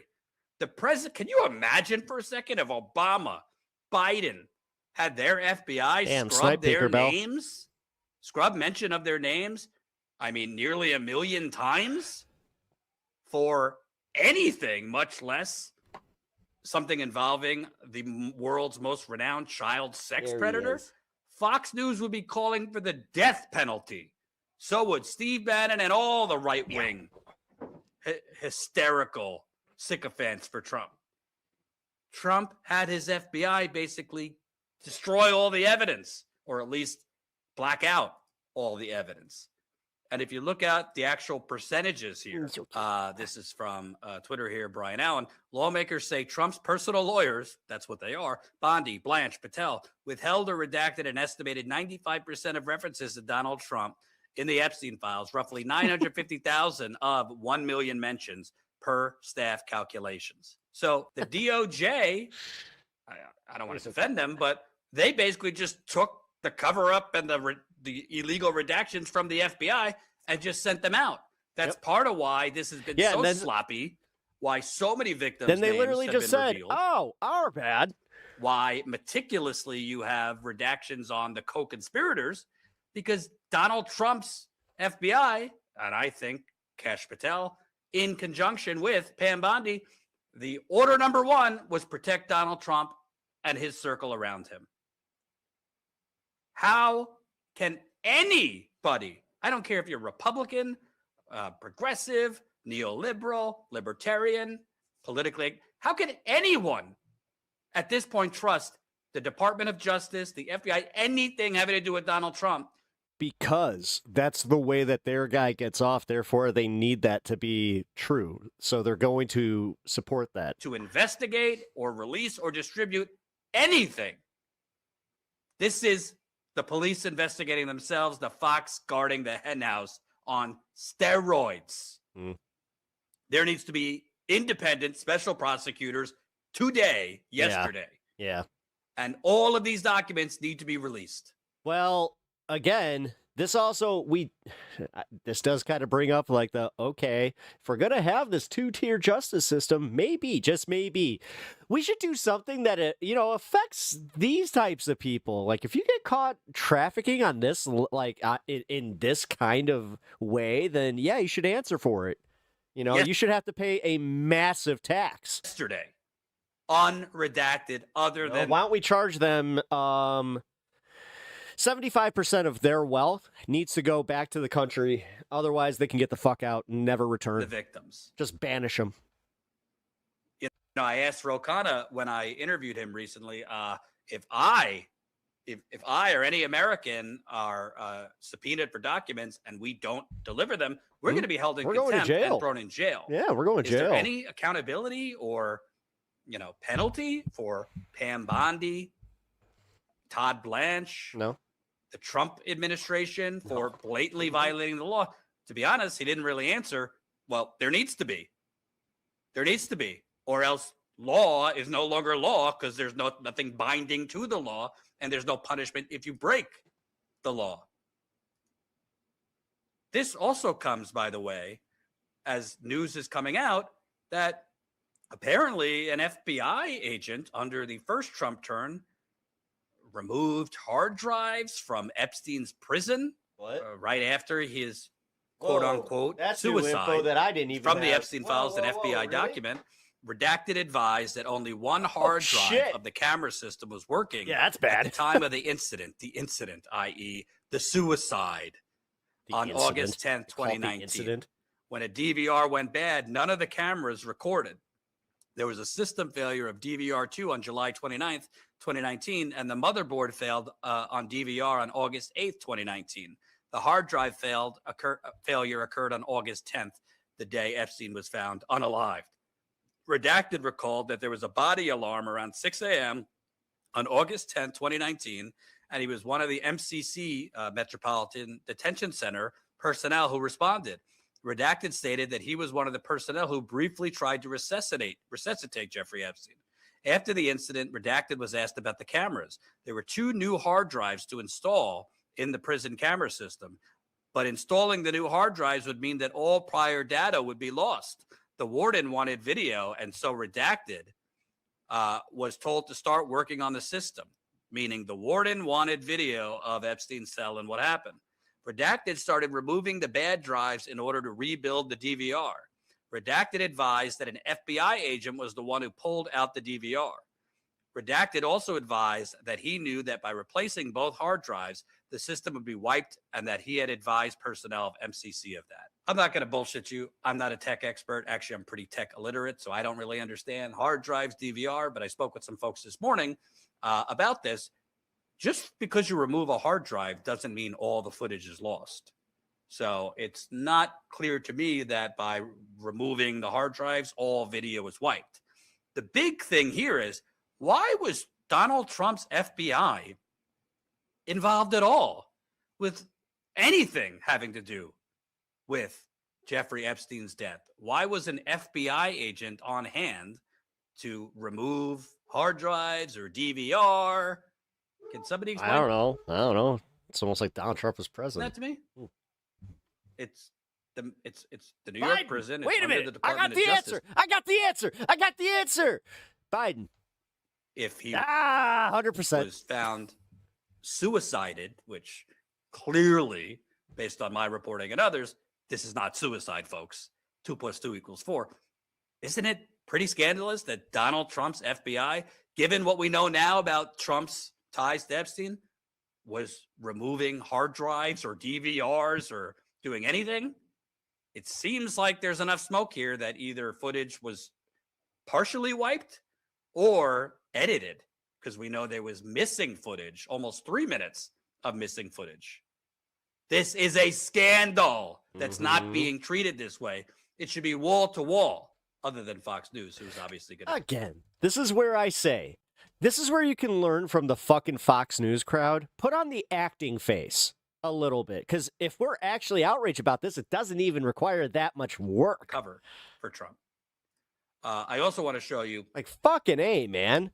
Not just that Jamie Raskin revealed that there was over 1 million mentions of Donald Trump, but he revealed that based on the unredacted files he was able to look at, there is files in there that directly contradict, meaning Donald Trump lied about why and when he cut ties with Jeffrey Epstein, which according to Raskin, he never did. The Department of Justice has not sent forth its so-called privilege log, so it's not explained yet why there might be certain redactions that have been made. I saw one document which was an email that was sent by Jeffrey Epstein to Ghislaine Maxwell, which was the forward of an email that he had received from some of his lawyers, giving an account of a conversation between Epstein lawyers and Trump lawyers and others about what had taken place during that 2009 period. It was during the period of the 2009 investigation. And Epstein's lawyers synopsized and quoted Trump as saying that that Jeffrey Epstein was not a member of his club at Mar-a-Lago, but he was a guest at Mar-a-Lago, and he had never been asked to leave. And that was redacted for some indeterminate, inscrutable reason. Because it contradicted a lie he told in public. I know Come on. Seems to be at odds with some things that President Trump has been saying recently about how why can't they just say he's lying? It kicks Jeffrey Epstein out of his club or asked him to leave. And this, Why don't they just repeat? Yeah, he's a liar. That's what he does. He lies. He's a lying sack of shit. Was at least one report that appears to contradict it. This, by the way, Jesus. goes along with a Wall Street Journal Pussyfooting around this shit. story, credit to the Wall Street Journal a few weeks ago, that found basically a 18-year-old spa worker working at Donald Trump's Mar-a-Lago was sent to Jeffrey Epstein. They beat around a bush like it's a hobby. Mansion for. Well, no, it's because like Sam Cedar was saying that their whole plan is don't look at me, don't look at me. I have a D next to my name. Don't look at me. Just pay attention to all the chaos that's happening with those R's. Don't look at us. Meanwhile, they don't understand that they're getting the reputation of do-nothings, which that's even worse. It's almost like they are not good at doing this politics thing anymore. To give him a sign. Anyone that's in the consulting class of the Democratic Party can get fucked, and they don't deserve it to have anything close to a fucking job. Jeffrey Epstein tried to pressure her for Get sex rid of him. during the massage. She reported it to Mar-a-Lago's HR, and Donald Trump. If I meet someone that like boldface just says, "Yeah, I'm a consultant for the the DNC," it's just like, "Oh, you're getting a swirly."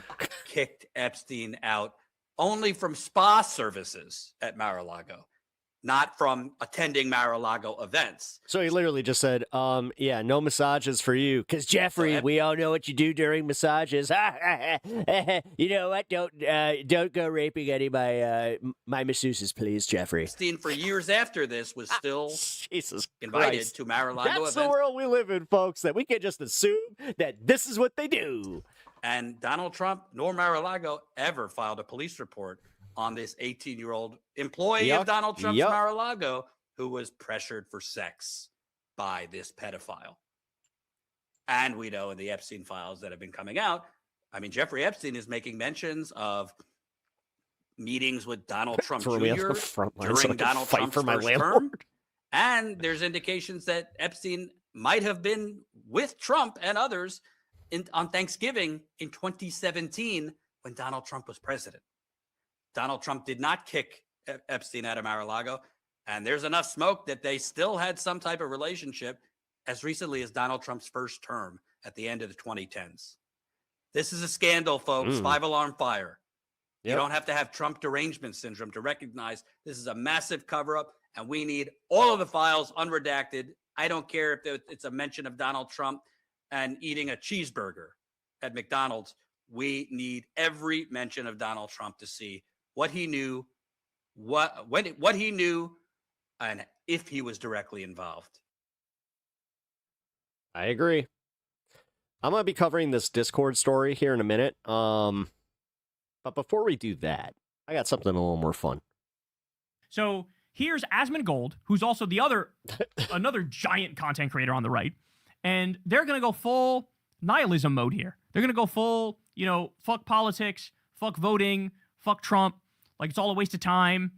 And I love this because of the implications of this. Oh, really? You got a Grog and Pike from Vox Machina? But let's take a look. Oh, it's sick. Look, and then we'll break it down. Here we go. Go fuck yourself. Yeah, I need to find two nice D12s of all things. I need a blue one and a black one. Told us when we wanted the Epstein files. I looked at an Obsidian one and I was like, $200 for one dice? We don't I was like, no. Need your votes anymore? Yeah. Hey, wish granted. Fuck no. Remember that? Sure. Remember in July of 2025 when Trump said, if you want the Epstein files, you're not a real supporter. I don't want your vote. Hey, wish granted, pal. Wish granted. You want People said with a straight face that Asmongold knows more about politics than me. wanted it, you got it. Listen, Fuck you. I know I'm a bit of a clown, but come on. You want to get it back on track? Yeah. Good luck. Call Netanyahu. They're posting on Discord. Hell yeah. That's the part that I TikTok love. algorithm. They sell us out. H-1B visas galore. $200, goddamn. Student visas galore. One dice. No mass deportations. See, D20. The thing Nick is advocating It really gets me fucking pissed about for it. that I agree with is that you should not accept to be slowly boiled. You should say that if you're going to boil me, let's just get it over with. Let's get it over with. And if you're willing to do that, then maybe something will change. And so that's it. No. You know what's funny about Asmongold? Guys, I literally, look, no bullshit. I'm not sure if you guys ever noticed him. I have my own little chocobo too. That's fucking. Mine's better though. He's got this. Mine's the story time chocobo. So yeah, mine's better. He's got his little magic book. Oh, and here's the thing: is that he just like JD Vance? He's not right. Well, I'm saying that this is really the issue, crazy. right? There's such an outtake. I don't think so. And let me explain, this is really the reason why. Setting people on fire, accelerationism. Exactly. And so really, if you let the people that, let's say you have, basically, I'm trying to think of a good way to say it. Let me finish the clip and I'll talk about it. Hey, guys, we need your help. President Trump needs more seats to keep the agenda going. Yeah. You know what I have to say about that? You're worried about your majority in 2026. You're worried about losing the House. Why don't you ask Bill Clinton for his vote then? Ask Bill Clinton. Ask those 600,000. Who the fuck watches this guy? Chinese students. Ask the H-1B workers. Who is watching this guy going, yeah, base political takes from Asmongold? Yep. Ask the Israelis. Ask Netanyahu for a vote. You gave Netanyahu $20 billion. Ask him to vote for you. You gave Wall Street the corporate tax cut extension. Why don't you ask them for the vote? Ask them. Go and bother them with your campaign ads. Don't bother us, because we still have illegal immigrants in our cities. We still have rampant crime in our cities. The job market still sucks. We're not richer. Our purchasing power has not increased. Go ask somebody else, because we are not interested. Who's got the D&D music? We do want to burn it all down. I'm guessing Asmon? Correct. So you see what he's doing? What he's doing is divide and conquer on the right.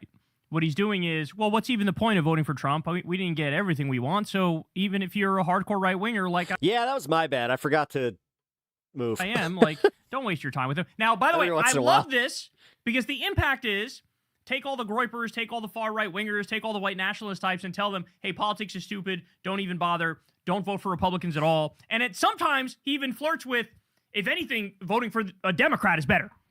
It sometimes even flirts with that position, right? But I love this because he's telling this massive audience of right-wingers who are very politically engaged and involved, definitely don't support Republicans, which, again, to me is hilarious because the argument is, hey, they're not right-wing enough. They're not fascist enough. They're not anti-immigration enough. And I mean this sincerely. What the fuck else would ICE have to do? How can they get further right on immigration? mass murdering literally everybody they arrest? Because right now, they're doing mass kidnappings, they're doing abductions, they're doing... Oh, they want them to lock up the left. Human traffickings. There's no due process. They got rid of that shit right away. Oh, no. Kyle. You're adorable that you think that they think they're just gonna stop at immigration customs enforcement. There's over 4,000 people literally missing. So close. Because of ICE. Many of them missing from Alligator Alcatraz. Remember that? There's about 40 people who've died in ICE custody, including a guy who may have... Oh, that's WoW music. I was about to say, no, I recognize that. At these ICE facilities, there's Even accusations... though I was not big into WoW at all. They do slavery. Literal criminals are joining ICE. They're assaulting 84-year-old... All right, not at all. I played World of Warcraft 3. I didn't... Or just Warcraft 3. Old liberals. Not World of Warcraft. MMOs. They're shooting a priest in the... I missed out! Face with... I got an addictive personality when it comes to, like, long-form video games like that. That and Final Fantasy XI I could never play because I knew I would never stop. Pepper balls. They're tear-gassing babies, running over people with cars, tear-gassing journalists and cops. They're zip-tying naked kids. They're deporting 4-year-old American citizens because they're fucking brown, okay? Too much WoW. They're raiding 7-Elevens and meatpacking facilities. Like, what else would they have to do for you to go, you know what? I can't do MMOs. That's right-wing enough. I can't. Like, I genuinely mean it. Like, would you... The closest I can get is to, like, Final Fantasy games. They just have... And I'm not talking 11. To mass assassinate everybody? Mass execute everybody? Like, fire up the gas chambers? Although, the older I get, the more I'm starting to get to that point of... Immediately, in order for him to say, okay, I think that's right. Say that Final Fantasy 17 is an MMO again. Hey, bye. I don't know the answer. It's so crazy to me that this can resonate with anybody that, like, oh, Trump is not fascist enough. Like, this is the most fascist shit we've ever seen in our lifetimes. And it's like, nope, not enough. Hey, Bandit, what up, dude? Okay. But again, I love the impact of this because what it does is it makes these people Hope you had a good evening. Disengage. It makes them not vote. It makes them not actually get involved in politics. And 2 minutes. That's good. Every right-winger, every fascist, yes, go take up a different hobby. Fucking go get... Yeah, except I have a theory about Nick Fuentes. He is seeing that he's not doing as well as when Biden is in office because grievance politics sells. Trust me, I've noticed it with my channel. I have said this. I don't think I would be where I'm at had Kamala won. Interested in pogs or yo-yos or Pokemon. Did he just say pogs? Dude, me and my wife, we just went through her stuff. We just found her pog maker. Or anime, or... Which, yes, she has a pog maker. Or comic books, or whatever the fuck you want. Just not this. Not this. So thank you, Nick. I love comics. Thank you, Asmongold. We appreciate this shit. And Pokemon You don't cards. want our vote? Wish granted. You're not getting And Gundam and Warhammer it this time. I think that there's a lot of young men and young people in America that are sick of a managed decline. Pogs are great.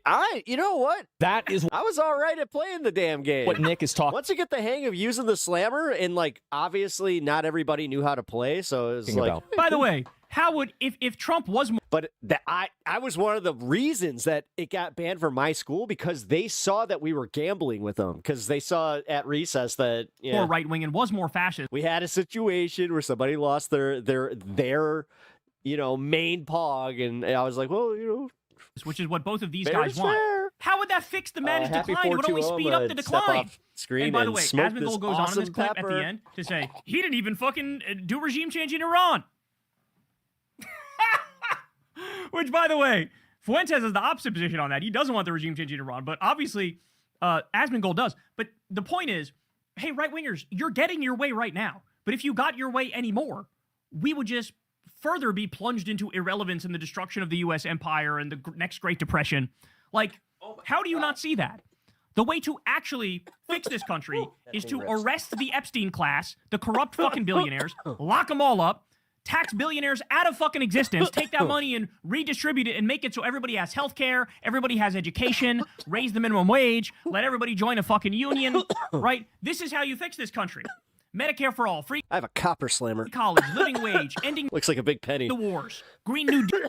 The backside is Two-Face's deal. Scratched upside. Right? End the corruption completely. Arrest I gotta find all my fucking... my pogs and stuff. Epstein class. This is what you do. Give people freedom. actually give people freedom. Like, stop fucking with gay people, stop fucking with trans people, be pro-immigrant because it's actually good for the country. We are literally a nation of immigrants, and this country is way better off. Wow, I just got ripped. With immigrants. Thank you again, Tinkerbell. That bowl is quite amazing. Also, did I show you guys, like, just if you haven't seen it, Tinkerbell sent this for my wife. Unimoogle is going to love it. So that's how you would actually fix the country and stop the managed decline. But what they're saying is, no, we need a faster decline. We'll put it in like a little basket for her Valentine's Day. I know Trump already bombed like 7 countries. He should bomb 14. I'll tell her you gave it to her, though. This is what he's saying. This is what he's saying. I know he's already, rounding up a bunch of people and sending them to concentration camps. Oh, yeah. Some of the slammers were jagged and they would destroy pogs. He needs to send more of them and fire up the gas chambers. This is the argument, right? These people, man, they are fucking gonzo. They are gonzo. At least when Jimmy Dore did his, It is. It's so cool. Holier than thou shtick. I'm purer than all the I other can't lefties. get over it. At least It is. he was actually saying, like, hey, you guys don't fight hard enough for Medicare for all, right? This is like, no, I need gas chambers now. Where are the fucking gas chambers? Cool, man. And I think that he's completely right about this. They are sick and tired of being told that they need to accept. And she's gonna go nuts over it. I can't wait. I'm gonna take a video of her reaction, send it to you, Tinkerbell. To tolerate a managed decline whenever a bunch of Chinese students are coming into America and going to universities. Oh, the Chinese students are the decline of America. Are you kidding me? What he's about to fucking find out is we're having brain drain like we've never had it before because of Trump's fucking cracking down on him. I hate to say this. I was one of the ones that got into Beyblade kind of late. Immigration because of the saying fuck you. Because I was like, wait a minute, this is kind of cool. Like the way that it had the tray and you use the Beyblade. The best and the brightest. What's going to happen now? I like the fact it wasn't a card game. It was an actual dueling game. Is you're going to get your way, bitch.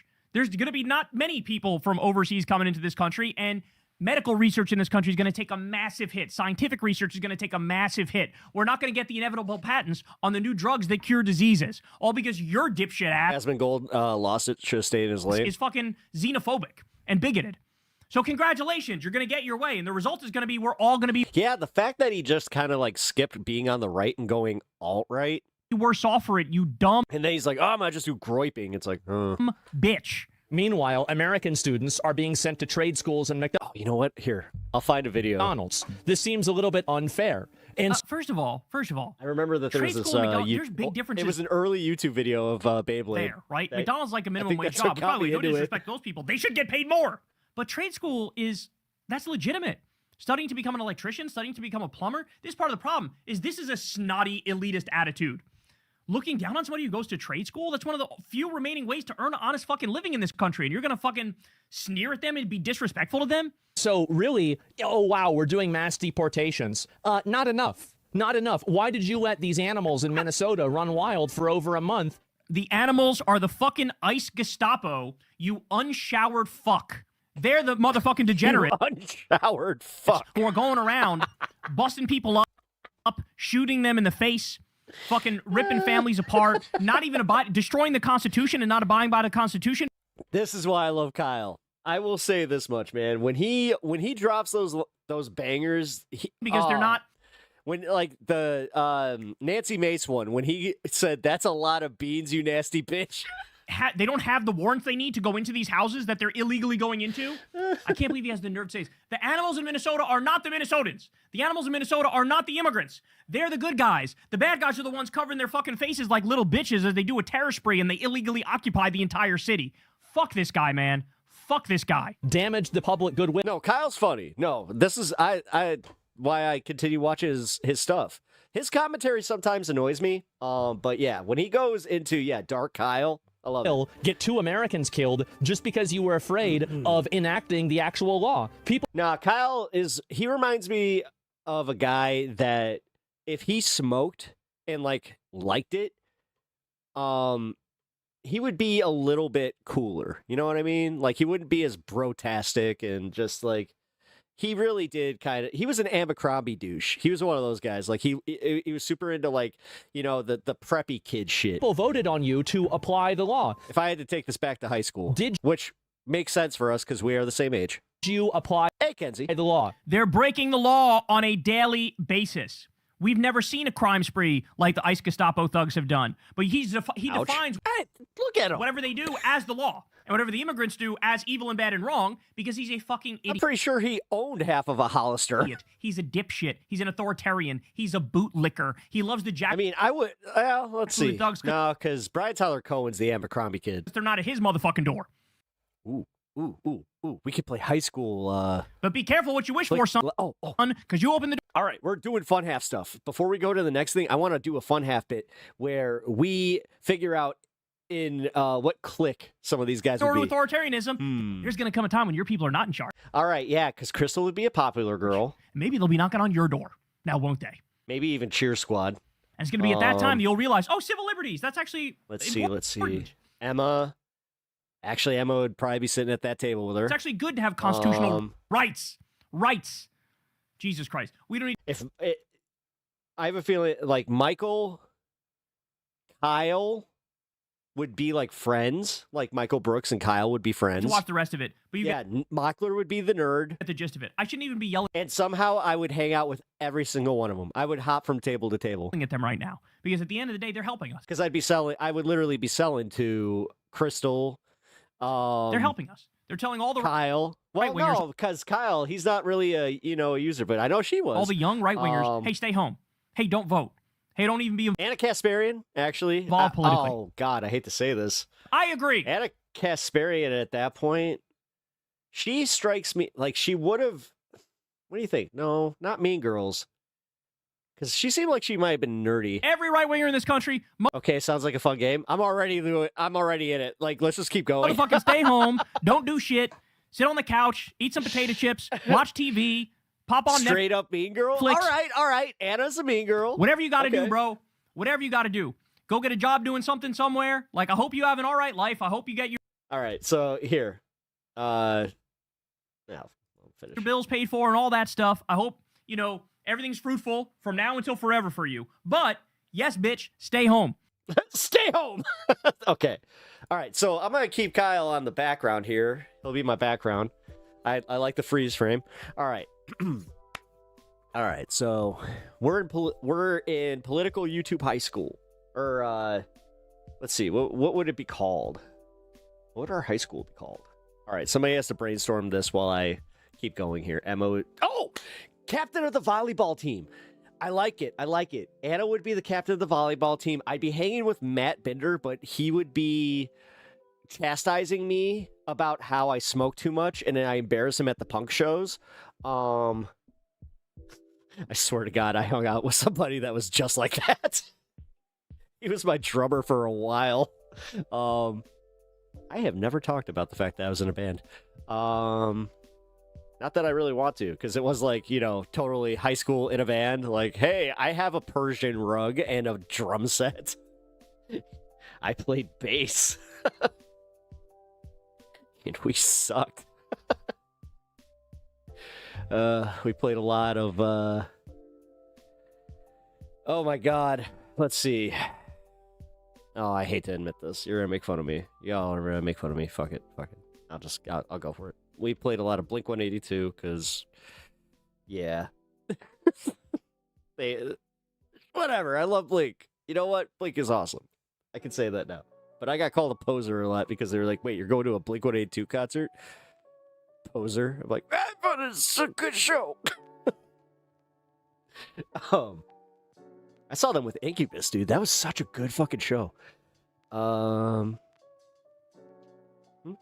Oh, I mean, I have my guitar upstairs, yeah. Oh, yeah, Blink was awesome live. I got to see them during the Take Your Pants Off and Jacket tour. That was also the CD that my mom threw out because she found it and she was like, hey, you didn't think I'd get this? Well, this is going in the garbage. Crack. It's like, oh. She also broke $3 bill, y'all, by Limp Bizkit. Because it had a track called Stinkfinger, and she's just like, I'm not comfortable with that. You don't even know what that is. And I was just like, I feel like all of Incubus songs were sexual. Yes, they were all about fucking. So, dude, it's like the Deftones. You ever met a Deftones couple? Dude, Deftones couples are fucking uncomfortable to be around. They are totally the quintessential like pineapple couple, where it's just like, hey, I saw you from across the bar. Are you think my wife is hot? It's just like, huh? You like Deftones? Oh god. I watched you change. Primus is dope. Tool. No, dude, Tool's one again. Maynard, when Maynard had some accusations come out, that one, I still to this day have some problems because I'm just like, he's got some shit, but fucking goddamn it, A Perfect Circle. It's one of the best projects that Maynard's ever done. I actually like Perfect Circle more than Tool. I know, hot take, but god damn, it's so good. And Pusifier's not even bad. I saw Pusifier at a small bar in Rockford, Illinois. It was dope. He did a fucking country set. Like halfway through, he did a fucking country set, and I was not prepared for that. Yeah, Maynard James Keenan is a fucking... He's an odd duck, man. You know what? But... all those small things. Yeah. Wait, what I miss about Maynard? Oh, there was an accusation that he did something inappropriate with a fan on a bus during the Me Too thing. And Nima! Oh my god, dude. That's one of the good ones. That's one of the good ones. Man.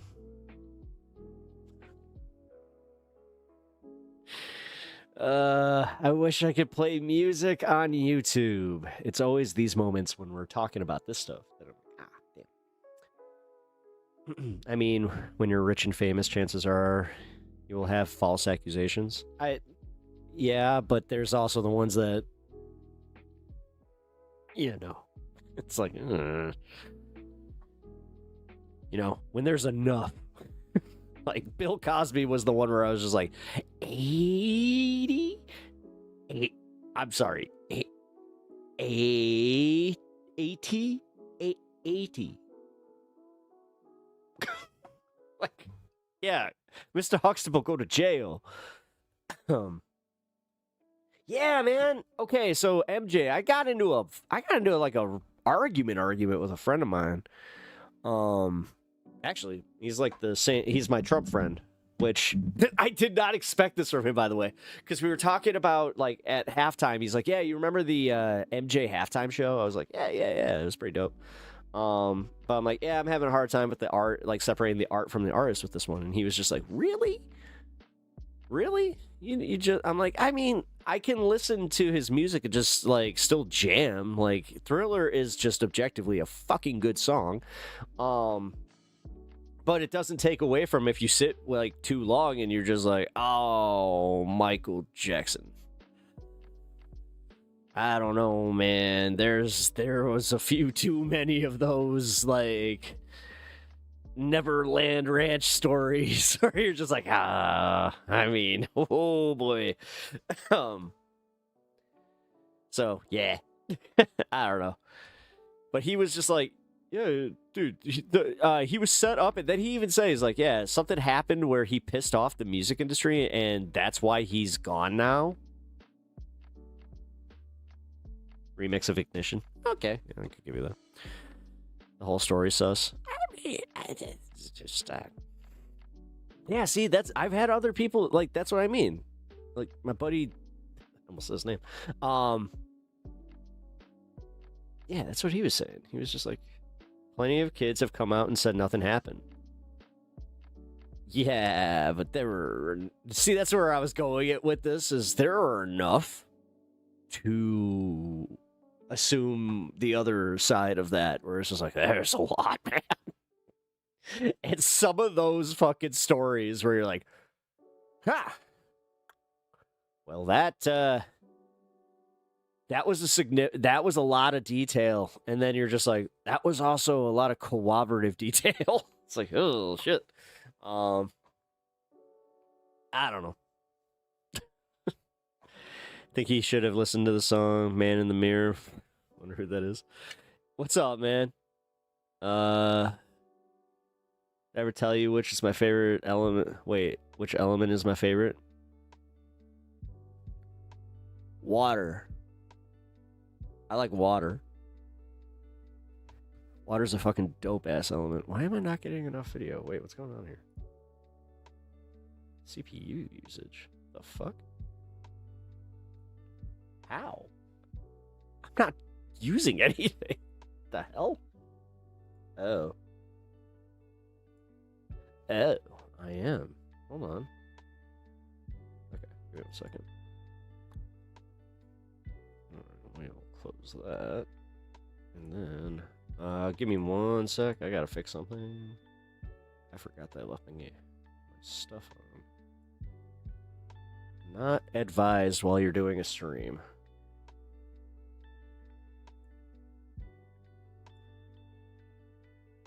There we go. Got it.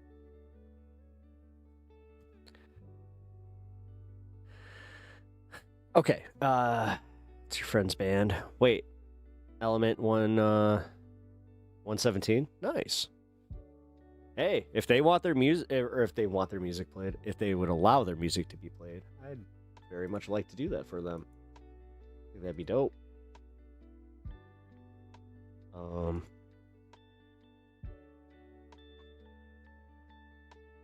Wait, why he only wore one glove? Wait, Mr. Comment. Oh, zombie head bunches of dead.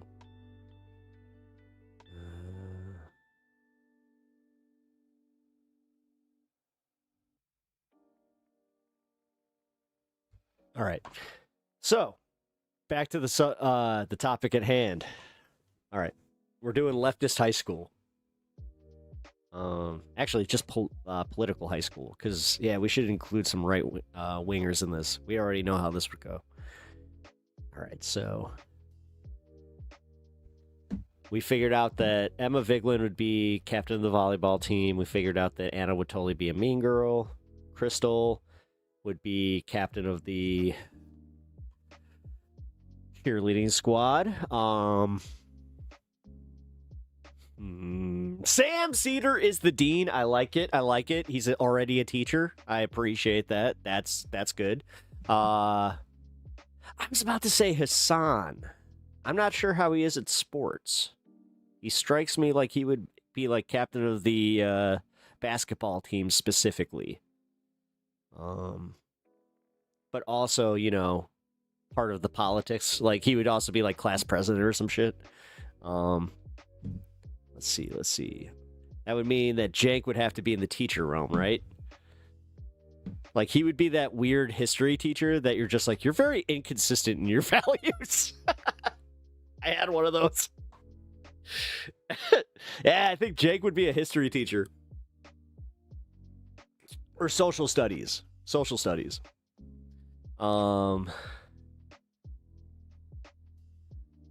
Hassan is bad at basketball. Oh shit! So he would just be the cool guy in the hallway, I guess. I don't know. Maybe he wasn't cool in high school. I had like a dual identity. It was fucking weird because at my school, no, I was not cool. I was a class clown like a motherfucker, and also simultaneously very mysterious because I didn't want anybody to really know me. Because, yeah, you spend enough time with the same people from, like, kindergarten. Once you get to high school, you're just like, fuck you. Like, fuck you all. People were always just like, did you date anybody from your school? I'm like, no. Oh, no. By that time, it was into, like, oh, that's, like, my sister. Like, that's weird. Or, like, you know, I know people will be into that weird family stuff, you know, in the Bible. But that was one thing I was always just like, what the fuck, man? No, I know these people way too well. I don't. And yeah, I don't like them. Let's see. Ole. Yeah, always cool, but has top grades. Yep. Yeah. She would always, let's see, she's one that would come, visit, where it's just like, hey, it's like circle, all right. I know that's where I'd be. Like, I already know my place. As I said, I would be everywhere. I would just be like, hey, hey, what's up? We going? Circle? Hacky sack? Who wants the hack? Let's go. I brought the backpack. Let's do it. When I bring the backpack, it's on, because that's when I'm busting out the, oh my God. So at one point they were doing construction at my school, and this is a true story. I was stupid, because, I didn't get caught. But man, I look back on this, I'm like, I got very, very close to getting caught.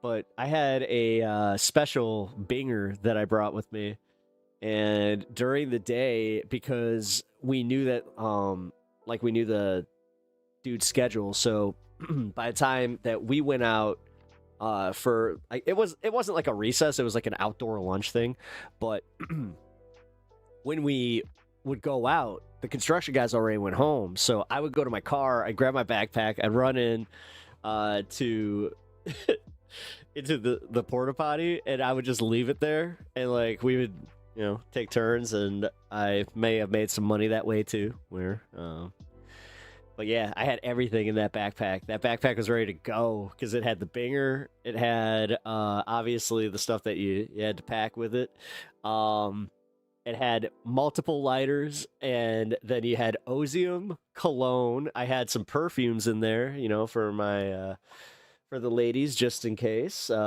which ended up getting used more than the cologne, surprisingly. It was the Axe body spray that always got... Dude, we would walk into class just smelling like an Axe commercial, which every one of our teachers was just like, eh.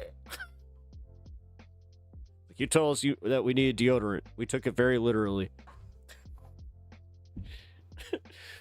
Oh, man. That was a good time, though. Because there are the few people in my school, the second that they caught on, they were just like, you? It's like, yeah. I didn't always have hair like this, by the way. I had short, spiky hair. Someone plays ball when they mention Ozium. Hey, what did I say? I'm a pro. Anyone remember the Axe chocolate spray commercial? No, it really doesn't function as an antiperspirant at all. No, it functioned as a deodorizer, which my gym teacher got really mad at us one time. I'll never, dude. This was 7th grade.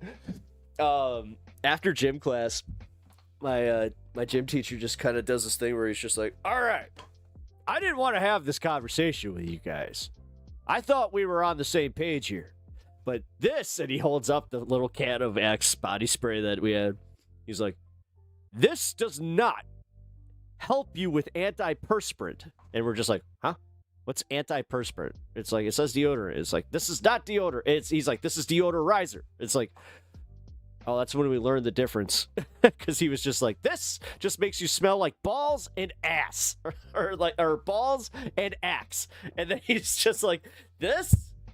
And he holds up a stick of degree and chucked it at us. He's just like, this is what you need. Yeah. Going to a small school was also funny.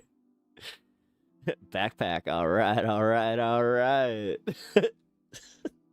Dude. Hey, whatever. I own it. Have I changed that much? Not really. God, I wish one of these days, man, when my wife is not working for a company that doesn't allow her to be front facing, that will be fun to have her on here so we can kind of reminisce about that shit. Because, yeah, we've known each other a long time, man. I met my wife when we were 16. And, yeah. Long time. Supposedly aluminum doubles your chances of dementia. I'll take my chances. Oh, really? What study did that? Is that real? Is that a real thing? No way. That can't be a real thing. All right, let's see. I want to see a Beyblade. OMG! Yeah. In the high-tech XR stadium for the first time. Rounds we had throughout this BGs, and we're going to celebrate. Oh man. Yeah, just so you know. All right, here. I'll show it real quick. All right, so this is Beyblade. Not sure if you guys... I think that most of y'all knew what it was, but this game was fun as shit. Enough airtime to send you up there. Yo, you set me flying. What? Yeah.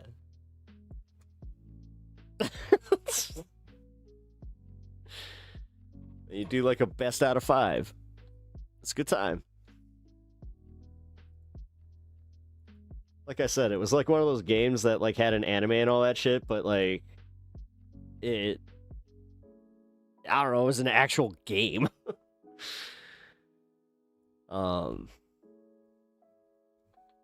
I've only lived a pretty solo life. The shit stains on the toilet. Ooh, that's gross. Jesus, dude, clean up after yourself. What's wrong with you? I've only been a bit envious of people like you who met their spouse in high school. I'm on my own. Oh, yeah. Yeah, no.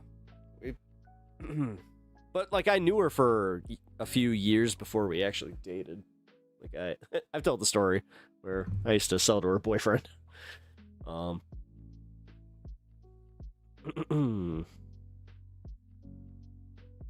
siblings, no cousins, no women. It's quiet. Oh, Josh, sorry. Yeah, you know what? I know that like the loneliness thing. I hate to do the Joe Rogan bit, but it's like that's a real thing. Loneliness sucks. Being lonely does suck. You know. I've had like little bits of that recently just because like my wife being in like that medical isolation, that sucked. Not seeing her for over a month, that was rough. But especially during the holiday where I was like, oh, this is the holiday where you know, kind of missing my mom and it was a lot. But I'm proud of myself. I made it through. I'm gonna give myself my my stars on that one because I'm lucky I have family around me. Yeah, you are. Yeah, my family's all over. I'm close to my family, just like we just talk though. Like, you know, my dad will call me every other day or so. Sister, same. You know, we talk all the time. But I don't get to see them as much as I want because they all moved all across the country. So, all right. I didn't finish the bit though. Yes, pep talk. Yeah, I do. Live up to the name. Josh, you should join me at the local clubs of activities you enjoy. Or join local clubs. Honestly, card games, man. I'm telling you. You'd be surprised at who you meet through just playing card games. I've met some fucking amazing people. I have forever friends that I met playing D&D with. Like, I took a chance and just started playing D&D with this random group of guys that were getting together at a comic shop. I've been playing D&D with those guys for close to 10 years now, so even in a crowd I feel distant. I'm all right. Oh, I mean, women aren't some, it's not like they're to afford. Like, yes, dating is a thing, but I don't know, man. Once you get to a certain age, it's about personality and it's about just vibing. You know, if you guys can't vibe on like $8 sandwiches and fucking, you know, a couple bowls, I don't know, then that ain't the one for you. But, you know, I kind of feel like if I were to offer dating advice here, which again, as a married dude, probably not the best at giving this advice, but I'm gonna just say, if it was me, That's how I would do it. I'd just be like, all right, I know that like dating's great and all, but I know this really great sandwich place. And I also got some, I got some really, really gooder. Down for a good time. And then just see where it goes. I have given friends this advice and it worked out, so maybe it works out for you. You just gotta not be afraid too, man. Like, just dude, life is short. Shoot your shots. Just don't be creepy about it. Like, once they say no, or that's the funny part is when they say yes, and you're like, huh? That's what happened with me and my wife, where I was just like, well, I mean, I had a vibe, but damn, it's like it actually worked. Someone to go to the shows with. You guys call each other every other day? I try. Like, my sister, I'd say we're on average, like, 2 to 3 times a week. My dad, though, yeah, he calls me every other day just to check up on me. My dad, he's a bit rough around the edges, but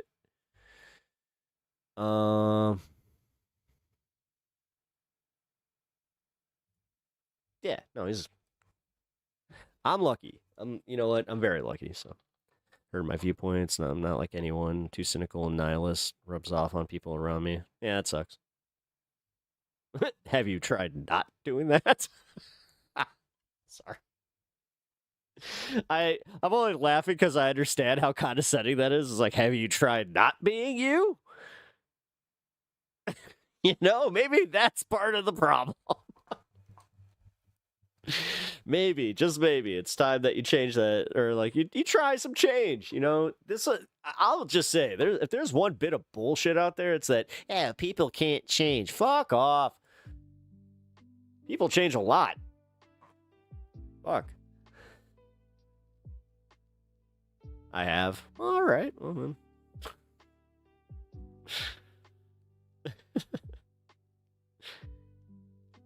Nah, it's all right. Make sure your ass doesn't touch the seat. Oh, man.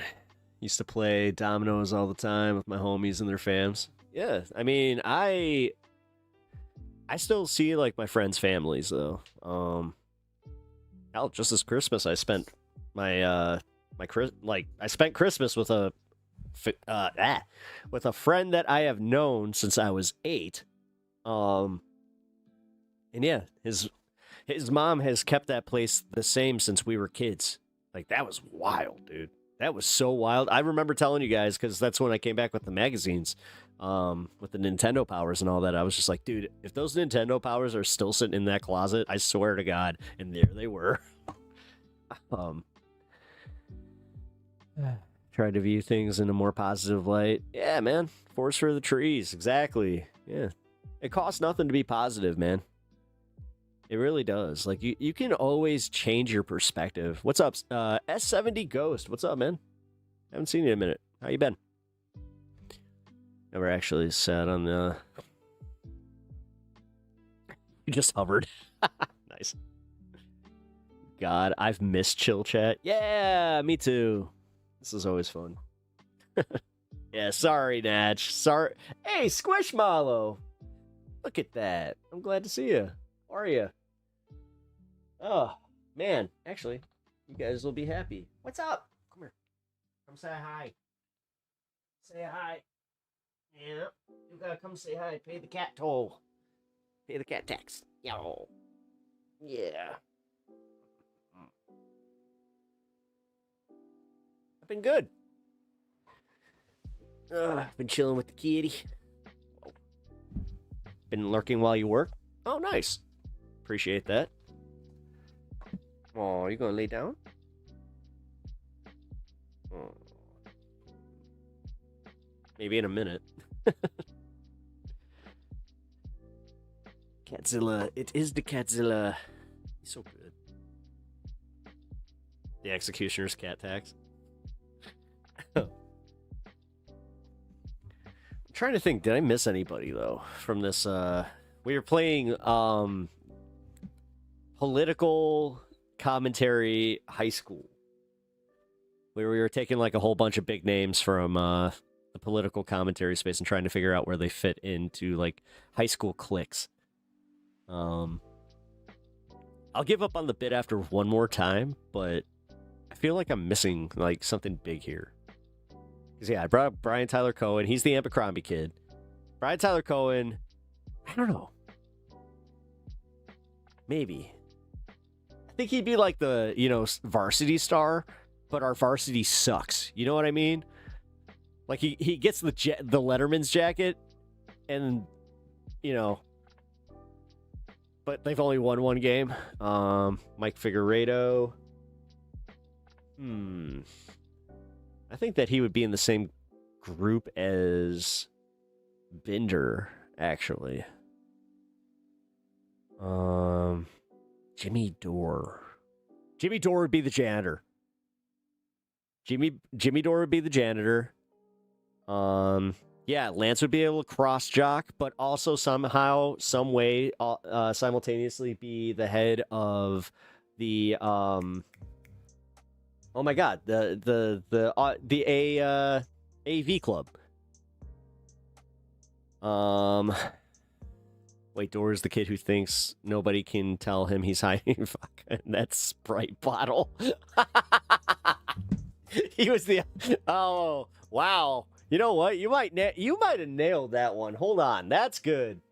What's the cat's name? Leto. Leto the second. Well, he's technically Leto the first, but... Because Leto the second is technically... He becomes the God Emperor in Dune, so that's why I want him to, yeah. Am I a prepper? What? I'm a pepper, not a prepper. Hey, we got a new catchphrase. All right. Run with it. Fun half here. Whoop, whoop. Yep. Fun half. Indeed. God, this is the fun half. And you know what? I needed this. First day back, and I needed this. This is exactly what I needed. I do have one more Piers Morgan video, though. It's that, one with Megyn Kelly, where him and Megyn Kelly apparently, like, go at it. So, I might save that for tomorrow, though. Dora's too incompetent to do actual work. You know. When you're right, you're right. All right. So we got the stand cam. I gotta turn it, though, into the cat cam. Let's go here. There we go. You get on. Yes, such a good kitty. Such a good kitty.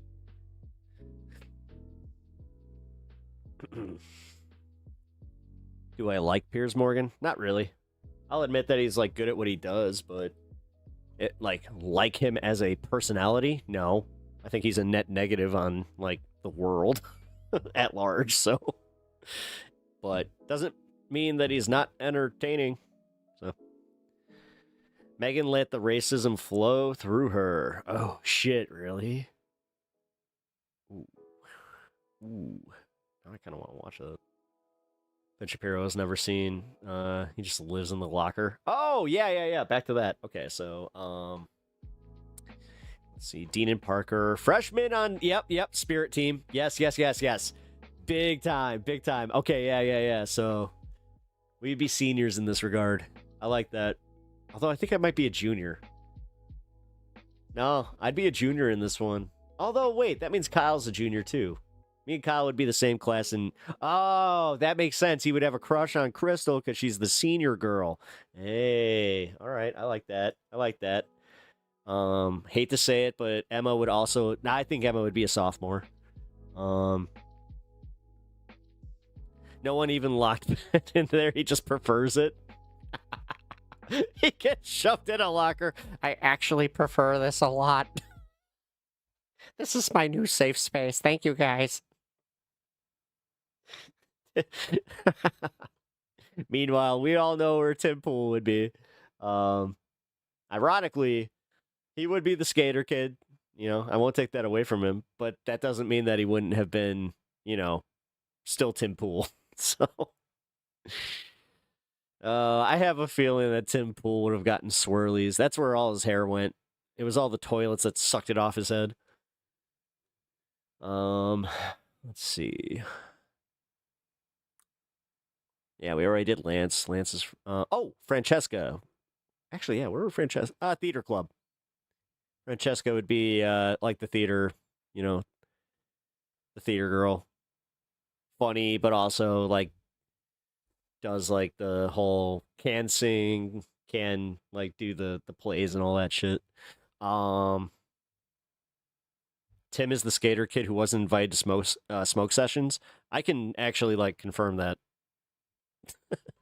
I think that's why he didn't like me. Anyway, Alexander, have a good one. I will catch you later, man. Thanks for hanging. Who got expelled in this? Me. Me for ripping bingers in the porta potty. Now, the question is, who got caught with me?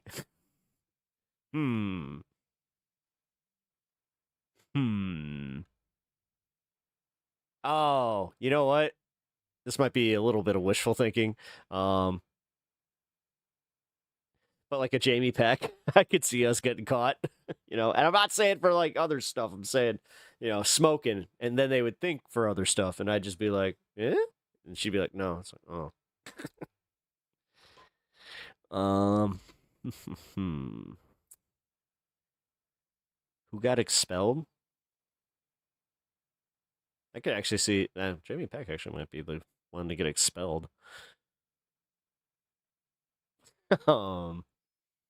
No, Miki would be the girl that's always in the front with her arm raised, ready to answer that question. The teacher's pet, possibly also fucking the teacher. Oh,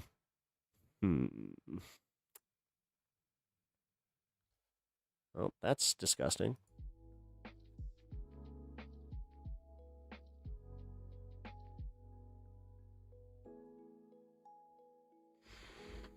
I miss Jamie. She was good. Yeah, she was. No, she was really, really good. Trying to think though. I feel like I'm missing someone. Ooh. Esh, I know which one you're saying that to.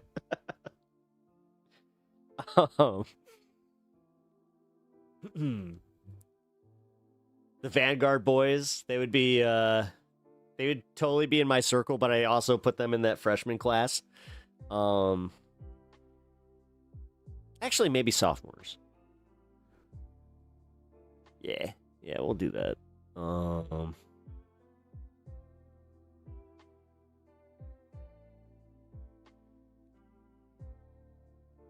Pastor Ben. Oh yeah, Pastor Ben. There we go. Pastor Ben would.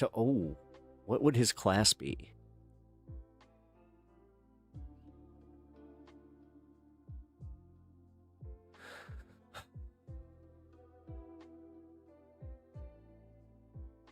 Billy and Billy would write the school paper gossip column. All right, I like that. Definitely running for school council. Yeah. No, Miki's definitely running for school council. Taylor Lorenz is the editor of the school paper. I know I'm missing somebody here. Vosh. All right, where would Vosh be in this?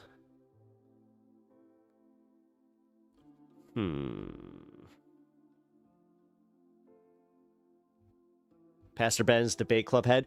Oh, yes, with Destiny, his student that drives him fucking absolutely... Oh, you know what? Vosh and Destiny could be the debate kids. Actually, no, it'd be Andrew Wilson in Destiny at that point. Because we got to include some right-wingers, like I said. So Andrew Wilson, yeah. I think we're, like, not too far off in age. Let's see.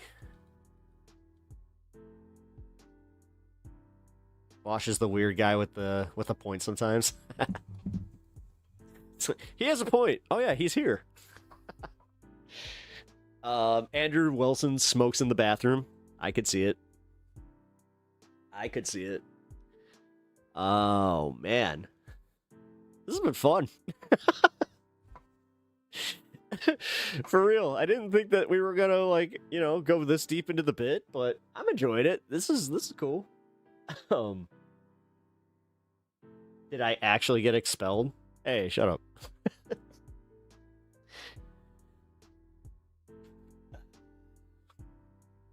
We don't need to talk about my past. I'm coming back.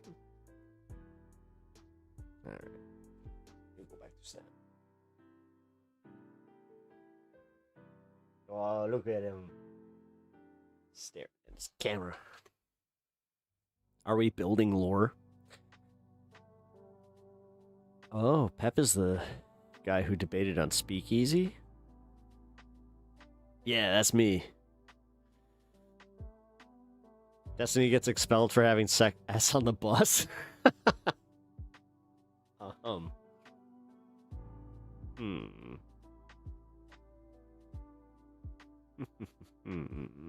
Alex Jones is the deranged PE teacher. You nailed it. You nailed it. Joe Rogan would be the wrestling coach. Yeah, all right. You nailed it. I don't think I missed anybody. Tim Dillon is the senior like class clown guy. Gotta go. Night, Mitchell. Take care.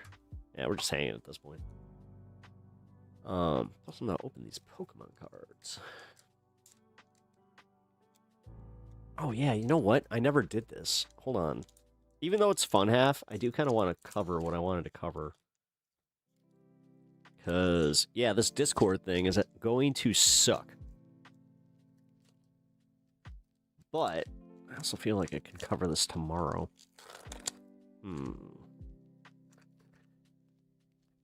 Because, yeah, we're looking at the end of net neutrality again.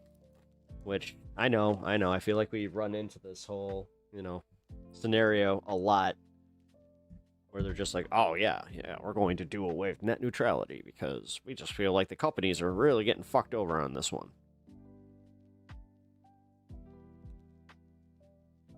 Ooh, battle cage, hell yeah. Oh, fuck yeah.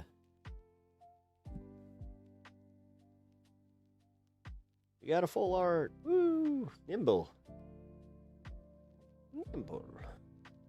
Bug Pokemon. Nimble, a bug Pokemon.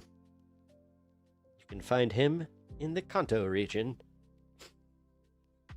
Actually, I don't know. I'm just guessing. Oh, that's cool. Full arts are always neato. Ew. Tucker's. Oh yeah. Tucker's teacher's pet. Well,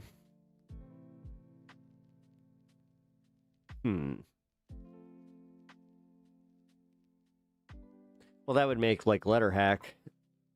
Oh, yeah. Letterhack would just be part of like the art department. He's just that guy where it's just like, hey, Matt, you want to come smoke? It's like, huh? It's like, no? All right. Gotta finish this project. It's like, oh, okay. I kind of feel like it's that way in real life. I don't think he partakes. I don't know. I genuinely don't know. Should probably ask him. Never really like thought to, but probably should. Hannity teaches drama class. Wait a minute, that's a poll. Nobody. Wait, that's the kicker though. He's not good at it. It's like, Mr. Hannity, why are we doing Springtime for Hitler again? Jordan Peterson is the comatose school trustee. I was good. Yeah, comatose. Yeah, school trustee. That works. Or I was gonna even say school counselor because those are pretty, useless. So. Lesson 1, how to make that stupid fucking incredulous face. What does Candace do?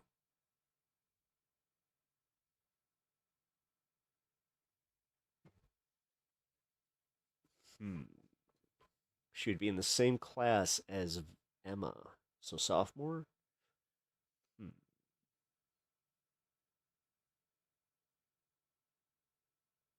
Oh, she makes up shit about all the other girls in the class and they all hate her.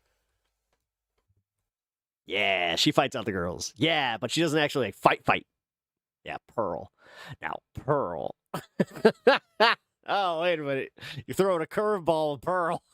I mean, when I'm saying throwing a curveball, I mean she is playing softball all fucking day there, son.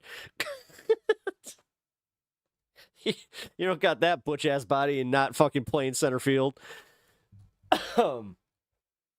Anyway. I feel like we've run through the gamut there. I mean, Erica Kirk could be in there, I guess. No!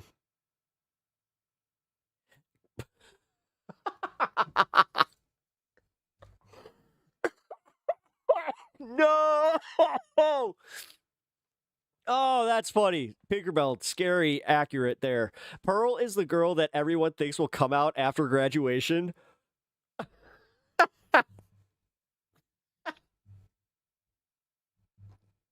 You see her at a 10-year school reunion, and it's like, oh, Pearl.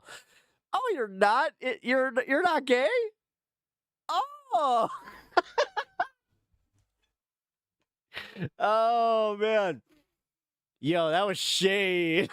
That was fucking wow. Just gotta say, that was not a Pep Talks original there. That was definitely sponsored by Chat. Fucking wow. I still. Oh man, Candace runs her own alternative school paper by using her parents' money. I could see this.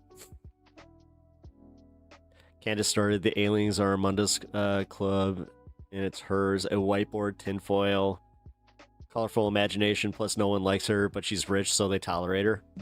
Oh, they tolerate her because she has fucking teddygrams at her house and gushers. It's like, oh, wait a minute, you got them good snacks. It's like, you got mini muffins? I guess I could be part of the fucking alien club.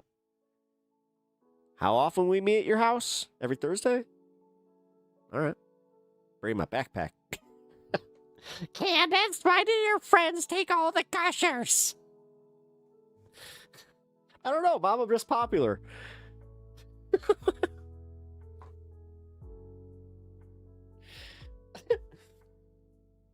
Oh, man.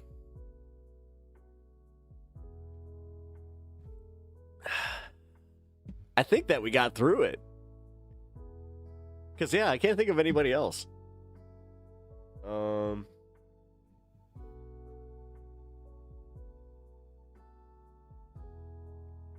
am I missing? David Dole. David Dole is the foreign exchange kid.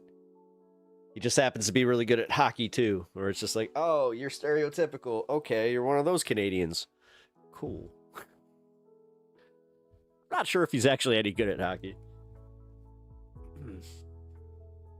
Definitely like to check a game out with him, though.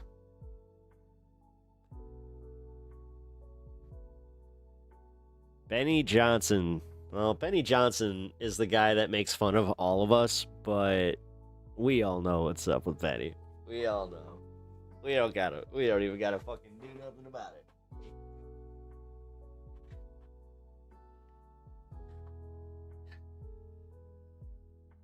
We did Bender, but there's others. Yeah, I mean, there's. Oh yeah, Matt Leck. Matt Leck would literally be the head of like the young communists in our, or well, I'm not sure if there is that, but you know, I don't know, like a revolutionary party in our high school. Like I could see him totally just being like, you know, wearing the Che Guevara t-shirt. Not like I didn't, but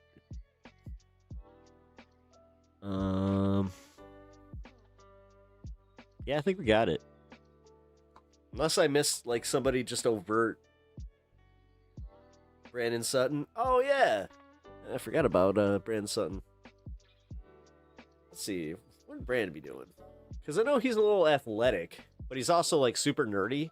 Yeah, no, he'd be that guy. He would be that, like, you know, after football practice, comes and plays some D&D.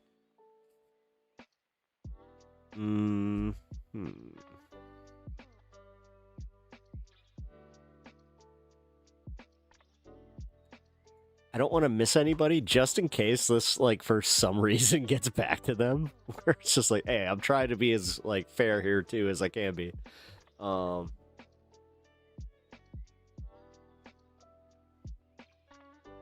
see. Actually, I think that Emma, she would be the captain of the volleyball team, but simultaneously would also come and play Pokemon at the lunch tables, where it's just like, oh, she knows how to throw down on some Pokemon, too. Oh,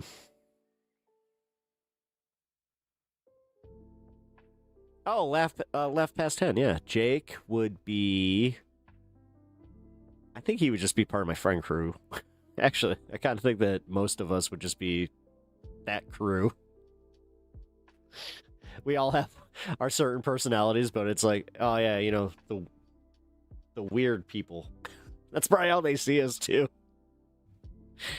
You know, all the bigger names. It's just like, hey, you guys, you know, we love you, but...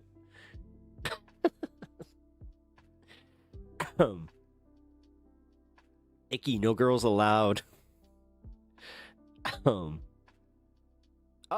yeah, John Adirola. Yeah, we forgot about John Adirola. Board, like, well, did they have a board game club? No, we had like a typing class. He would be the dude that's the best at typing class. That guy is so good at typing. Let's... Yeah, the Stranger Things. Yeah, no, that's what I feel like we would be, is the Stranger Things clique. Sandy and Letterhack would be chill teachers. Yeah! Wait, I keep forgetting. Yeah, Matt is a little bit older, so... Yeah, Sandy would be like a dope-ass teacher. She'd probably be my favorite teacher. I had a teacher, actually, that was... Yeah, she would... Yeah, art teacher. Art or music. Or science, actually. No, she reminds me of my... I had a science teacher that was a lot like her. Michael Knowles. Damn it, we're like the same... Yeah, we're about the same age, too. Yeah, he would just be a dweebus at that point. Starts wearing a suit to school. Oh, we totally had a kid like that, and he was the leader of the Young Republicans. That's Michael Knowles right there. Oh, my God, Sean. I'll never forget that fucking kid. He ratted on us for smoking weed, and like we used to invite him to our table. That shit was wild, dude. That's why I'm like, you know what? I'm not gonna dox his last name, but fuck Sean. Sean sucked. Not Legend of Sean. Legend of Sean is a legend, but that Sean is a legendary piece of shit. Farron Cousins. Oh, man, I don't want to be mean here, but Farron Cousins, you just kind of reminded me of, like, Farron, where it's like, yeah, I watch his content, too, but I'm like, oh, yeah, he's there. Oh, shit. Ah.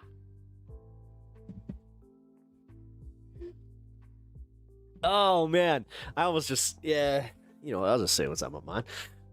Why should I be fucking, Sean is definitely AV Club. Yeah. No, but Farron...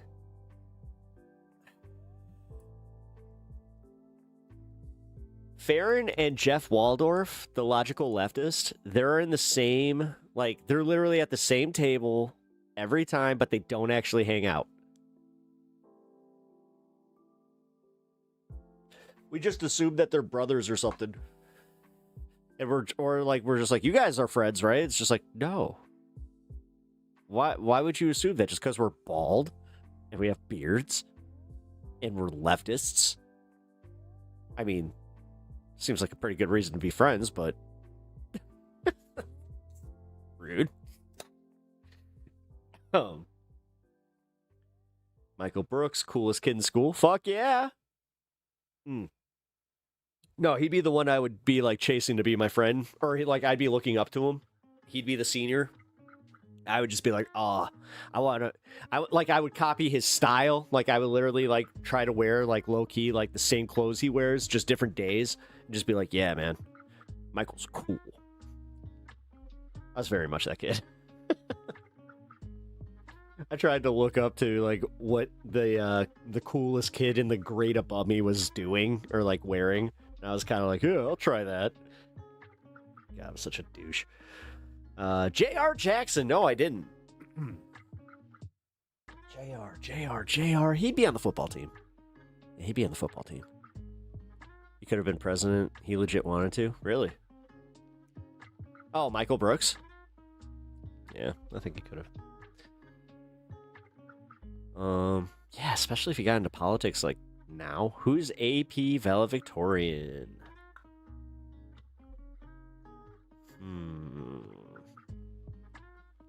Sora. Vasora, but she's a freshman.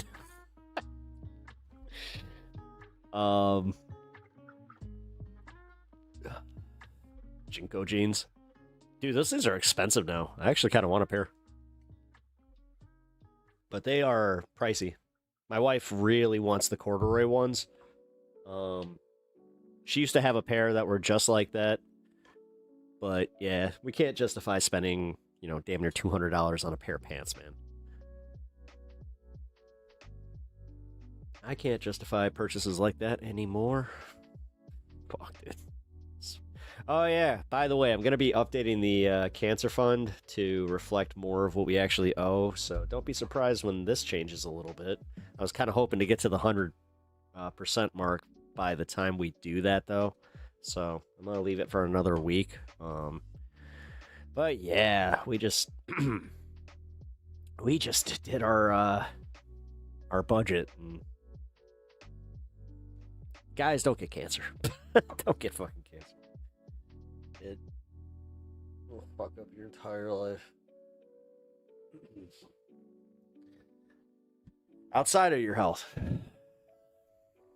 I would talk more about it, but obviously. Oh, I just got like a intense fucking pressure headache right there.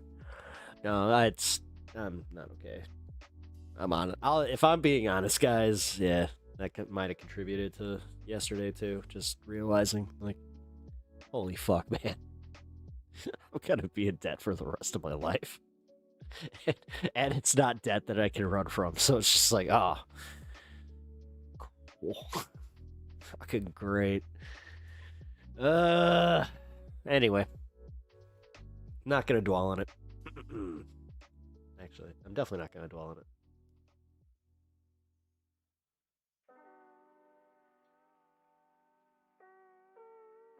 Yeah, we'll be all right. Again, you guys have helped. I just feel like this might be for everything. That's where, I mean, for real, guys. When we crunch the numbers, we hit a point where we were just like, what do we do? So I'm gonna work with everything that I can to try and get these numbers down. And yeah. But thanks, Trump, for making medical debt something that you cannot escape. It goes on your fucking credit report. Yeah, it's complete horse shit. What strain am I chiefing? Kush or oh, I can't say it.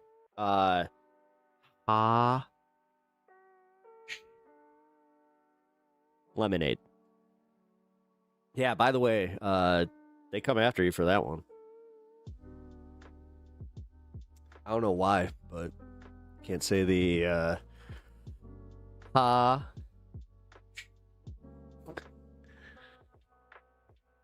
God, worse than the CBD. Gotta persevere as hard as I know, man. No, I'll be fine. I am persevering. I'm here. I'm here. I'm still making the best of my life. I'm doing the stuff.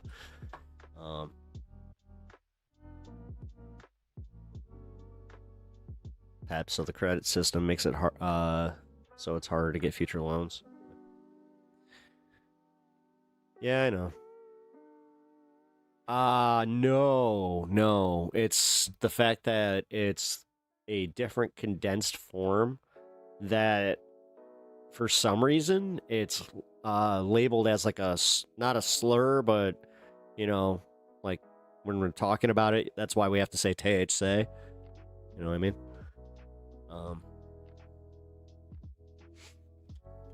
What do you call it? I'm not sure, actually. Let's see. Updated list.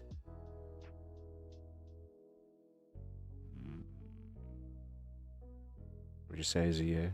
Here.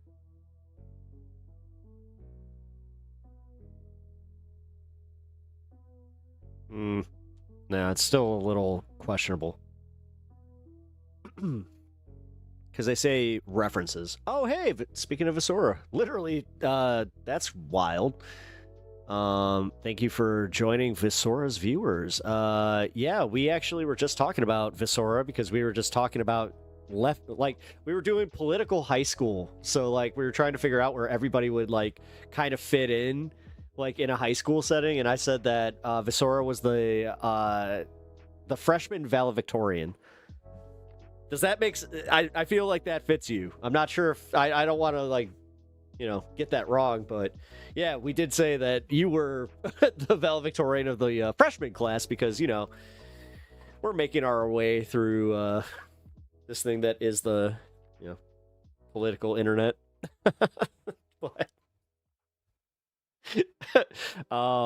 But yeah, we were actually talking about how, like, Emma Vigeland would be the captain of the volleyball team, but simultaneously would also still make time to play some Pokemon at lunch and also talk some sports, with all the boys, kind of, Silly and Billy, the Vanguard. We determined that they were going to be the guys that write the gossip column at the school paper. Matt, Letterhack, and Sandy are, like, the cool teachers, God, yes, I'm already starting to forget. All right, where else did we have some people? Because we had this, like, laid out. I'd record in Pokemon battles. Dude, I just pulled this. Check this out. Pulled that today on stream. Now, if you think you would wreck me at a Pokemon battle, I literally just heard, like, the Game Boy Pokemon battle music cue in my head where it's just like, let's go! I choose you, Charizard! Alright, Charizard EX deck. I just added my Megas. Let's go! They know I'm not kidding, by the way. Oh yeah, Dean and Parker were the spirit team. I loved that. That was good. That was good. Yeah, we have, I don't know. I feel like we're kind of being, silly here, but it's a good time. Oh yeah, Jamie Peck. We determined that she was one of the ones that I'd be vibing with. We'd be smoking, having a little bit of a circle, like a fun circle. We can literally have a battle with Pokemon Showdown. Oh yeah, I forgot about that. I gotta actually, you know what? I'll do that. I'll hit you up on Discord because, yeah, I gotta put this stuff in. And... Do you play live? Because I haven't actually, like, built anything in the live version of Pokemon. So, just backed out of NATO in South Korea. We broke. Wait, I was about to say, yeah, America is poor as fuck right now. I wasn't sure if you were talking about Australia. Yeah. Oh, wait. Yeah, you get American Pokemon cards, right? God. Brilliant. Man, this is what happens. We start talking some Pokemon. Nightmare. Oh, Nightmare rotation. Nightmare rotation. Andrew Wilson. Andrew Wilson would be definitely part of that. Megan Kelly, Candace Owens. I don't know. Who do you guys think? Sorry, Stunlock. Oh, I'm in fun. This is literally my fun half. So consider this like the Stunlock half. This is part of what we do. I think I did a debate with Andrew Wilson where Andrew Wilson was there. Yeah, my first debate ever was with him. And I had COVID. That was fucked up. That was really fucked up. I didn't know I was debating him either. They just made it sound like they're like, yeah, you're doing it's a 2-on-2. And I don't even remember who my debate partner was, but funny enough, I got invited back by the other guy, Speakeasy. So yeah, but yeah, I debated Andrew. I didn't do great because I had COVID. I will just say that was a valid excuse. I also was, first time ever. So your first debate ever was actually insane. Damn, you want to see that? Man, I'll find it. I have it. I was on Modern Day Debate. It was okay. That's where we got so yeah. Oh wait, Edge, I just realized you guys weren't here for that, were you? Isn't that when you had the camera issue? Yeah, that's when he exposed himself as like being actually kind of a decent dude. Because when we were in the green room, and I know I'm breaking protocol here. Technically, this is like an entertainment faux pas. But I don't have a manager. I'm my own boss, so fuck it. He was nothing but nice to me in the green room. And that's where I kind of like caught on. I'm like, oh, this is totally like pro wrestling. Like you're playing a character. Got it. And like the second that we went into it, it just became, we started arguing about like Christian fundamentalism, and he was just like, are you Orthodox? And like he tried to like get me there. I'm like, no, I'm not Orthodox. He's like, so you don't even know about this Orthodox thing. It's like, no, I just told you I'm not Orthodox. And then like the ultimate gotcha was when he at the very end was just like, so you don't believe in a soul? I'm like, no. And he's like, oh, well, you must have a really fulfilling life. I was just like, I do actually, but what does that have to do with having a soul? It was really weird. It's filled with Dems and Republicans. They literally are eating. Well, yeah, no shit. Yeah, we've definitely been having that discussion today. Empathy equals soul. So I mean, he was asking about like when you die kind of shit, because I came from like fundamentalist Christian background. He assumed like that was his big thing when he found out that I grew up in a fundamentalist background. He wanted to make it like the whole point of the debate to corner me and say, you would not have the morals you have unless you were in that school. And I was just like, you are fucking wrong. It's like, no, you're wrong. You're just objectively fucking wrong. It's like, dude, and I read the Bible on my own time, and that's when I became an atheist. It's like, no, I hate when people do that. Because technically, I feel like I could have gotten that same moral, like, lesson from, Superman or Spider-Man. I tell him to try and let me know. I'll let that, Visora said that. I've died twice, saw nothing. Oh, shit. If conservative was in the files, a Democrat would have leaked it a long time ago. Wow, Jesus. It's like it's pre-programmed at this point.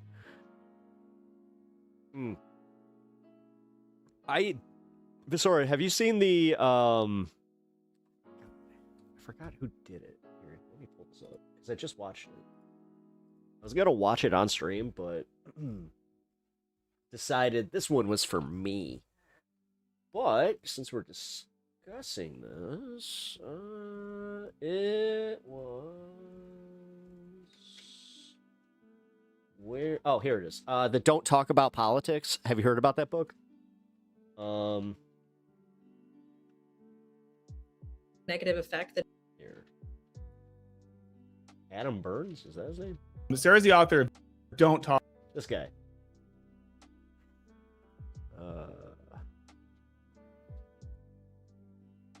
Okay, so this guy, he did a video about this book specifically, but he did a pretty good breakdown. Here, I'll link him.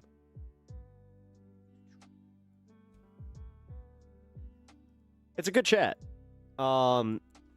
It's mostly about how what we do here, honestly, you might like this a little bit more than me, Visora, is the fact that you are more educational in your, the way that you do your stuff.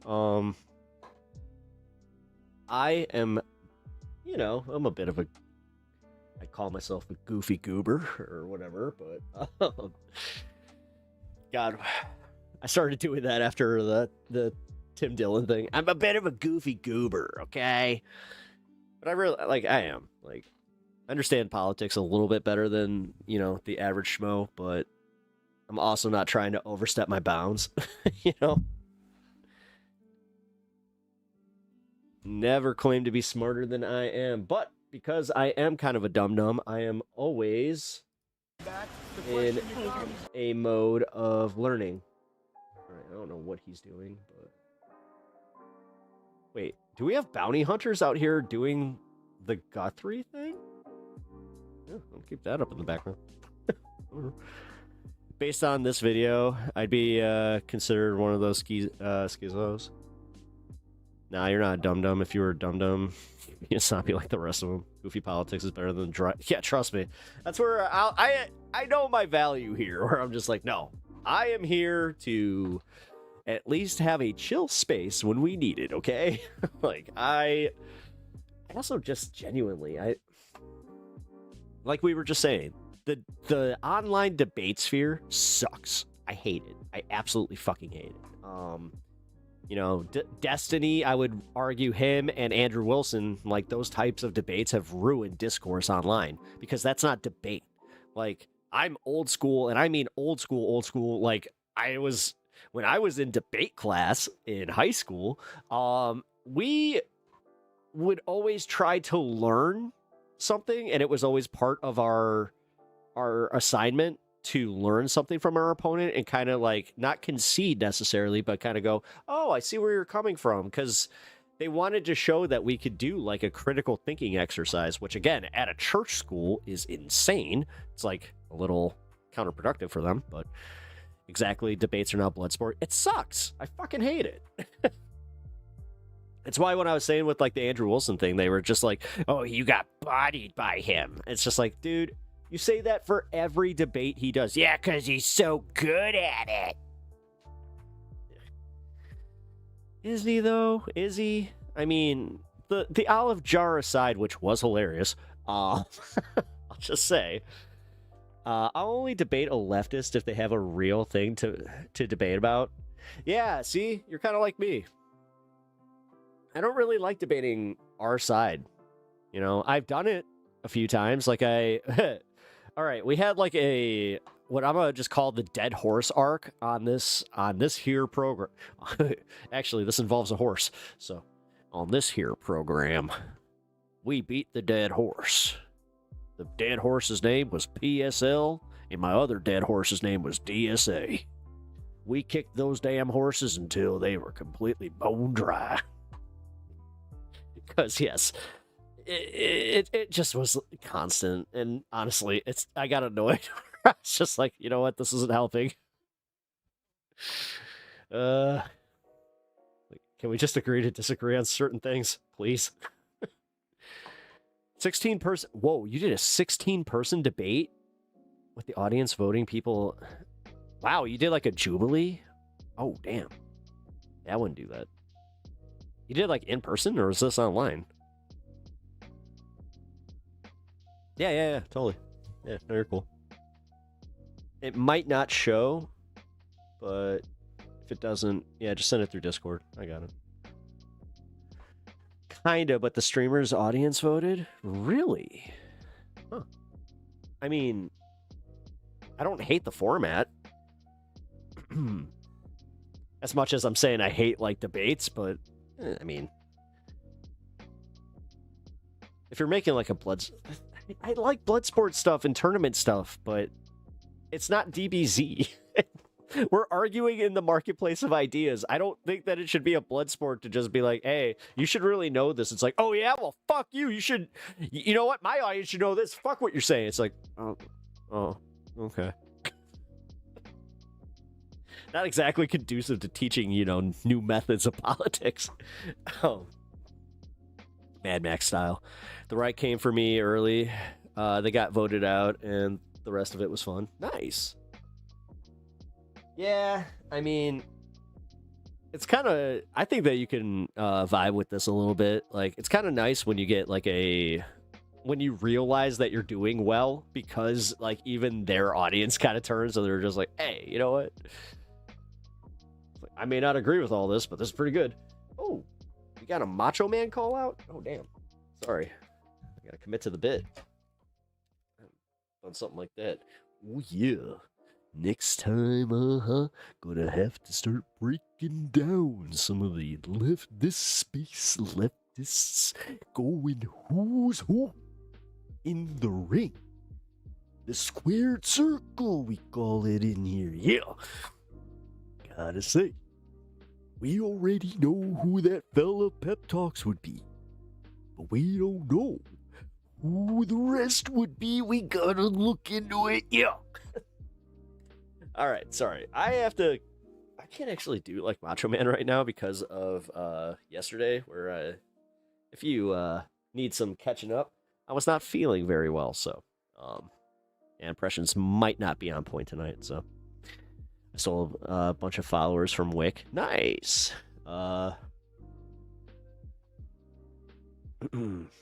This one actually did result in a good conversation. Well, and that's what I enjoy those. Like, that's why I love my show here. Like, in the way that I don't just kick out a whole bunch of people.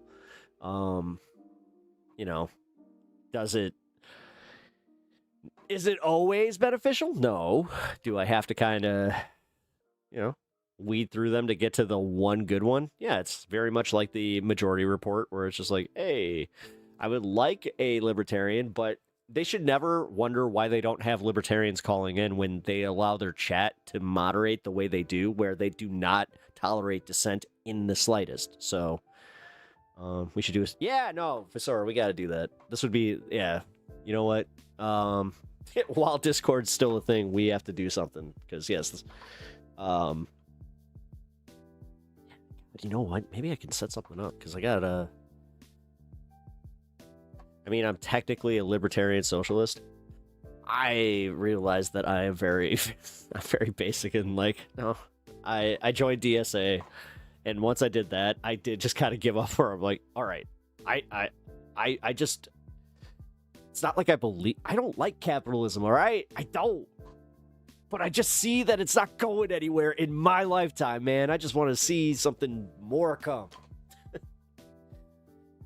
Let's have some more socialism, please, for fuck's sake.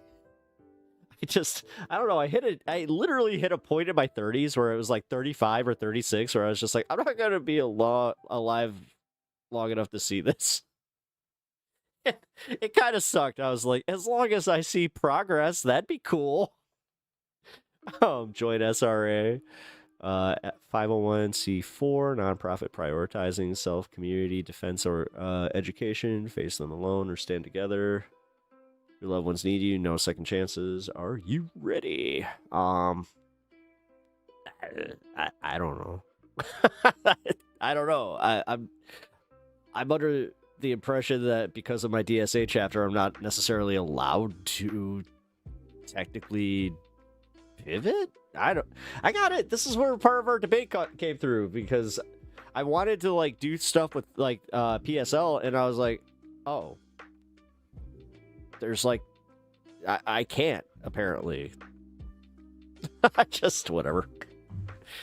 Non-political organizations, you don't talk about. Oh, cool. Oh, DSA and SRA like each other? Oh, cool. I didn't. Okay, cool. Oh, community self-defense. Wait.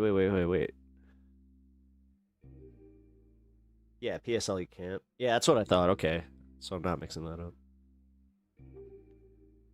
So when you say this is non-political, like this is like, is it like a support group?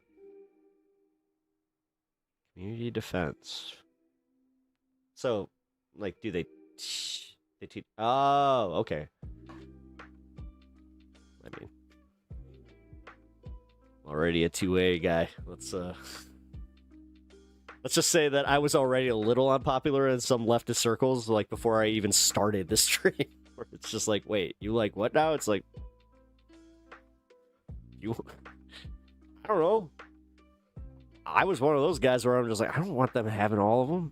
Like, it's because I've said this a lot. I work and have worked with right-wingers pretty much my whole life. So they're all into that stuff, and they're all into shootings, and yeah. You can only go to Wisconsin so many times and just be like, I'm not sure, to finally where you're like, all right, it's just all right. And then you also kind of realize, hey, like I said, I don't want them to have all the fun. The lists are active. Your neighbors will trade you to save themselves. Oh, my neighbors, shit. My neighbors don't like me. So I'm pretty sure that they're just like, hey, yeah, finally get this stoner out of here. Makes my whole neighborhood smell like skunk. They said that to me once. They're just like, why do you have to smoke such powerful stuff? It's just like, I am in my garage, lady. What is wrong with you? But, makes them like you. I mean, I'm just saying my direct neighbors. The rest of my neighbors think I'm, we're cool.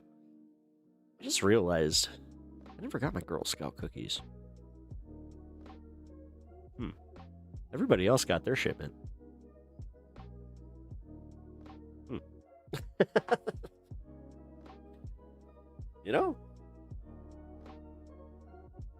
That's not cool.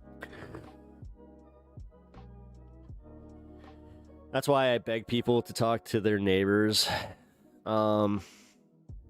Well, I don't know. Like, no, my neighbor, there's not a lot that I could do to make them like me.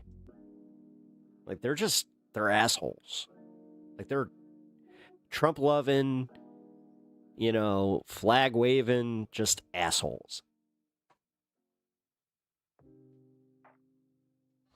Now, they haven't flown their Trump flag in quite some time. You're out? Nice. All right. So exhausted, but yeah. Yeah, we'll chat. Yeah. I'll hit you up in Discord. We'll figure it out. I'm pretty consistent in my streaming schedule. Promise I can make those people like you. Hey. Cool. I always like when people like me. Yeah, later. I appreciate you stopping by. Also, thank you for the raid. Really appreciate that. Yeah, if you guys are vibing from Visora's stream, hit that sub button. We have fun here. Hey, cool. Thank you for that. Literally, as I said it. What the hell's even going on here? All right, so they're looking for Savannah Guthrie's mom. Apparently, like, they are literally looking for this woman. So... Having trouble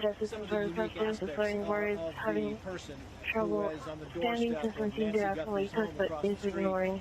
First required by okay, so right wing, or the left one is the police radio, right? Haven't identified this person. Yeah. The mustache, the goatee, the look of the kind of a waxed eyebrows. Waxed eye? What? A goatee, bald head, waxed eyebrows. Are they looking for Stone Cold Steve Austin? What? Let me tell you something. I ain't been to Tucson in a hot minute, so you can't... There's no way you can place me there, Jack. Oh, man.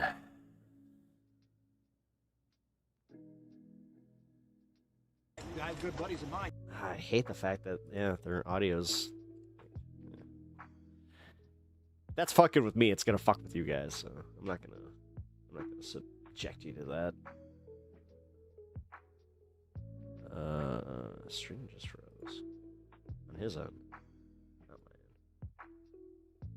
Fuck. But why? But why? I was actually what? Oh, wait, he just stopped. It's not frozen. Cool. All my neighbors are, facey?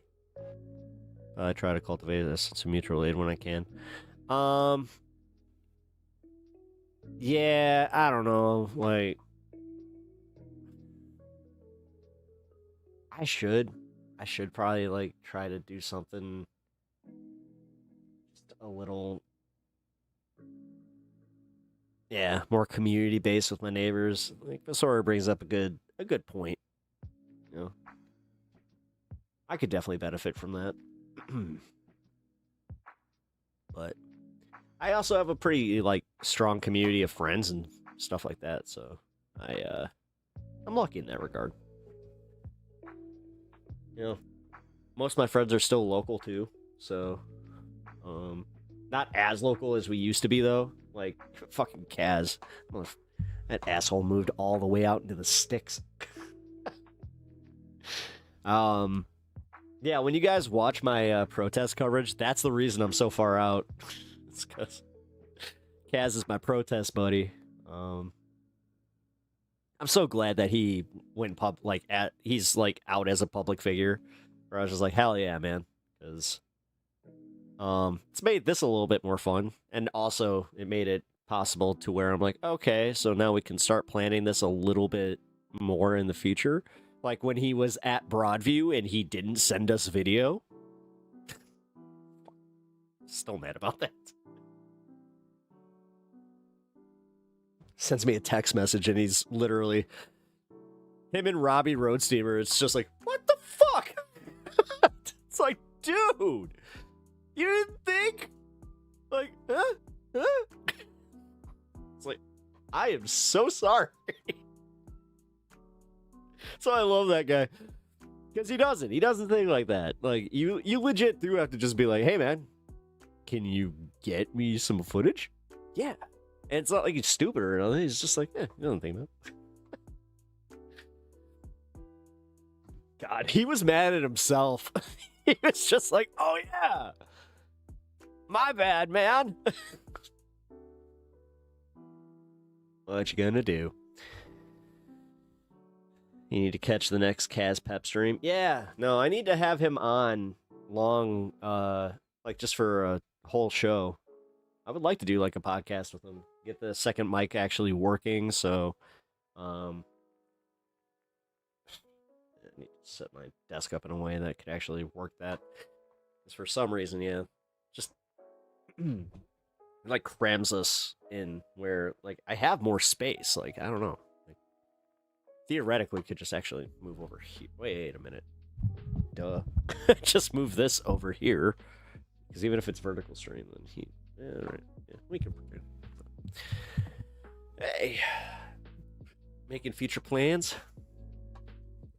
Not everybody is content brain. No, he's not. Not at all.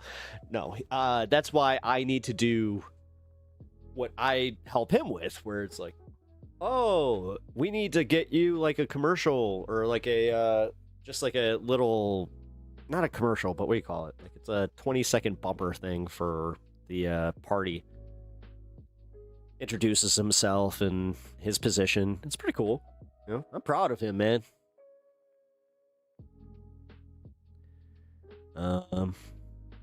You have this space, but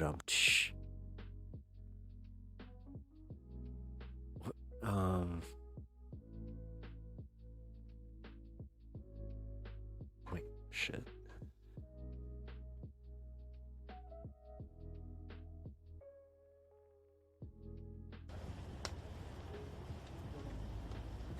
Hold on, I gotta go ISO.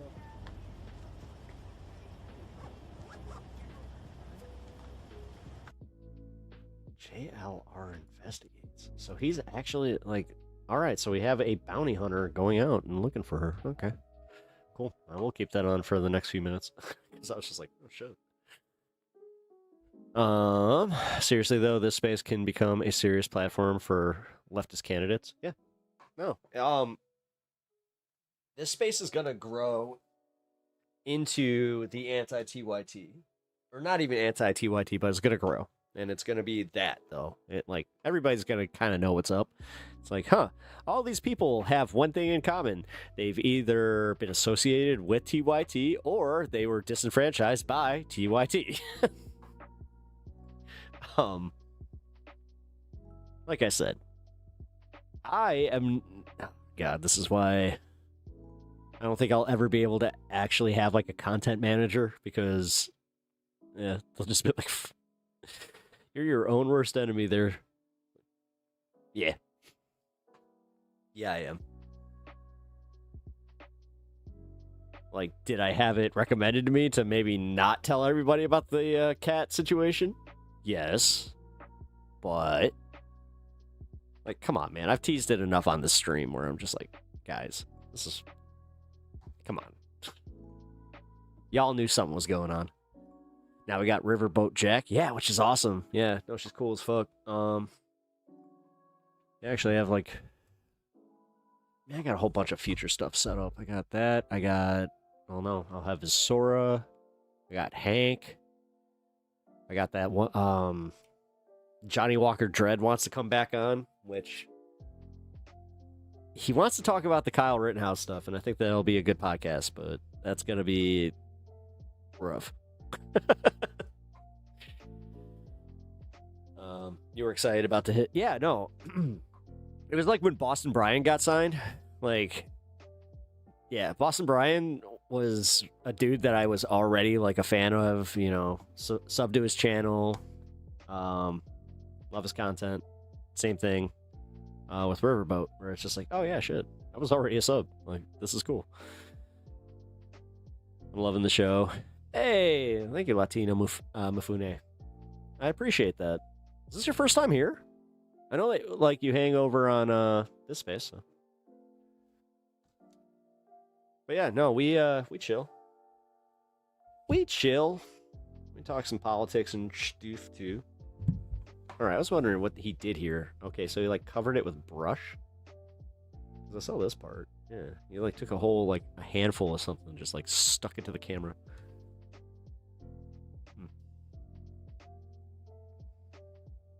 Yeah, you know what? I'll just do the yeah,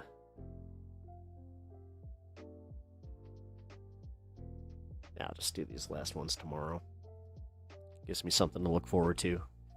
Because I got the Piers Morgan, Megyn Kelly thing I still haven't watched. I will save that for you guys. The Discord thing, although I feel like I should probably bring this up here. You know what? Because you all know about this, and it sucks. Like, I'm not happy about this at all. And targeted advertising. They definitely know their audience here. Discord will soon require all users globally to verify their age with a face scan. Oh, it's all global users. I didn't know that. That was just in America. Shit. By uploading a form of ID if they want access to adult content. So with this change, what do you guys think? Are we panicking, or are we kind of just going like, okay, I guess I'll do... I mean, somebody made a really good point where they were just like, well, you're already a creator, so my schedule prohibits me from being here as much as I would like. Oh, cool. Well, yeah, I'm glad that you get to check out the show. Yeah, you know what? I do kind of stream at the same time as this space, so it doesn't always work out. But... God, I had a good show today. It was fun. Got to do a second hour impromptu, and honestly, I'm so glad that happened, because I already, like, I bit off way more than I could chew, and I didn't realize I was going to be giving as many opinions as I did. So, back to Team Spark, I guess. I ain't giving, yeah, but the thing is, I don't know what to do here. Like, I want to maintain Discord. Like, I like what we have there. I like the community, but if there's something else that we can use, but I just kind of feel like they're selling our information just as much. I don't know. Like, God, what was that, Upspark or Upspeak, or not Upspeak, Upspeak? What the hell was it? It was the alternate to TikTok that turned out to be like a cesspool where it's mostly prawn and like they actually had like CP on there. It's like, no, I don't want anything to do with that. It's time for another platform to rise. Unfortunately, Taylor Lorenz has done a pretty fucking great video, and that pains me to say. No, she's fine. Honestly, I think that, funny enough, she would definitely hate me, but I also simultaneously think that it's like, we're cool, right? Come on, like, we're opinionated. But yeah. No, it's going into effect in March, but there's no guarantee that it, because they haven't actually, like, put it on the platform yet. This has just been reported on, so, I don't know. Being a bit doomer, maybe? I feel like I am a little bit. How long is YouTube gonna last? I don't know. Hey, you know what? Don't ask the creator how long the platform that I am on, that I am now kind of counting on being here. You know, I'd like to think that it's gonna outlast all this because they, if Google understands one thing, it's business, as far as like not just getting rid of, like, you know, of something because it's bringing in money, and that's politics for them. They may not like it, but it's bringing them in money, you know, especially guys like me. Fuck,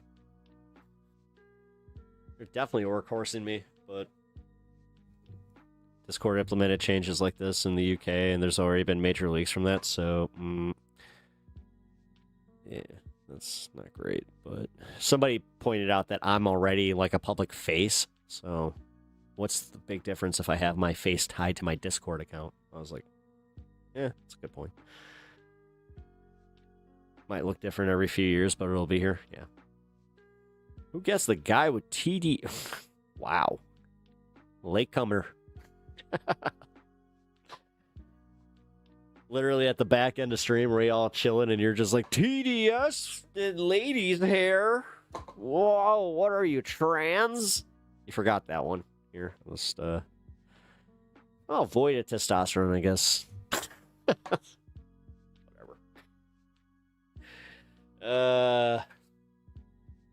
Here's to these idiots that think that they actually affect me with this, but I appreciate it. Oh, man. We actually did it. This used to be my outro song before Kirk was so gracious.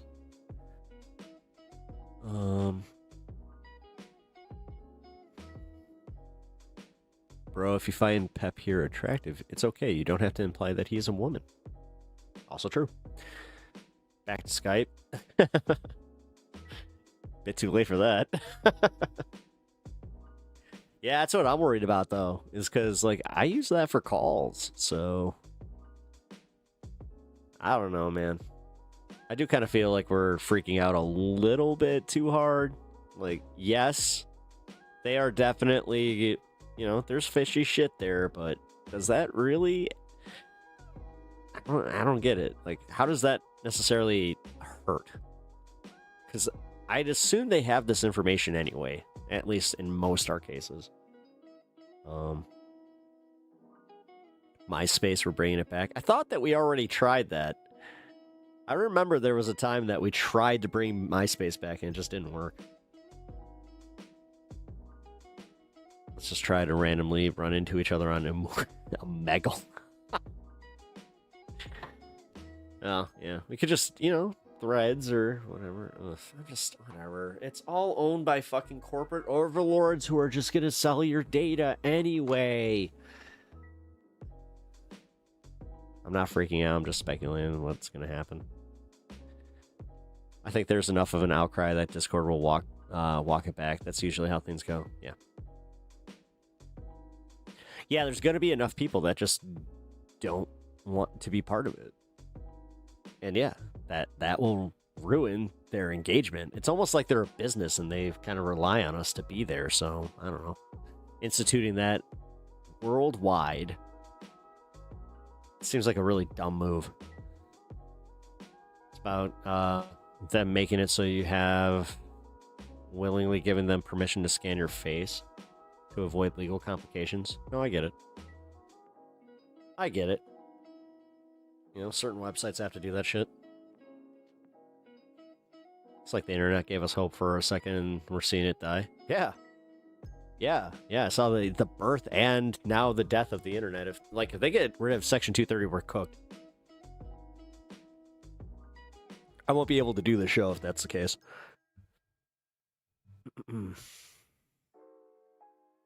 But hey, Patreon, you know, Patreon, Twitch is hopefully going to be like, I don't know, man.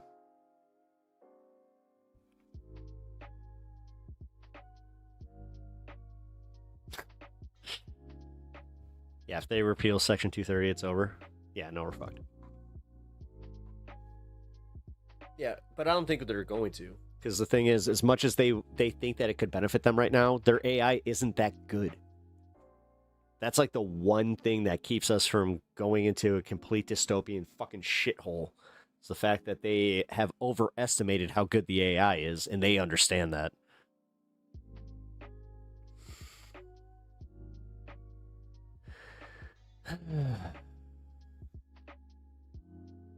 BIPA in Illinois is going to probably help with the face scans, to be honest. Yeah. Yay! Yay! This is great. This thing's great. We're ending on such a fucking high note. All right, guys. I'm gonna wrap up for the evening here. I do appreciate you all hanging out. This has been a really good time.